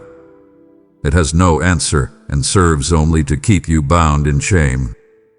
I have forgiven you. Your sins and missteps have been cast into the sea of my forgetfulness. You must now receive that forgiveness and forgive yourself. My beloved, I am doing a new thing. Do you not perceive it? I am opening up a new chapter in the book of your life. It is a chapter filled with promise, with purpose, with new adventures and new relationships. But you cannot take hold of the future I have for you if your hands are still clenched. white-knuckled, round the pains and regrets of the past. You must open your hands. Let it all go. The good, the bad, the painful, the confusing. Surrender it all to me. Trust me with the closed chapters of your life. Trust that I was sovereign over them, that I have redeemed them, and that I have already woven them into the beautiful story of your life. You do not need to understand it all to be free from it. You only need to trust me. Your focus must now be forward. Imagine a runner in a great race. If they are constantly looking over their shoulder at the runners behind them or at the part of the track they have already covered, they will stumble. They will lose their momentum. They will lose the race. The only way to win is to fix your eyes on the finish line. Your finish line is the high calling I have for you in Christ Jesus. It is the new assignment, the new level of intimacy, the new purpose that is right in front of you. This will require a deliberate, daily choice. When the memories of the past try to pull you back, you will have to say, "No, I am not going back there. My focus is forward. Let go of what was. It is finished. Embrace what is to be. It is just beginning. Your best days are not behind you. They are right in front of you. My warrior, before the trial began, I had already provided you with a full suit of spiritual armor. It was available to you, hanging in your armory, but it was largely untested. It was clean, it was shiny, but you were unfamiliar with its weight and its feel. You didn't truly know its power because you had not yet been in a battle that required you to use every single piece for your very survival. The trial changed that. You are no longer a recruit looking at equipment. You are a veteran who knows their gear. Your weapons are not new, but they have been sharpened. Your armor is not different, but it has been battle-tested and now fits you like a second skin. The sword of the Spirit, which is my word, now feels sharper and more familiar in your hand. Before, it may have been a book on your nightstand. And now, it is a living weapon. You felt the darkness recoil when you spoke scripture into your fear. You saw strongholds of lies crumble when you declared my truth. You have learned how to wield it not just for defense, but for offense. You know its power firsthand, and you will never again neglect this mighty sword. Keep it sharp through daily study. Keep it ready. The shield of faith, which you are to use to extinguish all the flaming arrows of the evil one, is now reinforced with proven trust. I know you felt it get dented. You felt the impact of the enemy's assaults, the arrows of doubt, accusation, and despair. But here is the miracle. Every blow that your shield took, every dent it received, did not weaken it. Instead, it hammered your faith into a stronger, more resilient substance. It is no longer a flimsy, theoretical trust. It is a solid, battered, but unbreakable shield. You no longer just hope it will protect you. You no it will, because you have seen it work. Your feet are now more firmly shod with the preparation of the gospel of peace. The trial tried to make you lose your footing, to slip in the mud of confusion and anxiety. But as you stood on the good news of my love, my forgiveness, and my sovereignty, you found a supernatural stability. You now know how to stand firm in a world of chaos because your feet are planted in the gospel of peace. And the helmet of salvation feels more secure on your head. You have learned how to actively guard your mind. You have learned to recognize the enemy's lies and to take those thoughts captive, refusing them entry because you know your mind is protected by the truth of your salvation. The breastplate of righteousness feels more secure over your cleansed heart. You have learned, in the deepest way, that your protection comes not from your own good behavior, but from the righteousness of my Son that covers you. This protects your heart from condemnation. Finally, you now understand. more than ever, the power of praying in the Spirit. There were moments when your own words failed, when your mind was too weary to form a coherent thought. In those moments, you learned to lean on my Spirit, who prays through you with an intimacy and power that transcends your own understanding. Your weapons have been proven in the fire. Now, stand ready to use them with skill and confidence in the battles to come. You are now armed. You understand the legacy at stake and your weapons are sharp. To leave this divine briefing now is to walk onto the battlefield alone when I am about to introduce you to your allies. My heart cannot bear to see you fight in isolation when I have prepared a company to stand with you. Stay, and let me show you who is coming to your aid. My child, the road through the fire was a lonely one. By necessity, it had to be. There were lessons I had to teach you, depths of trust I had to forge in you, that could only be learned in solitude, where you had no one and nothing to lean on but me. But I want you to hear me now, that season of holy isolation is officially over. Just as I have given you a new assignment, I am also ushering you into a new season of divine connection. I created you for community. You were not designed to walk this journey of faith alone. Therefore, I am bringing fellow soldiers to walk alongside you, people who will speak your newfound language of faith. Listen carefully. These are not the fair-weather friends of your past. They are not the companions who offered shallow platitudes or who disappeared when your life became messy and difficult. The people I am sending to you now are different. They are allies who have been forged in their own fires. They have their own scars. They have their own testimonies of my faithfulness. They will not be intimidated by your intensity or confused by your deep reliance on me. When you speak of spiritual warfare, they will nod in understanding, not in disbelief. When you share a victory, they will genuinely rejoice with you, not with envy. You will not have to explain yourself to them. They will just know. They are your tribe. I am giving you a command. Be open.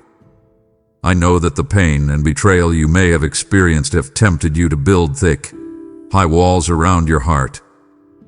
You have been hurt, and your instinct is to protect yourself by keeping everyone at a distance.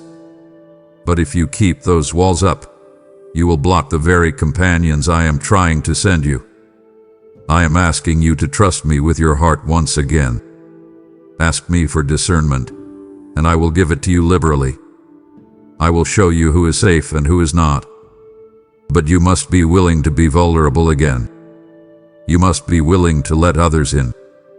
These new relationships I am orchestrating are essential for your next season. You will be stronger together. There is a spiritual principle you must grasp. One of you can put 1,000 enemies to flight, but 2 of you can put 10,000 to flight. There is an exponential increase in power and authority when my children walk together in unity. You will achieve more for my kingdom together than you ever could alone. And you will sharpen one another. The proverb is true, iron sharpens iron. These companions will not just comfort you, they will challenge you. They will hold you accountable. They will encourage you to keep growing. When your perspective gets skewed, they will lovingly speak the truth to you. When you are tempted to fall back into old patterns, they will help you stand firm. Allow them to sharpen you, and be willing to sharpen them in return. Pray now, my child. Ask me to bring these divine connections into your life. Then, open your eyes and watch. I am already at work, weaving your paths together. My child, your last season required the grit and endurance of a soldier. You learned how to hold your ground, how to withstand an assault, how to fight defensively. But the skills that kept you alive in the foxhole are not the same skills you will need to build a city. The time for fierce, all-consuming battle is now shifting to a time of wise, creative building. You are moving from the role of a warrior to the role of a master builder, and this requires a different anointing, a different grace, and a different mindset. I am giving you the wisdom of Solomon not to accumulate wealth or fame, but to build your life, your family, and your ministry on the solid rock of my truth. This wisdom is not the world's cleverness or a high intellect. It is a divine insight, a supernatural ability to know how to apply my eternal truth to the messy, complicated, and practical situations of your daily life. It is knowing the right thing to do at the right time. It is knowing what to say to your child in a moment of crisis and what not to say. It is knowing how to navigate a delicate conflict at work with both grace and truth. It is knowing when to take a step of faith and when to stand still and wait for my instruction. This wisdom is the most valuable commodity you can possess, for it is the blueprint for a life that honors me and brings you deep and lasting peace. So how do you get this wisdom? You ask for it. It is that simple, and yet that profound. My word promises that if any of you lacks wisdom, you should ask me, and I will give it to you liberally, without finding fault. Notice the posture of that promise.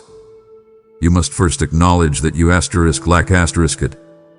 You must come to me not with your own brilliant plans, seeking my rubber stamp of approval.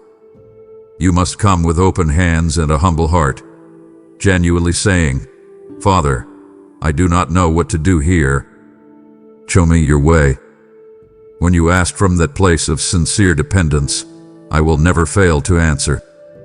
I will pour out my wisdom upon you. It may come as a sudden insight, a verse of scripture that comes alive, or through the godly counsel of the companions I am sending you. This wisdom will do two things for you. It will preserve you and it will promote you. It will preserve you from making the foolish and costly mistakes that come from leaning on your own understanding. It will protect you from broken relationships, financial ruin, and unnecessary heartache.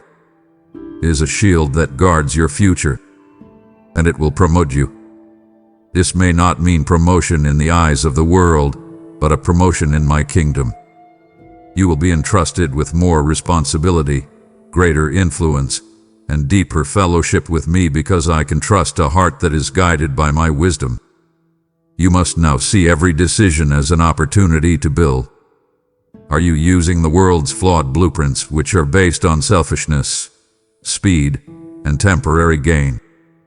Or are you building with the heavenly blueprint I provide, which is based on love, patience, and eternal value? Ask for my wisdom in all things, and I will give you the skill to build a life that will withstand any storm. The trial was a long and painful process of emptying. You were emptied of your pride, your self-reliance, your own strength, and your carefully constructed plans for your life. At times, this emptying felt like a death, and in many ways, it was. But I did not empty you to leave you barren and desolate. I emptied you to make room. Because you have been emptied of self, you can now be filled to overflowing with my Spirit. I want you to grasp this vision. Out of your innermost being, out of the very core of who you are, will now flow rivers of living water. Not a trickle, not a small stream, but mighty life-giving rivers. I am calling you to be a conduit, not a reservoir. This is a critical distinction for your new season.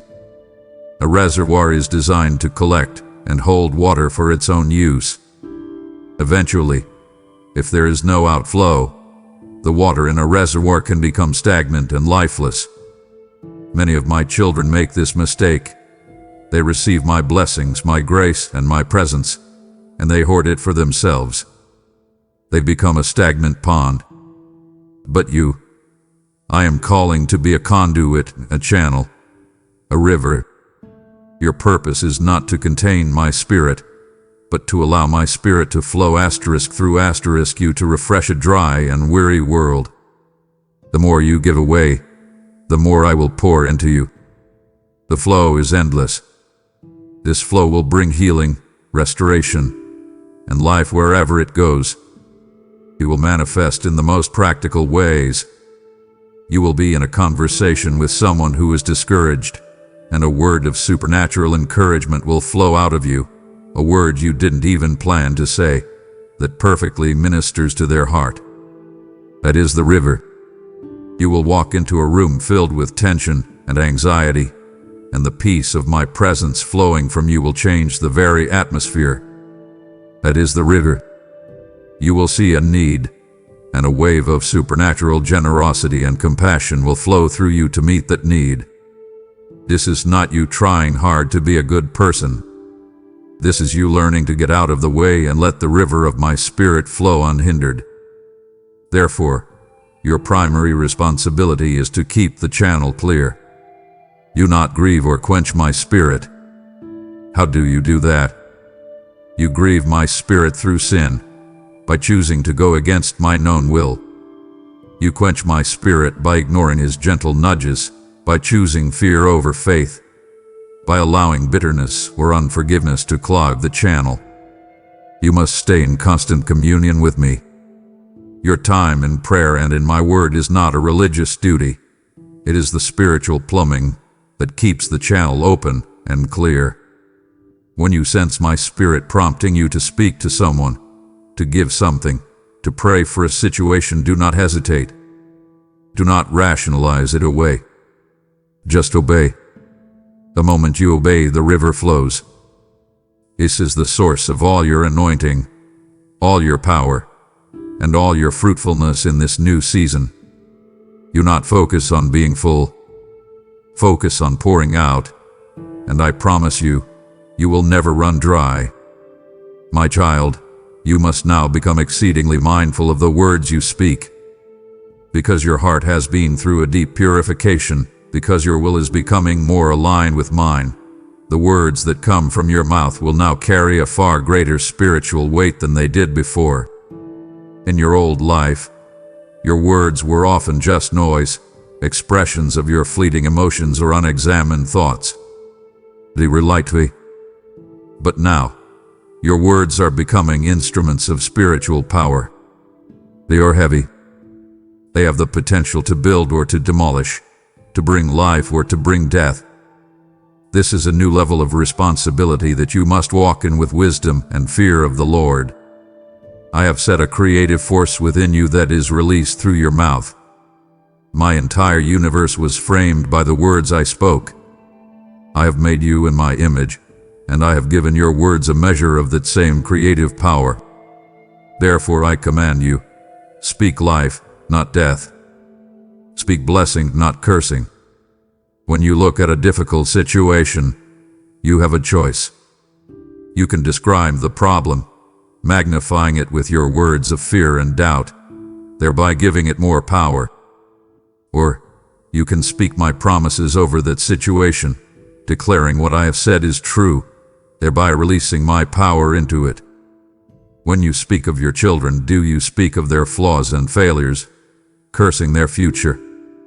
Or do you speak of the destiny I have for them, blessing them with your words? Think before you speak. You are releasing spiritual realities with your every sentence. Here is a promise I make to you. I will back up the words you speak that are in alignment with my will. When you make a decree of faith, not a selfish demand, but a declaration of my written word, the hosts of heaven are dispatched to bring it to pass. When you stand in your authority and say, "This sickness must bow to the name of Jesus," my healing power is released. When you declare, "My family will serve the Lord," my spirit of salvation begins to work more intensely in their hearts. Your words, aligned with my word, have the power to shift circumstances in the physical realm. This is not a formula. It is a function of your intimate relationship with me. As you know my heart, you will begin to speak my words, and I will honor them. Because of this greater power, you must also embrace a greater discipline. Be slow to speak and quick to listen. The world is full of people who speak rashly, who fill the air with idle, negative, and critical words. You are to be different. Let every word you speak be seasoned with grace. Before you speak about a person, ask yourself, Will this build them up? Will this bring honor to God? If not, then it is better to remain silent. Idle gossip, complaining, and cynical remarks are now more dangerous than ever coming from your lips, because your words have more weight. You can do real damage with them. Conversely, you can bring profound healing. I am commissioning you as a voice for me in your generation. I need your voice, purified by the fire and empowered by my Spirit, to speak my truth into the darkness. Do not take this responsibility lightly. Steward your words well, and I will use them to change the world around you. You have fought so hard, my warrior. You have striven. You have endured. You have pushed through exhaustion. You have learned how to work for me. Now, I am inviting you to learn a new and even more vital lesson: how to rest in me. This is not an invitation to inactivity or laziness. It is an invitation to a deeper dimension of your relationship with me, a place where you learn to rest in me even while you work . This is the secret to a life of sustained fruitfulness, a life free from the burnout and anxiety that plagues so many who serve me. This rest is not the absence of effort. It is the absence of striving. What is striving? Striving is the frantic, anxious energy that comes from trying to do my work in your own strength. It is rowing a boat with all your might, your muscles screaming, your hands bleeding, while the wind of my Spirit is waiting to fill your sail. The rest I am inviting you into is the deep, abiding trust in my sovereignty that allows you to cease your own frantic labors and simply put up the sail. You still have to hold the rudder. You still have to set the course, but you let my power be the thing that moves you forward. You are to cease from your own labors the exhausting labor of worrying about outcomes, the draining labor of trying to control people and situations, the heavy labor of trying to earn my love and approval, and you are to enter into the finished work of my Son. He has already won the victory. He has already secured your acceptance. Your work now is not to win the battle, but to enforce the victory that has already been won. This is what it means when I say my yoke is easy and my burden is light. A yoke is a tool for work. I am not calling you to a life of leisure. I am calling you to work in my vineyard. But when you are yoked with me, we are pulling the load together. And you must know that I am the one pulling all the real weight. Your job is simply to stay in step with me. When you find yourself feeling anxious, stressed, and overwhelmed, it is a sign that you have slipped out of the yoke and are trying to pull the entire load by yourself again.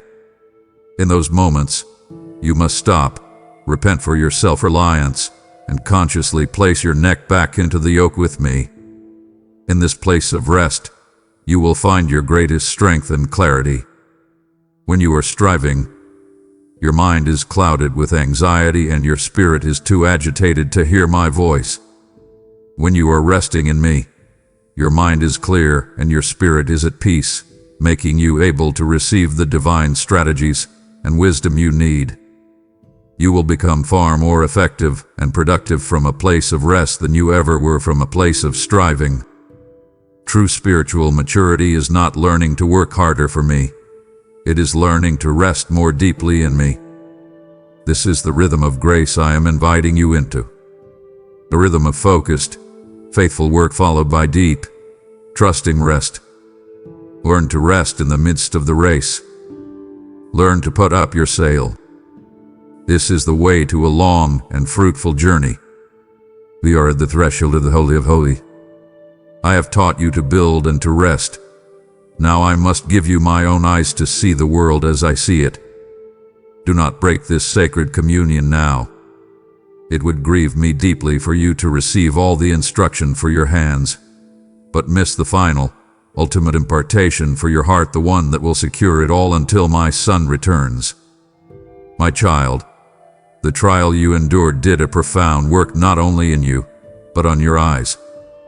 It has given you a new lens through which to see the world, and most importantly, through which to see other people. Before, you saw people through the lens of your own needs, your own hurts, and your own judgments. Now, I am anointing your eyes to see people as I see them. This is one of the greatest gifts I can give you, for it will utterly transform your relationships and your ministry. It will be the foundation of your ability to love as I love. I want you to practice this. Think of someone in your life who frustrates you, who irritates you, who has hurt you. Right now, you see them through the lens of their flaws. You see their abrasive personality, their selfish choices, their annoying habits, their sharp words. Now I ask you to look again, but this time, ask me to let you see them through my eyes. I will pull back the curtain of their behavior and show you their heart. I see the deep wound from their childhood that causes them to be so defensive. I see the crippling insecurity that makes them so arrogant. I see the terrified, lonely child hiding inside the controlling, difficult adult. I see their desperate, unspoken need for love and acceptance. And I see the magnificent person I created them to be, buried under layers of pain and sin. When you see that, judgment melts away and compassion is born. This divine perspective will revolutionize your life.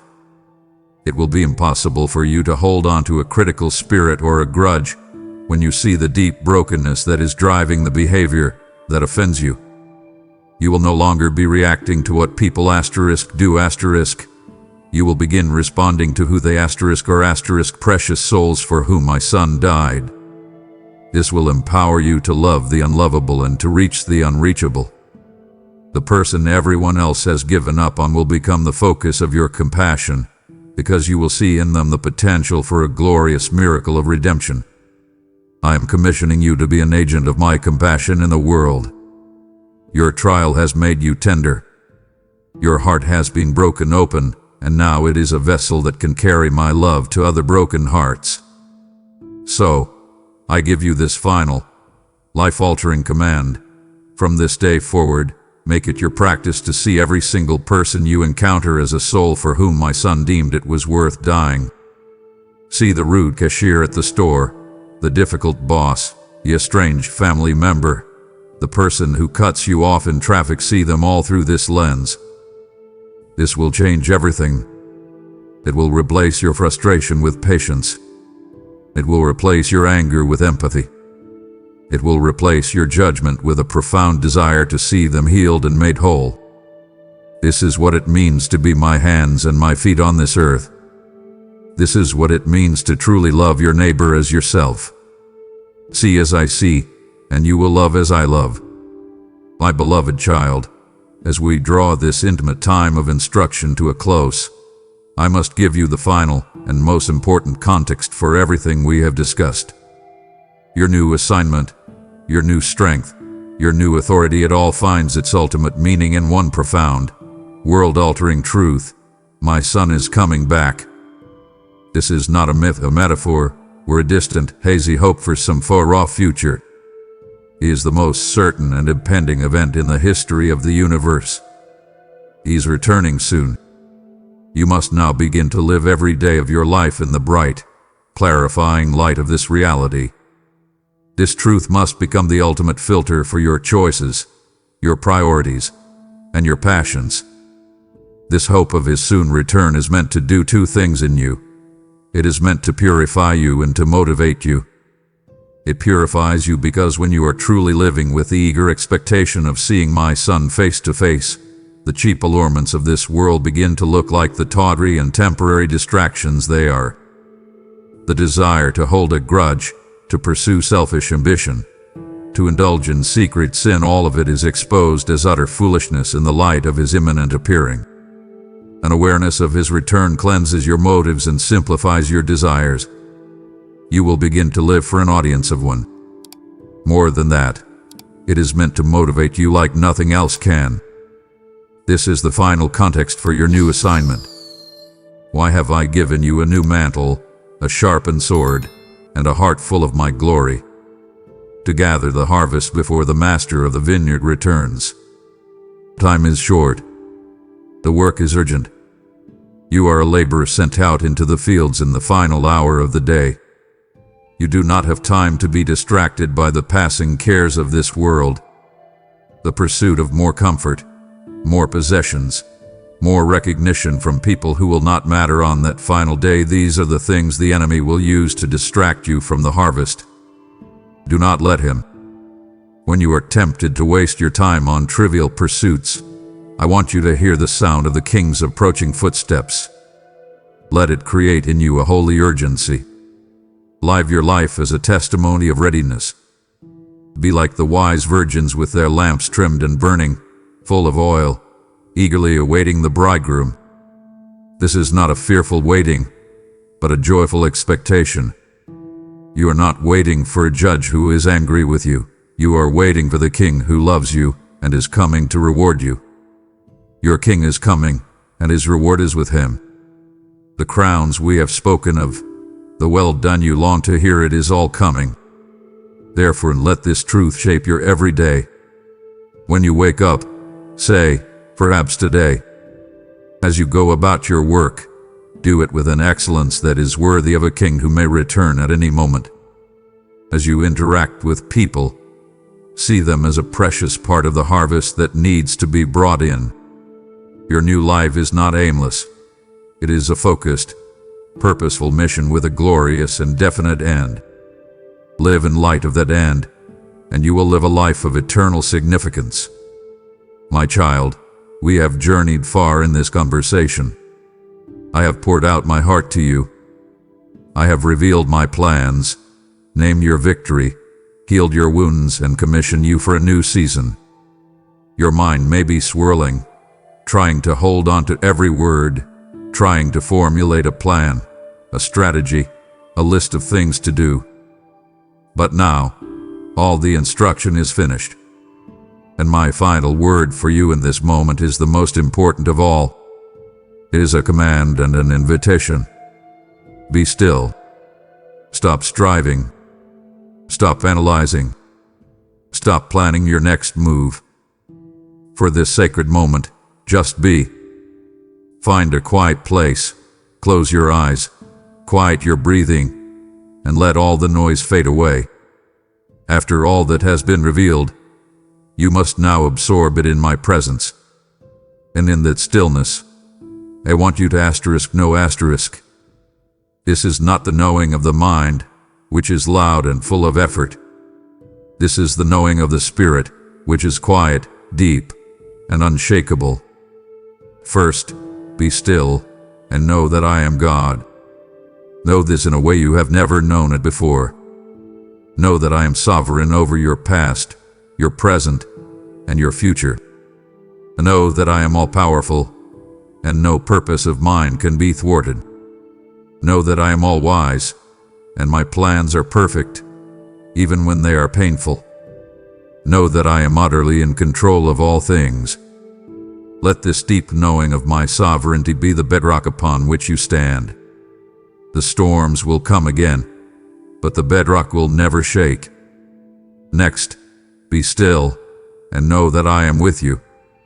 Let this truth move from your head to the very center of your being. You are not alone. You have never been alone. You will never be alone.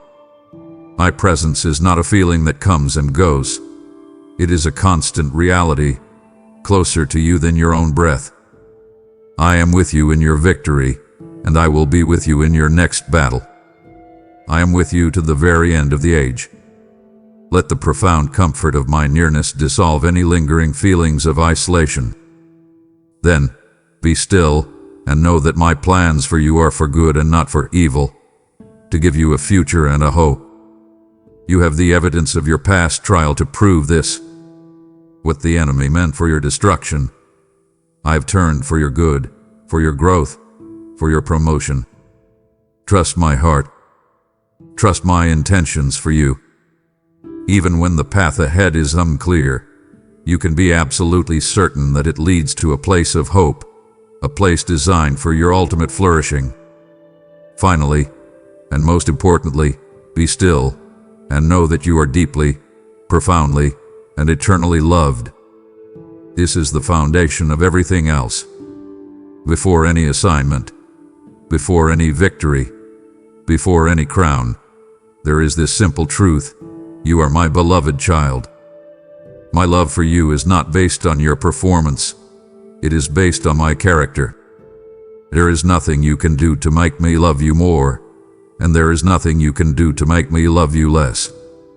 Let this unconditional, unending love be the air you breathe, the ground you stand on, the reality that defines you above all else. Now, my child, now that you have been still, now that you know these truths in your spirit, I have one final command. Rise up. Rise up from this place of quiet communion. Take all that I have spoken to you, all that I have deposited into your heart, and walk in the newness of the life I have given you. Go forth in your new name, with your new authority, wearing your new mantle, and carrying your new hope. The conversation is over. The new life has begun. You have been still, you know the truth, and now you are rising to walk in newness of life. What is the very first step of this new life? It is an act of worship, a declaration that you trust me as your source in all things. If your spirit confirms that this message is your key to freedom, then your first act of faith is to place that key in the hands of another. I am breathing my promise over you from the scriptures. Honor me with the first fruit of your victory, and your barns will be filled to overflowing. Your gift consecrates your new beginning and sends this life-altering word across the earth. This is your moment of activation. Give the first fruit of your victory now through Super Thanks membership with a PayPal link below. My child, do not let this moment pass you by. This word was a key, delivered directly to your spirit for this exact time. To seal what I have spoken, I am calling you to make a prophetic declaration of your unwavering faith. Go now to the space below and declare with all the authority I have given you. ****, I have passed the test, and I receive my new assignment. ****, let this be your public testament and your private altar, for I will see your name and honor your declaration. Your old season is now officially closed. Amen. If you believe in me, your Heavenly Father, then like this video and leave a heartfelt amen in the comments. If you want to stay closer to me, then subscribe to this channel.